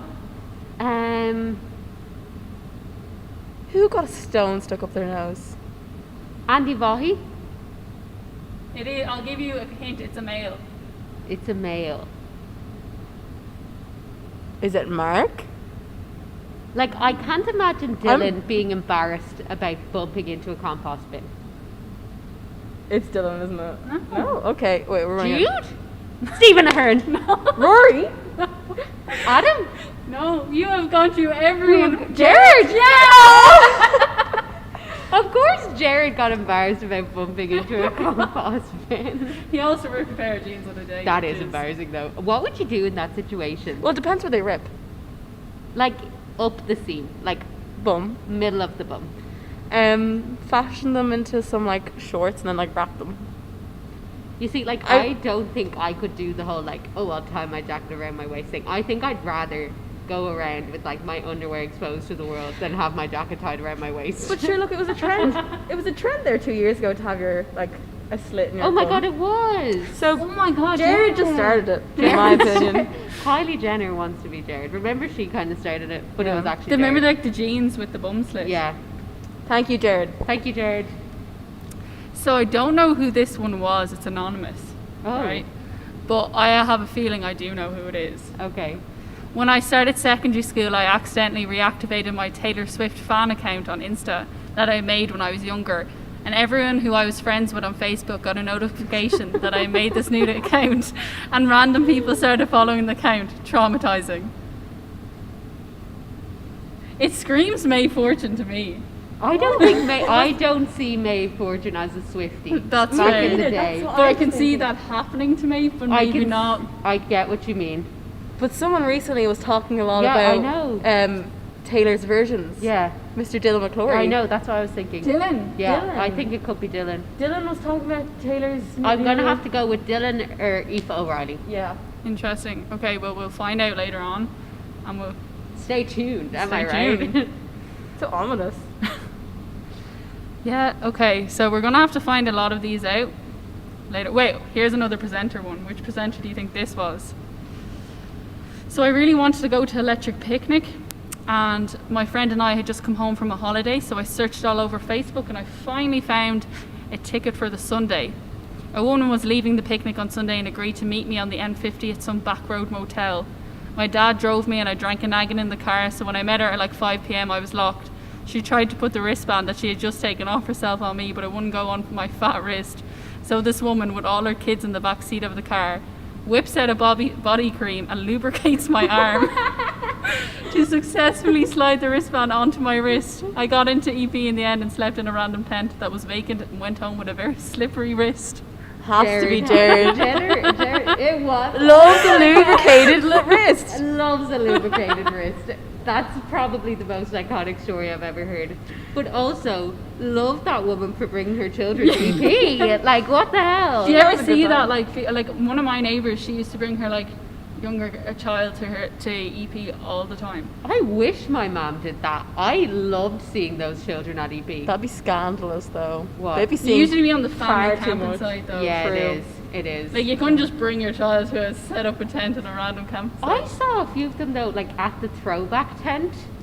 And like they were all all just there. Like Cute about body the and mom soul. The mom and the dad were like dancing to Robbie Williams, and the kids were I just know. there. No, I was like, me. I seen a parent with a child, say like 6 or 7, on their shoulders at Raven the Woods. No I think way. that As they should. As they should. Honestly, I wish that had have been me. I mean, now we're now in a pandemic, so that kid got to have more festivals than some.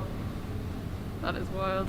Which presenter do you think is partial to drinking milk on a night out? Jack Collier. Absolutely.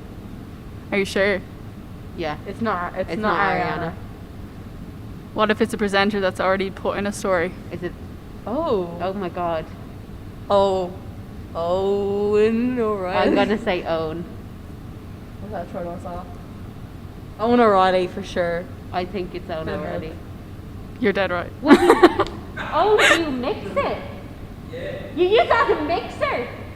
With vodka. That's revolting. Wait. Oh, I actually heard of that.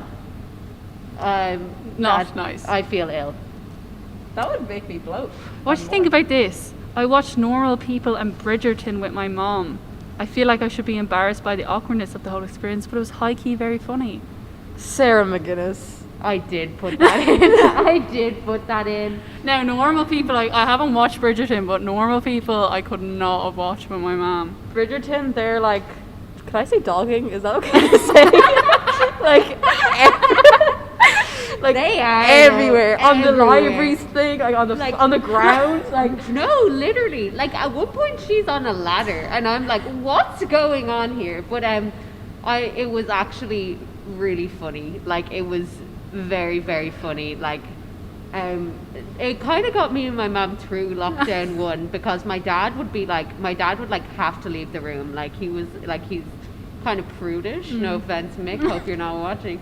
But like he gets a bit like worked up about like he's kind of like, oh, get that off the TV. So but me and my mum would just sit there and like chill and be like, this is horrendously inappropriate, but I'm kind of having fun, you know. Can I add a fun fact to Sarah's story? This is also about Sarah. She likes to listen to the song that Daphne loses her virginity to. I actually do. It's actually quite a peaceful song, but she listens to it on the frequent. Yeah, like when I'm sewing, I actually put it on, and it's so soothing. Can you give us a? It's an instrumental. Oh, keep going. Do do do do do. Do do do do. That's pretty good. Thank you. It's really good. Recommend. I kissed my friend's dad on the cheek at her birthday party, and I'd only met him that day. I know this is about. That's not even. I thought that was gonna be so much worse. I That's not was bad. like, we're going into really bad territory. But A kiss on the cheek. That's just. I mean, okay. I No, suppose that is. I know for terrible. a fact who it's about, so I'll let you guess. Kate Burke No, and private school dads. Maeve. it's Maeve, and it's my cousin. That's my uncle that she kissed. Was it a good So- kiss? I mean, Noel's a married man, so I think it was kind of just a one-sided affair. Why did she kiss him? She said that she just kind of panicked and like it was a very awkward situation, and like I think she was saying thank you, and he was kind of like, oh, you're grand, and then it just happened. Mortifying for her nonetheless. It And sounds like a Noel, I romantic hope you're moment. okay. So, what do you think about I had to read a prayer at my school carol service in front of hundreds of people, but had really severe pink eye and couldn't read the page. So I just said a load of holy words and walked off the podium. At start, I would say Kate Burke, but I don't think Kate Burke would just say a load of holy words. I don't think she has would. like the. I think she's the like, smoothness. I actually have pink eye at the minute. I would say Jude. Yeah. Jude. We're going to get the presenters to name who some of these were later on. You should have got them to write the names. Yeah, I did. I asked people to. Oh, I didn't realize. didn't. Did you? No. No. Do you have... Wait. Right, which one will we go to next? Have you ever had a really bad role in a play? I was Joseph in my nativity play in primary school.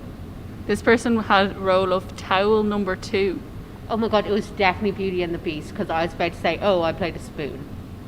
Towel and Beauty and the Beast? Yeah, we had towels. Well, like napkins. I don't know if they can classify it the same thing. But how many tells were there? Tell number 1, tell number 2. We had 4. In my was it you? No, it wasn't me. I was the spoon. In my primary school nativity play, if no one had a character, they didn't get like extra characters. They were just peasants, and they and they stood at the side of the stage in like a tablecloth that's brown, but they cut a hole in and like made a brown bandana with it, and they were just peasants. And the only role they had was a bit of a choir, but they also gave Jesus gifts. Was that teacher not afraid of like starting a class war, like as in a Yeah, social like a peasant. economic class war? Well, second class. 90% of the actors were peasants, so it was a very small majority that were classified as hierarchy. That might be a metaphor for the world. One peasant got to press play on the music, though. That's kind of fun. That's a lot of power. Privilege. My sister told me an embarrassing story about her friend. Her friend was like this, like really like, you know, head girl in school, like very like fun and nice and kind and everything. But when she used to go out with her friends and stuff like that, she'd come home, and one night she came home and she stripped naked and got into the bed beside her parents. Oh, that's mortifying. Yeah. That's embarrassing. Imagine, and her parents were friendly, just like, no, go on, like back to bed, and she just kept coming back. That's a healthy relationship, though. Yeah, I'm glad she feels comfortable in her own home. I actually, when I was younger, my nana like used to come stay with us, and like she was like, this is what kind of when her dementia was really bad, and she used to stay like in the room next door to me, and she was such a funny woman, but like she would get so confused looking for the bathroom, and I hope this isn't too much information, but I sleep naked, and she like came into my bedroom and like it's banged on my light, and I was like, whoa, and she was like, where's the bathroom? I was like, it is like 3 a.m. woman, please go back to sleep. But like I didn't have time to like get dressed, so I just had to like walk her through my landing like naked and put her into bed. I was like, this is so bizarre, like this is not how I expected my night to go. Healthy relationship. A healthy relationship. Like I was like, it's okay. It was kind of. I didn't traumatic. expect to find this out about you at 1:15 in the morning. I don't think anyone else did. Daniel Breen, did you enjoy that one? Thumbs up. Good man. So after my first kiss in the Gaeltacht, my friend told me that the boy looked like a light bulb, and it took me almost a year to get over the trauma. I feel like I've heard this story before. Caper. But I don't think it was. Maybe it was Kate Burke. I don't know. We don't have a name. No. It was me. His name was Ben. Oh, was that you? It was me. Oh, that's how you It was sorry. totally me. It was in the Gaeltacht. I like, okay, like I'm not saying like I was really pressured into it, but like I was kind of like, like I could take or leave this. Like I'm not really, you know, like this isn't really like insanely romantic or anything. And then I was just like, you know what? Who cares? And then like literally 3 seconds later, my friend Anna was like, oh my god, that's light bulb Ben. And I was like, why didn't you tell me that this was light bulb Ben? Ben, I hope you're not watching. Love you. That was a very romantic moment we shared. This one's for Ben. Donate if you're watching. Ben, if you're watching, donate. But yeah, and like ever since then, I was like physically repulsed by all males, especially those who look like light bulbs and or were named Ben. Not anymore, Ben. So donate, please. I was just trying to think how he looked like a light bulb. It was the face shape, so very narrow chin, but very bulbous. Very, what's that? The cartoon of the two rats, something in the brain, pink in the brain. Anyway, move on. No one knows. I have no idea. I think you made that up. Maybe. One time I got really excited upon seeing my friend that I ran and hugged them, but actually punched my now girlfriend in the face in the process. I have a funny story about people punching me in the face. This is the same story. No. I wrote it. Wait, what?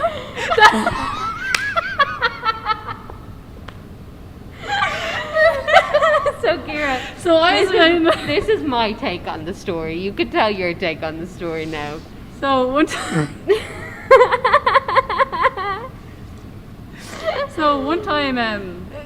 my now girlfriend Sarah. I was immediately being like, which committee, boy member or like what? Okay, Kira. I think committee, that's quite clarified. Yeah, that's also true. But anyway, one time, my now girlfriend Sarah McGuinness, I was talking to my fellow TV manager Rory Flynn, and out of nowhere, this crazy blonde girl comes over, goes to hug Rory, and punches me in the face. And I didn't mean to. I was just really. It took me swept a up in long, the moment. long time to get over it, Sarah. We're steady now. We are steady now. In case anyone's wondering. Daniel doesn't think we're steady.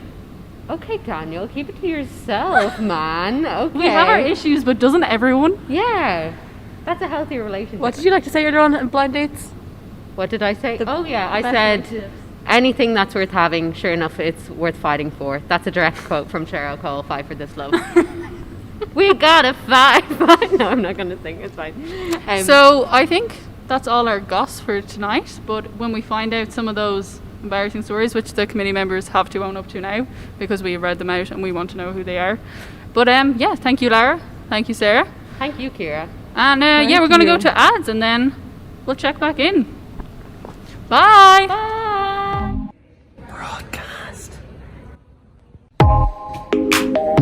Broadcast. Broadcast. Broadcast.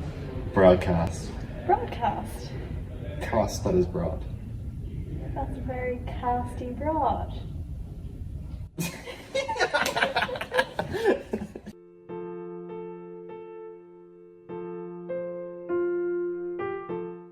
In the far-off reaches of old Hibernia, a gallant knight, Sir Ferkawilly. Come on, Barnaby, not long now. And his trusty horse Barnaby seek out the enigmatic Kiltorn, the mystic wizard magician. Reveal yourself, wizard mage. I have travelled far and wide with my loyal steed to learn your secrets and finally know what my truthful quest is. Suddenly, the beautiful lake turns to a dark swamp, and bubbles begin to rise to the surface as Kiltorn, the great and powerful mystic wizard magician, reveals himself. Egads! Kiltorn was an ugly goblin wizard all along? Please, oh mighty Kiltorn, tell me how best my time is spent. You should watch the 24-hour media broadcast by MPS. It'll be a live stream. It'll be in aid of the Rise Foundation. It's happening on May 17th. Don't forget to donate. I'm sure it'll be a whopper. Aww.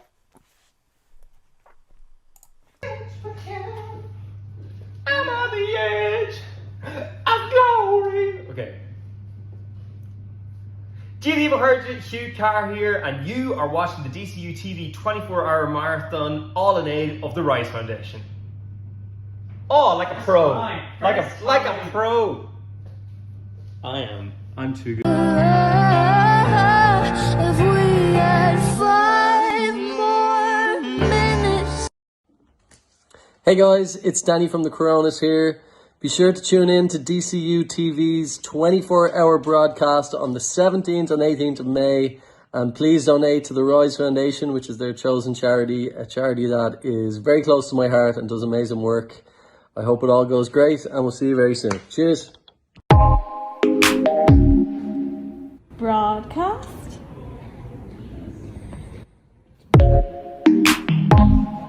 Broadcast. Broadcast.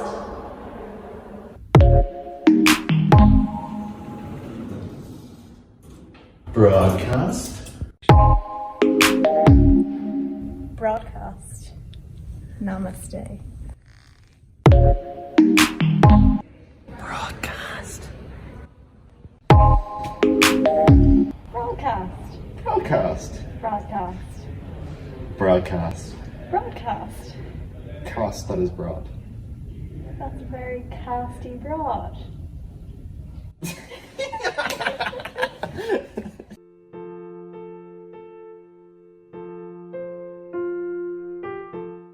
Can you rap?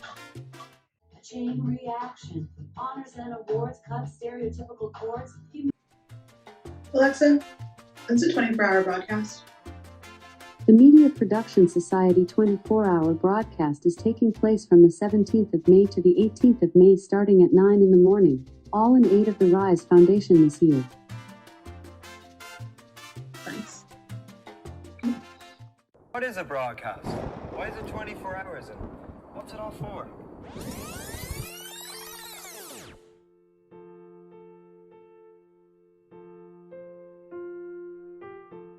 What's everyone's favorite hashtag?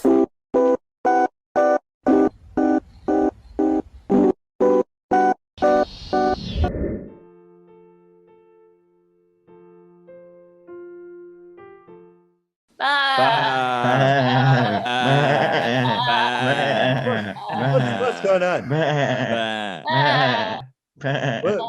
Banana? Great Scott, Marty! We've just gone back in time! We have to go back. Back to the future. Back to the broadcast. Yes, we have to. Back to the broadcast.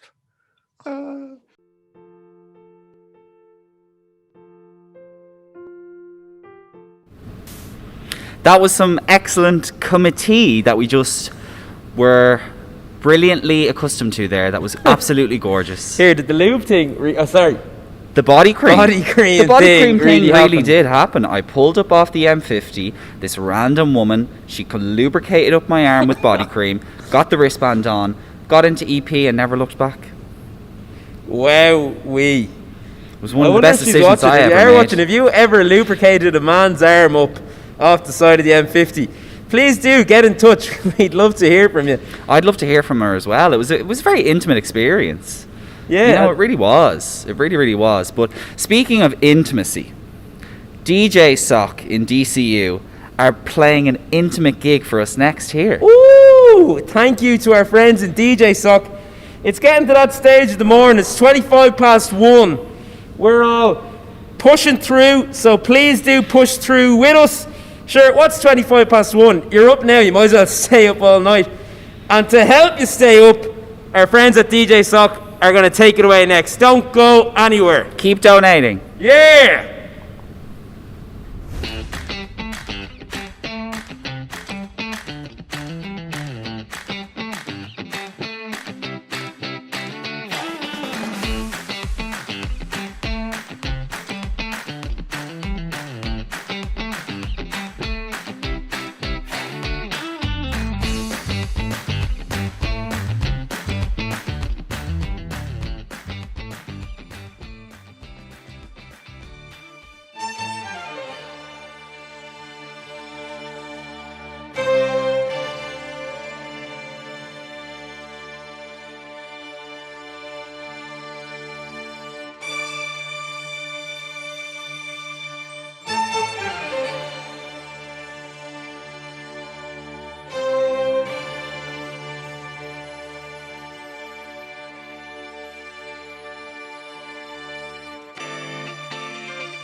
this 5'7" guy who's just my type.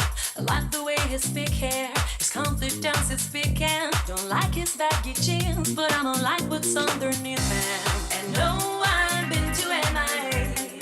I hear the Cali never rains and New York's far away. But first let's see the West End. I'll show you to my bedroom. I'm liking this American boy. Take me on a trip, I'd like to go someday. Take me to New York, I'd love to see LA. I really want to come pick it with you. You be my American boy. Listen, can we get away this weekend? Take me to Broadway. Let's go shopping, maybe then we'll go to a cafe. Let's go on the subway. Take me to your hood. I've never been to Brooklyn and I like to see what's good. Dressed in all your fancy clothes, sneakers looking fresh to death. I'm loving those short toes. Walking that walk, talk that slick talk. I'm liking this American boy, American boy. Take me on a trip, I'd like to go someday. Take me to New York, I'd love to see LA. I really want to come pick it with you. You be my American boy.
What a show-stopping performance from DCU DJ Sock. Thank you so much to all our friends over there for providing that incredible entertainment. I know it was absolutely needed. Absolutely. Some hop off that set, lads. Oh my God. Tell you, the energy levels have been absolutely lifted. So thank you to DJ Sock. And do remember, we hope that you are all as energetic as we are about our charity, the Rise Foundation. We are almost nearly at our target. We're halfway there. So please, please, please keep pushing. It's for an incredible charity, for an incredible cause, and we really do appreciate it. Absolutely. And like that, if you're enjoying the content that you've gotten so far, I was about to try to do quick maths there, 5 hours in to the broadcast, and like that, if you are enjoying it and you're still watching, thank you so much. It means so much to us and everyone involved here to know that you're at home. But like that, let us know, comment, tweet us, get on the socials. But coming up next, well, slag us off on Twitter if you want, but even if you don't want to, this next segment might do it for you. This is Mean Tweets with Sarah McGuinness. Enjoy. Why am I genuinely nervous? Like, palms are sweaty, knees are weak, arms are heavy, mom's spaghetti. That annoyed me. Let's get into the video.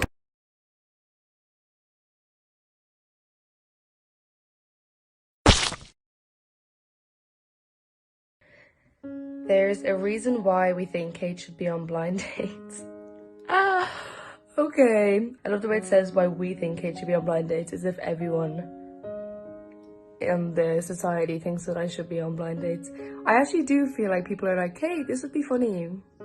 They're like, you're super lonely, get on that show. How is Jared so good at his job? Oh yeah, because he has no friends. Okay, that's kind of like a backhanded compliment kind of vibe. I'm just gonna take the he's so good at his job bit. I was gonna slate Maeve, but I think being from Carlo is insult enough. I'm proud of where I'm from, okay? Ariana's pretty cool, but I still hate Americans. I mean, I can't. That's irrefutable. Kind of like a backhanded compliment, honestly. Can Ciara Breslin and Sarah McGuinness stop flirting at every committee meeting? It's just weird. No, we will never stop. If Lara Fagarazzi corrects my pronunciation of bruschetta or tells me not to eat fusilli one more time, I will gouge my own eyes out. I completely agree you should gouge your own eyes out if you continue to eat fusilli or pronounce bruschetta wrong. So that's valid, and I completely agree with that tweet. That's not a mean tweet. That's a statement that you should live to. That's harsh. No, I'm joking. Don't gouge your eyes out. But just pronounce bruschetta right, please. Oh Christ, here we go. Can someone please tell Jack to use his inside voice? It's not wrong. I never shut up. I'm the kind of person to be the loudest in the room. I need attention. Heard Sarah is the chair of MPS now. Is it too late to get my €4 back? Okay. Rude. Wholly unnecessary. But probably not. I'm taking over in September. So just don't sign up again, okay? Don't want your negativity. Yeah. The only consistent thing in Ariana's personality is her hair color. Oh wait. Joke's on you. I dyed my hair permanently this color, so it's gonna be pretty consistent. So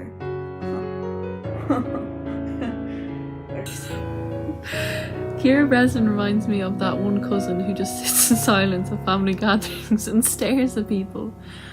Guys, I'm not, but I mean, I could have been called worse, so I'll take that as the best way I can.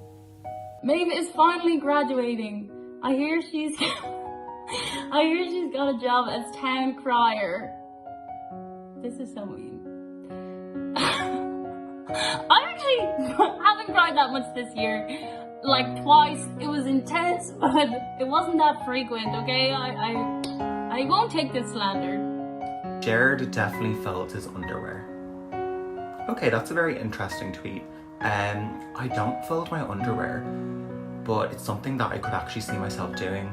I'm a neat freak, so that's actually... Can someone tell me if Lara is looking in the camera or not? I really can't tell because of her massive cock eye.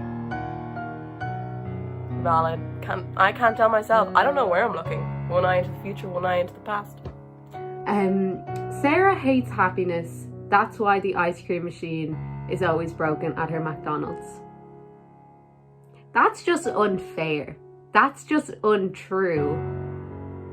And look, I could get into the inner workings of the McDonald's franchise, but I won't, because actually no, I will. Basically, no, I won't. Never mind, I won't. Kate's farts smell like fish. That is nasty, and that is not factual. I don't think any of these people sending them in would know if that's factual, so I'm gonna call that one as a bluff. I don't believe it. It's not true.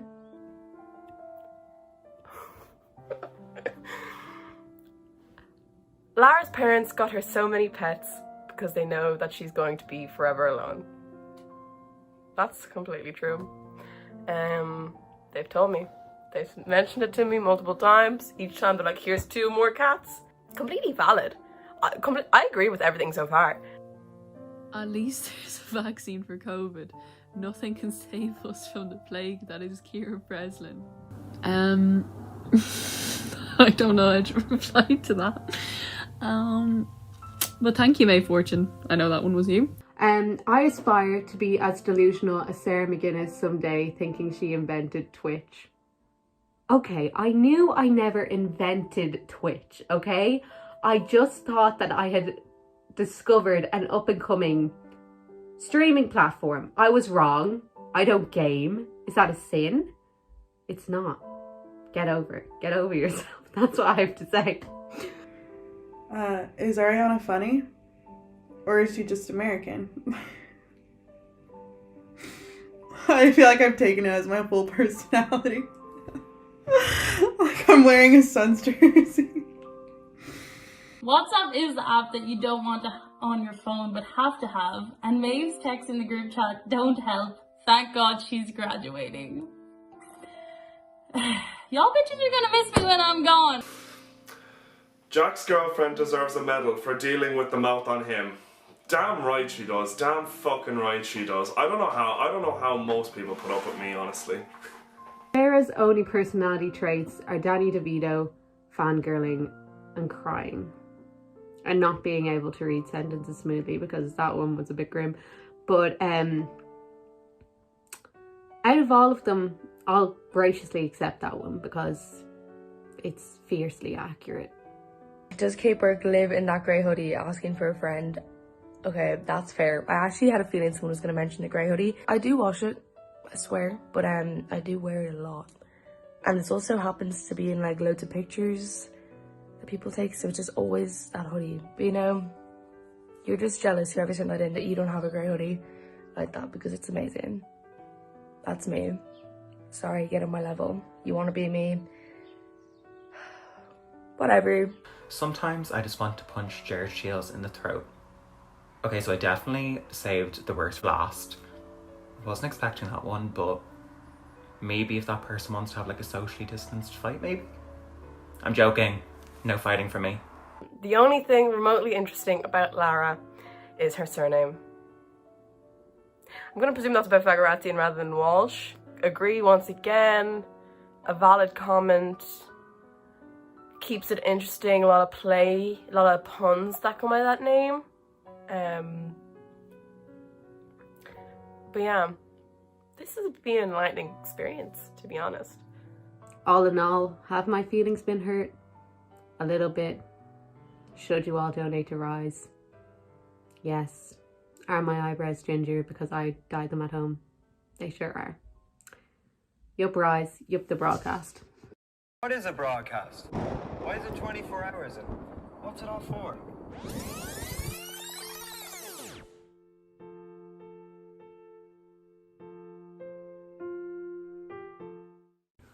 Why am I genuinely nervous? Like, palms are sweaty,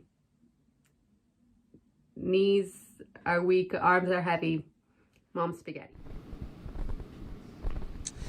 Well, that was the mean tweets. That was gas. I love that. There were, like, some of them were horribly mean. So I'm sure there'll be plenty of people asking questions now to see who that was. As you may know, the theme of this year's broadcast is Back to the Broadcast. So like our fabulous set here on St. Patrick's Tree, we are travelling back through the seasons as well as through the years. So up next, we have our two backstage presenters, Jack and Ariana, who are going to be taking on some challenges that you may have seen on previous broadcasts throughout the year. So I'll hand it over now to Jack and Ariana.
What is a broadcast? Why is it 24 hours and what's it all for?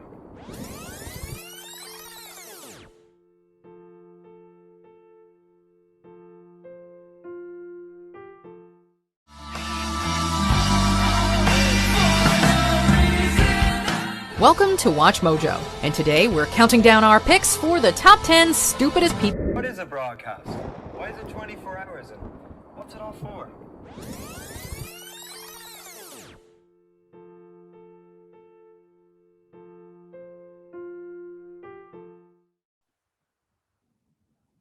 All right, what's the situation? All right, remember that broadcast that happened last year? We got the crooks down under. All right, let's go in. All right. Good cop, bad cop? Yeah, whatever works. Yeah, okay. All right, Marty, where were you 2100 hours on May 17th, eh? I was at Lone Pine Mall with Doc. I swear. And welcome back, guys. It's Beautiful Faces. Jack and Ariana back at it again. We're back. So today we're going to be doing some previous challenges you might remember from throughout the years. And a big one is the Chubby Bunny Challenge. Yes. So me and Jack are going to go head to head with the Chubby Bunny Challenge. And then we're going to do, I don't know what the challenge is called, but basically he's putting on headphones. I'm going to say some sentences and he's going to try to guess what I'm saying. Yeah. And so we'll see how that goes. And hopefully, I'm really hoping that this doesn't, we don't get to We that. don't have to resort to final resort over here. But the final result will be doing Our chips hot sauce. and putting some hot sauce and asking each other some emotional questions.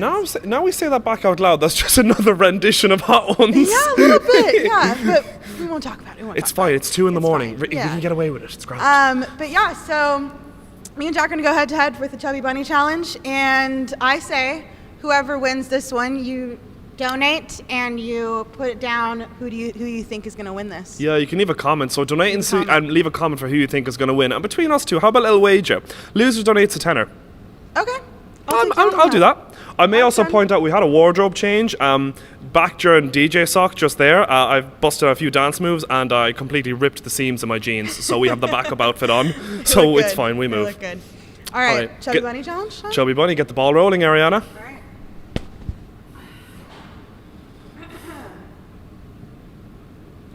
You're gonna need your mic, Chubby Bunny. I don't ASMR over here. All right, Teal. Chubby Bunny. Chubby Bunny. What if I just accidentally swallow these? My gum already hurts. This is a terrible idea. Okay. Chubby Bunny. I'm on 3. Chubby Bunny. Oh, this is really starting to hurt. These taste really good, actually. I'm kind of. These are some good marshmallows. I don't know where Tiger. That's where I got them. Chubby Bunny. I think I'm at 4. Chubby Bunny. Are you at 4? I'm at 4. I'm doing good. My jaw's wham, bro. Chubby Bunny. Oh, you're going down, girl. You're donating today. Not today, Chubby man. Bunny. Am I at 5? You're at 5 now. 1, 2, 3, 4, 5. Yeah, that could be number 6 and number 5 going in. That is not. We need VAR on that. That is not correct. Chubby Bunny. Fine. Go. I'm kind of scared. This is Chubby Bunny. Like, this is live. People are seeing my face like this. Who is watching this? Could you imagine if someone tuned in to see this? That is not. Can we please get validation? That does not count. Okay. No, it doesn't. I just heard. Hold on. Wait. I have a go. Chubby Bunny. I think I've got like 10 in here at this point. I haven't kept count, honestly, but We never I talk- feel we- like I'm winning. No, you're not. Chubby Bunny. I am so winning. Chubby Bunny. This is one of my more pleasant moments in life. Oh, for God's sake. I have 1 cup down. We're even here. Alright? Yeah, 1 cup? Mm-hmm. Chubby Bunny. Okay. Chubby Bunny. That doesn't count.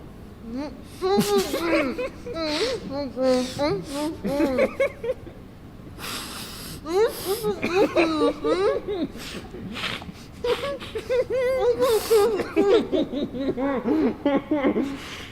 that's so gross. Hey guys, I'm gonna show you this cup. If you don't donate, I will show you what's in this cup. I'm sweating. Right I'm sweating. That was so funny. Like, it tasted really good. I'm not gonna lie, like, I kind of really like the flavor. Oh, But give me my water. I'm not here for it. I definitely won that one anyway. I don't know. But we'll let the audience decide, Jack, okay? I'll We'll let the donate audience anyway. decide. Go on, I'll be nice. I guess, yeah, we'll donate anyways, I suppose. Okay. I feel like my cheeks are stretched out. Man's cheeks are wham. I made a quick recovery there. All I heard from you was. I don't know if you've seen that girl on TikTok, but she has a really wide mouth. No. And she basically just goes around finding huge sandwiches, and she just like takes bites out of these huge She just takes sandwiches. massive whams out of Yeah. them. Oh my It's god, really that was strange. so funny. I'm actually Okay, sweating. I'm actually well, sweating. That should was we so go to the funny. next one? We go to the next one. We will. All right, so put your We will. headphones in. We will, as to code, keep the ball rolling. Yeah, I'm gonna get so- some tunes going and see what Ariana tells me. I'm gonna leave the mic down. I don't need it anymore. Yeah, so basically, Jack right now is about to put on some headphones, and he is going to just, I don't know, play some loud music, bangers, get really hyped, and he's not going to be able to hear anything I'm saying, basically. So I'm going to be saying some sentences to him, and he's going to have to guess these sentences. I have 4 ready. He's going to have to guess what I'm saying, and if he doesn't, he loses. Simple as that, and we kind of all know, you know, he's going to lose. Okay, you ready? Can you hear me? Can you hear me? I'm guessing you can't hear me. Okay. Ready? There is a monkey on my head. There is a monkey on my head. What did I say? Okay, did you say there's a something on my hand? Nope. What? Nope. Keep it going. What? You're almost there. You're almost there. You're almost there. I'll give it to you. You almost got it. There is a monkey on my head. Go again. There is a monkey on my head. Is there a beetle on your hand? We'll skip that one, but you lost that one. There is a monkey on my head. That's what I knew was saying. it was monkey, but I thought it was hand. Oh, that's not too bad. I know. Okay, you ready for this one? Hit me. Okay. I need a Red Bull to keep me awake. Go again. I need a Red Bull to keep me awake. I have to be deadly honest. I have no clue what that was. All right, I don't I'll even. like word it out Okay, a little bit. I have Katy Perry going as loud as she can in my Okay. ears. Okay. All right. I need a Red Bull to keep me awake. Sleeping awake. I have 2 words. Okay.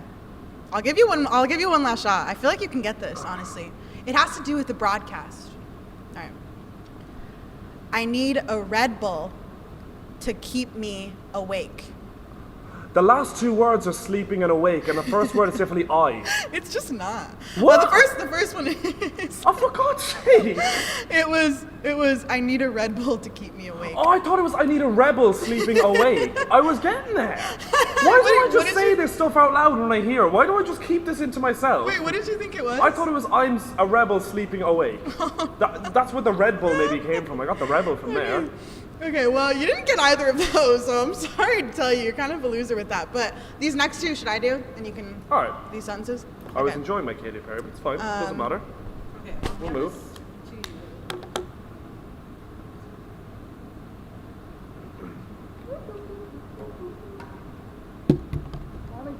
That, and then those 2 sentences. I've got some. No, I don't need your sentences. Oh, you don't need mine? I've got some. Don't worry. Okay. Okay. Alright. I'm just gonna. You're gonna need this to plug it into. That will not plug into your phone, will it? No. Yeah, your phone's too old. Take it back. Reach. Okay, sorry. Yeah, I just realized that these headphones don't connect to my phone. But, She's an oldie but a goldie. what can I say? You know, back to the broadcast full time. Okay. Back at it. Okay. I'm going to play some Mexican music, Hispanic music. Doesn't beat Katy Perry, if I'm honest. Teenage Dream was a banger. Alright. Alright. Give me a thumbs up when you're good to go. Why am I saying this? You can't hear this. La la la la la la la la la. So it's just us two then. Oh, she's here. I'm ready. Okay, I can hear you. Okay. The broad. It's fine. Okay. 3, 2, 1. The broadcast is 11 years old. Will I go again? Yeah. Okay. The broadcast is 11 years old. Is that right? The mom's cast is super old. Is that what it was? No, not remotely. Keep it going. Do it again, one more time. Okay. I give you a lot of tries. Oh, okay. The broadcast is 11 years old. The broadcast. Yeah? The broadcast. Is 11 years old. The broadcast is 11 years old. Woo! Nice! Am I right? Is it 11 years old? You! Come on, Jack. Damn it.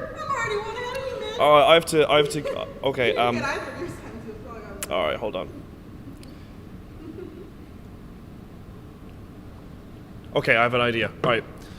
Eyes over here, eyes up, eyes up. I'm gonna give you a hard one, okay? This will be tough. Okay, Wait, 3, no, 3, 2, 1. You make me feel like. There's 2 parts to this. Okay. So first part, you make me feel like. Okay. Hit me. Like, No, what do you think it is?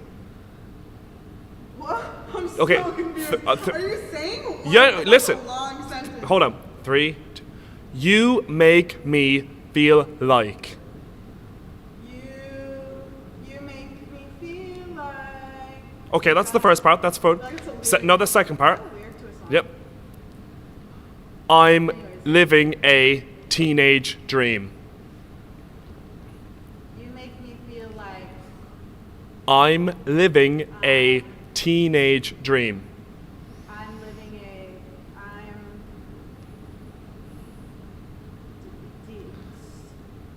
Teenage dream. See, what she doesn't know is I actually have this on the table and she has no idea. It's going to kill her when she finds out. The song's literally playing on the table. I'm getting so distracted. Okay. I'm also listening to music. Yeah, oh, I know it's tough. I know.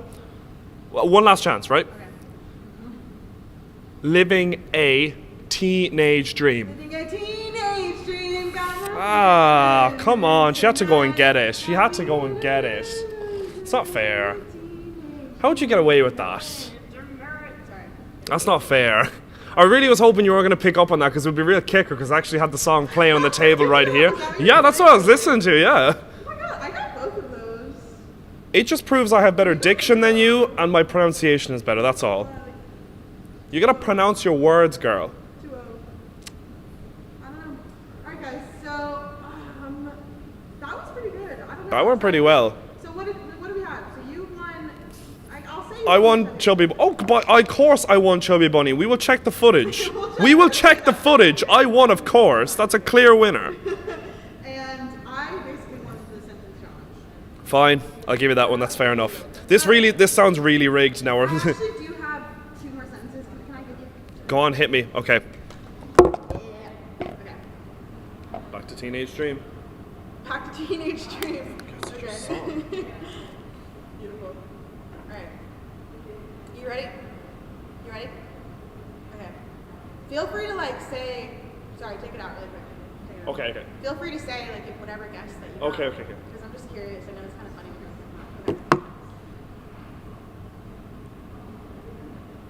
funny. Okay. When did the whale walk out? Wait till the whale watching. Oh, do you want to use your thing, sir? When did the whale walk out? Wait till the whale watching. Almost. I'll give you one last try. When did the whale walk out? Wait till we walk out? When did the whale walk out? When will we walk out? Almost. How close was I? You were really close. You were you got half of it right the first time and then half of it right the second time. Whale watching? When did the whale walk out? Oh, really? Yeah, that's not that, bad. like, I Come think- on. Yeah, it was pretty good. That You was got a the tricky feel one. for it I'll at take point, that. And then you got like the walkout part the second time. Yeah, so it's like, that if was you pretty just put good the on two my part. I'll together, give yeah, myself that. You would have almost been there. All right. I have one last one. All right, You hit ready me. for this? Shimmy, shimmy. Have you donated to the Rise Foundation yet? What? Have you donated to the Rise Foundation yet? Oh, jeez, this girl is reciting the RT1 news or something. The RT News. Okay. Check. Okay. Have you Have you donated told someone, Alana? Alana? Who? I don't know. Who's Keep going. Alana? This is Ani. This is Ariana. Okay. Have you donated? Have you donated to the Rise Foundation? Yeah! Woo! Have you donated to the Rise Foundation yet? Have you? You Have better. you donated to the Rise Foundation yet? It's a serious question. Anyways. Oh, I'm proud of myself for that one. I'm proud of myself for that one, you know? Yeah, that was good. Not too bad. That was really good. Very proud. Very proud. Oh, I'm looking at this. I'm looking at this like marshmallow cup. Did you spit yours out in your cup? No, I as well? swallowed mine. Wait, what? Yep. You swallowed Yep. all of those? I'm looking at a cup of spitty marshmallows down here. It's not pleasant, but I swallowed mine.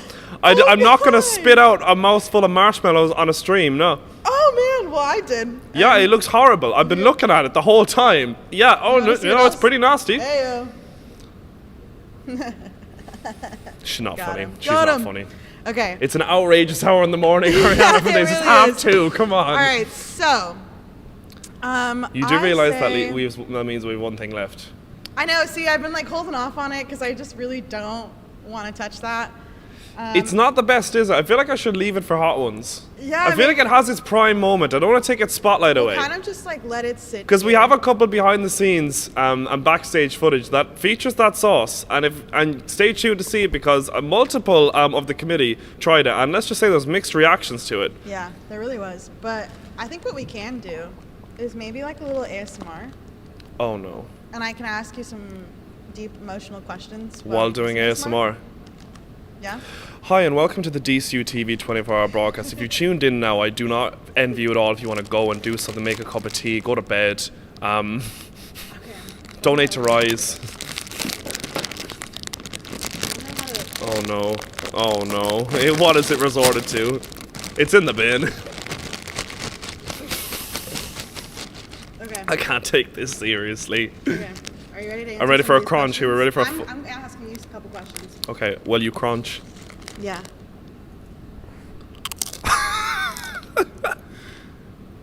I'd hate to be anyone listening to this. Anybody. What was your biggest fear? You stole that question off my show. As You a thief. child. As a child. Oh, the child. darkness. Twist. Oh, girl, the darkness.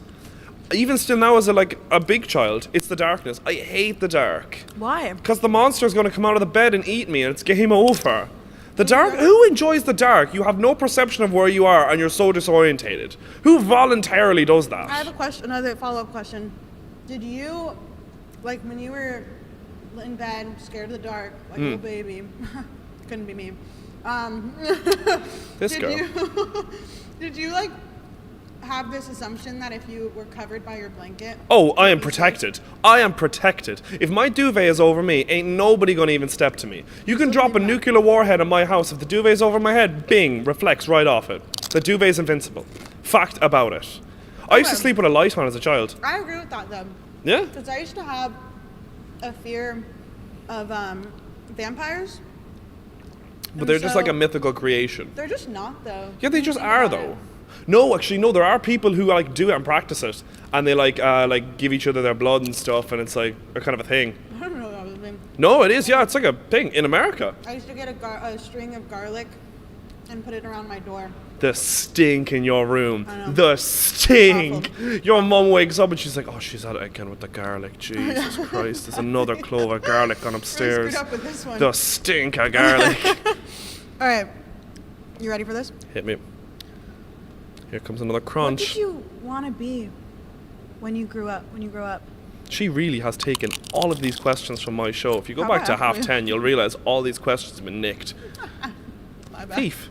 When I wanted to grow up, what did I want to do? There was a stage I wanted to be a bin man too. I hate to take Rian's answer, but I wanted to be a bin man as well. I thought it was really cool the way they could stand on the back of the truck and like hold on. And they have that little platform and stuff. I thought I was real cool to my mum. I was like, oh, I'll build a platform and all, because my mum has a dodgy back. I was like, oh, I'll have one that's good for your back and stuff. My mum had to hear this coming off her son, who was like 6 at the time, going, his biggest aspiration is being a bin man. A bin man. See, I wanted to be an artist when I grew up. I don't know what I think I am. I think I always wanted to be doing stuff like this when I was younger. I always picture myself in front of cameras or something like this. Sounds really big-headed now I'm saying it out loud, but I always picture myself in at least some sort of media space. So I think I'm doing well, like. I wonder how the crunch is. I envy anyone who has to hear this crunch in their... Hold on, it's 2:30 in the morning. Hold on. What's the last thing you cried about? That sounded good. Everyone over there hates us. Yeah. What's the last thing you cried about? Last thing I cried about? Something really recent. I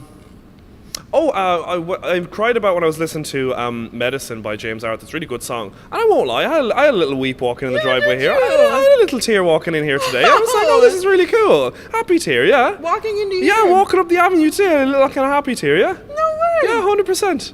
It was like, you know, like kind of, it was like a you're here moment, because there's been such a build up to this for us. Like, we've been planning this for months. And to be finally walking up the avenue at DCU, let's say, heading for when we get our test, and I was like, what's happening? Like, this is the moment. A little tear came out. I won't lie, I'll be honest. The last thing I cried about was, I had like I don't know, you guys tell me if this is a nightmare. You tell me this is a nightmare or not. I basically had a dream that everyone had the same bed sheets as me. Okay. Everyone had the same exact bed sheets as me, and for some reason that really freaked me out. Okay. Like, I was like, why does everybody have the same stuff? Yeah, like, because it was like my childhood bed sheets of Hannah Montana. So is it like people are intruding on your space because they're your sheets? Everyone has them. Yeah. Like, my parents had them, my siblings had them, like, family members had them, and I was just like, why? I was just in my dream freaking out, didn't understand why everyone had. Is that like them? Is that like one of those fever dreams? Where it's like, it's upsetting, but it's not scary. It's more kind of upsetting. And it makes you feel uncomfortable. But Yeah. I woke up and I was crying. Oh I yeah, was crying. Yeah, everyone hates those dreams. They Like, suck. this isn't cool. I had a dream once where I made like my girlfriend shrink, and I couldn't make her become back to normal size, and I woke up really distressed. It was the most stupidest dream ever. Like when I say it back out loud, but she just shrunk, and I was like, come back to normal size. Oh, that's but yeah. sweet. That was a weird one for me. I kind of want to have a comeback. Really? Yeah. You want round two? I feel like I could win this time. Girl, my poor cheeks. Like, come on. No, because like now I feel like they're stretched out. No, you just want to win. Like, I'm prepared. You just can't be prepared to lose again. That's all. Like, I'm ready. You know what I mean? Okay. So we'll do another round. Okay. Ready for this? Let's do it. Who's gonna win this time? It's gonna be me. I'm winning again. Okay. Chubby bunny. We'll go together. Ladies first. Chubby bunny. Chubby bunny. We'll take turns of who's actually on what now. You're on 3. Chubby bunny. Chubby bunny. Is this 4? Yeah. Chubby bunny. Chubby bunny. I can't wait to see another cup full of marshmallow spit. It's so nasty. It's so bad. Like, it's so bad. Hey, nobody needs to see that. I know you wonder. I'll send you a picture later. No. No, you won't. I'll be fast asleep by the time this is done. Chubby bunny. Are you at fog too? Yeah? Same amount, girl. I feel like you're eating them. I'm not. I feel like you're cheating. I'm not. We can spit them out and count them. I will spit them on the table. It'll ruin it for everyone else's afternoon, but...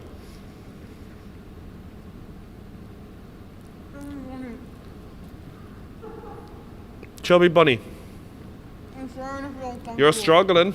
No, I'm not. She's struggling. No, I'm not. Yeah, you are. I'm really good. I can do this all day. Go on. I can do this all night.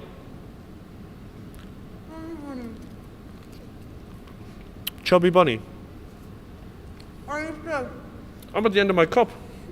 Oh,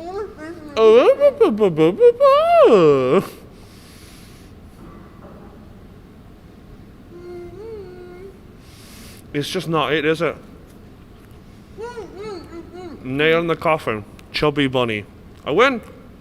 No. Mm-hmm. No. Chubby bunny. I'm still talking. Don't swallow. Don't swallow. I'm not swallowing.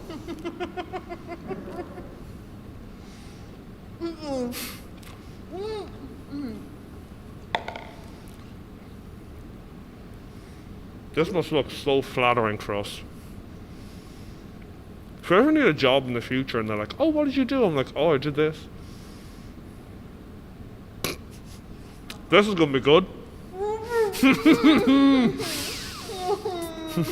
That's not it. Chubby bunny.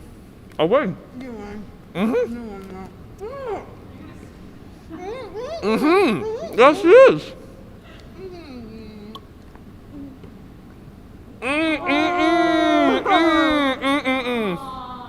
I'm sorry. I just couldn't swallow all those. Nobody in the room had to see that. I'm not Willy Wonka, man. Like I don't like I don't like all the sugary stuff in me. You just gotta have that diabetic streak in your blood like I do. Do you? Of course I do. I have a wicked sweet tooth. Oh God. Okay. Okay, Take- guys. Well, Take a breath, will we? Will we come back in a bit? yeah, we'll take a breath now. Thank you for watching that beautiful thing collection that of we just content did. that this was. Yeah, A trip honestly. down memory lane. A trip down memory lane, to be fair. Yeah, we'll go on a little break now. We'll cut to some ads. I really need to massage my face And get rid of your marshmallow spit. and get rid of my marshmallow spit, unless we want to auction it off. No, we don't want to auction those off. What we're going to do is auction off the we're going to jump to a couple ads and we'll be back with you shortly while Ariana cleans up her marshmallow mess. See you all in a bit. Thanks. Oh my God, carry on.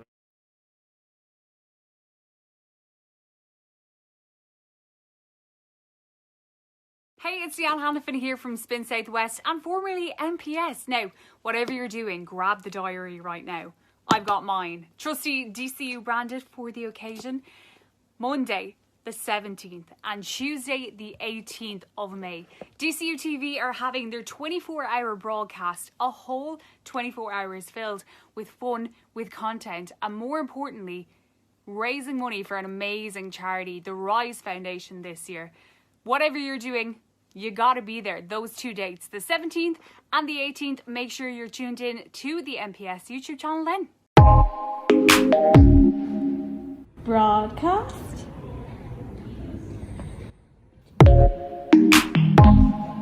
Broadcast. Broadcast.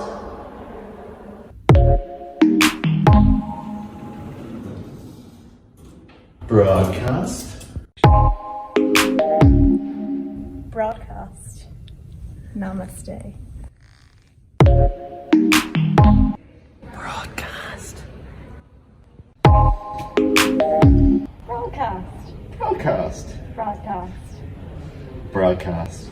Broadcast. Cast that is broad. That's very casty broad.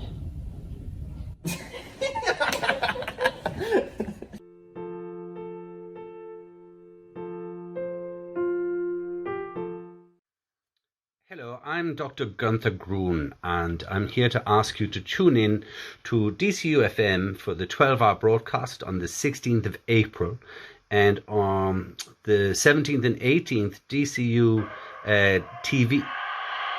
TV have... This always happens when I'm busy. Yeah, that's enough already. Please tune in and watch these two events. On the 17th and 18th of May, you have DCU TV, and on the 16th, you have DCU FM. And it's all in aid of the Rise Foundation. And if you don't do it, those people are never getting out of here.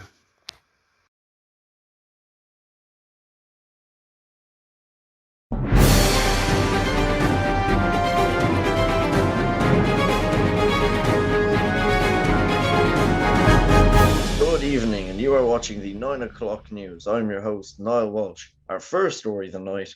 Preparations are well underway for the annual DCU TV 24-hour broadcast. We go down to our correspondent, Adam Bedi, who is currently in the U building in DCU. Adam, how's everything going down this evening? It's going well. Preparations are well underway. Getting ready for a good party. Sorry, party, did you say? Yes. As in a mass gathering of people in one area? That's right. During COVID restrictions? You're correct, Niall. And Adam, have you been talking to anyone down there? Yes. And who have you been talking to? Frank. Frank? Yes, Frank from the bank. And how is Frank keeping? He's still in the bank. And his name is still Frank. And what did Frank have to say about this party taking place? He said, I don't like it, but I'll have to go along with it. Okay. And is that really the U building behind you? Yeah. No.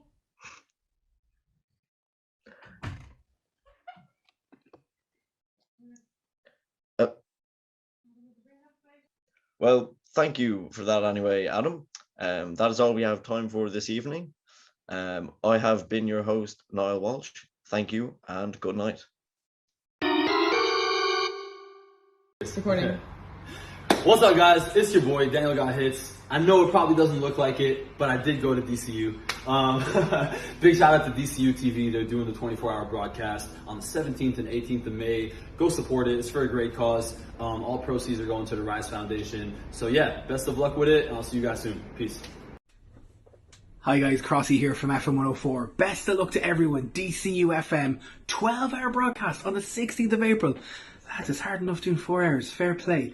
And to DCU TV, they are going to be doing a 24-hour broadcast on the 17th and 18th of May. I remember I gate crashed that one year. Great crack, lads. It's absolutely brilliant. All for the Rise Foundation. Fantastic. Fair play, everyone. And best of luck.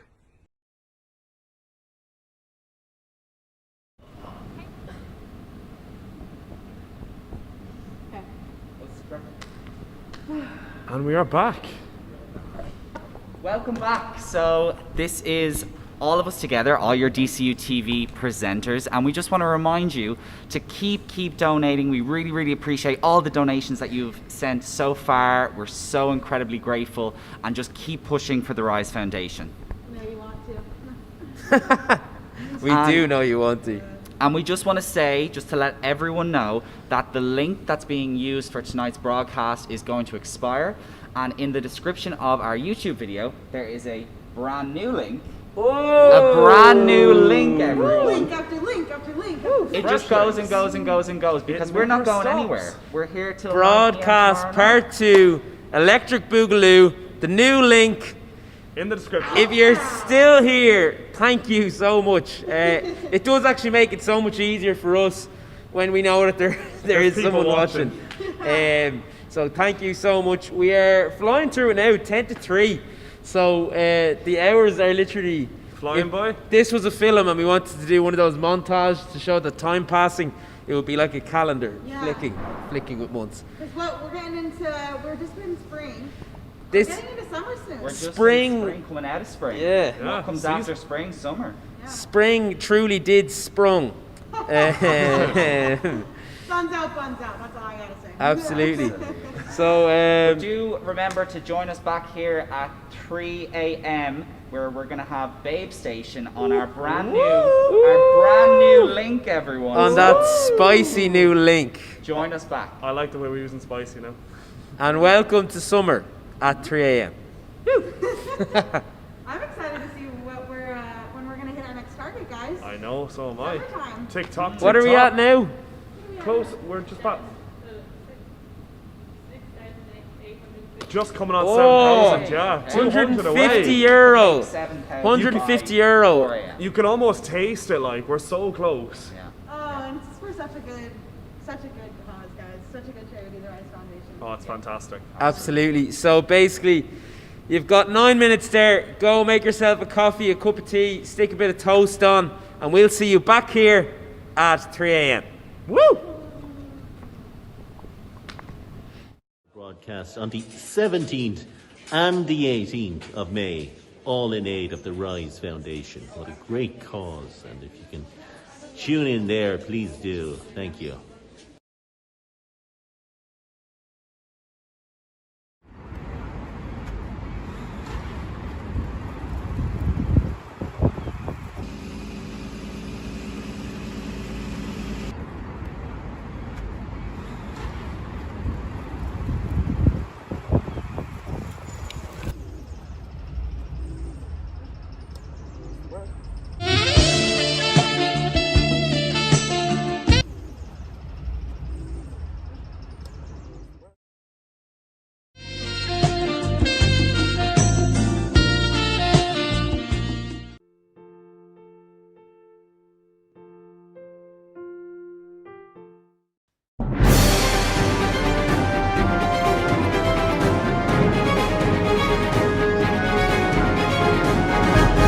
Good evening, and you are watching the 9 o'clock news. I'm your host, Niall Walsh. Our first story of the night: preparations are well underway for the annual DCU TV 24-hour broadcast.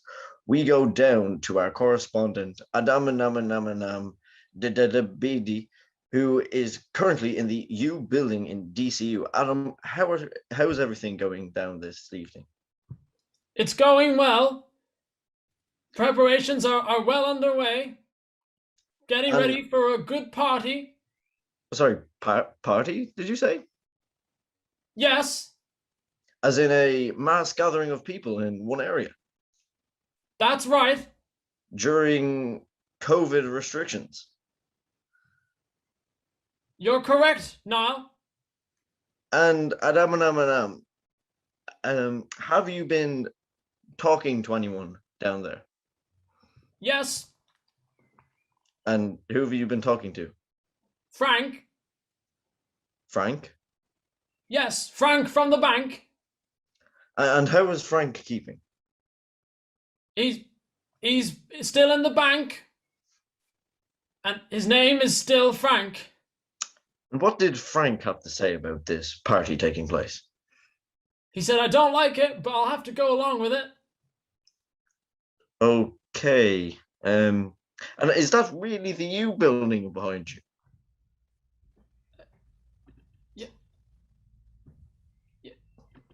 No.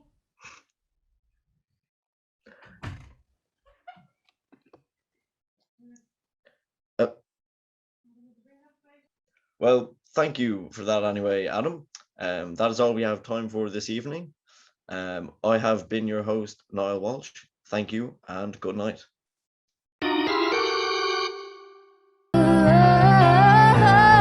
If we had 5 more minutes.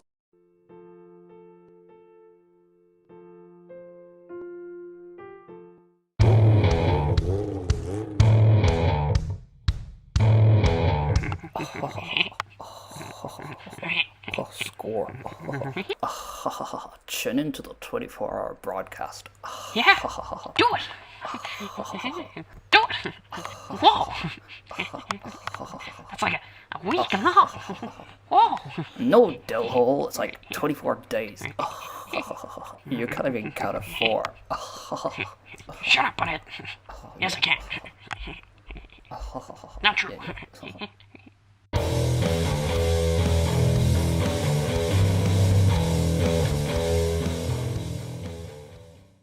What is a broadcast?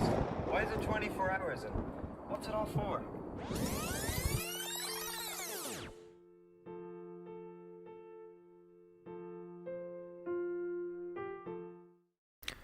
Rory. You must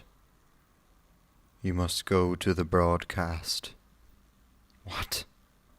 I said, You must go to the broadcast. Yes. Broadcast.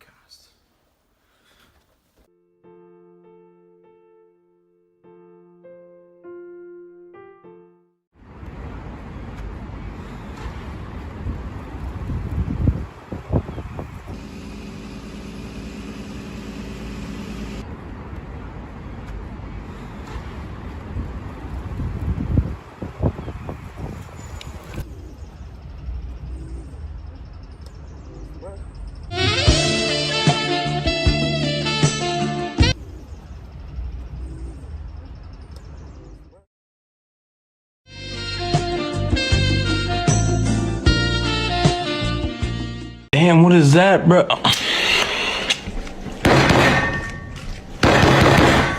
What is a broadcast? Why is it 24 hours and what's it all for?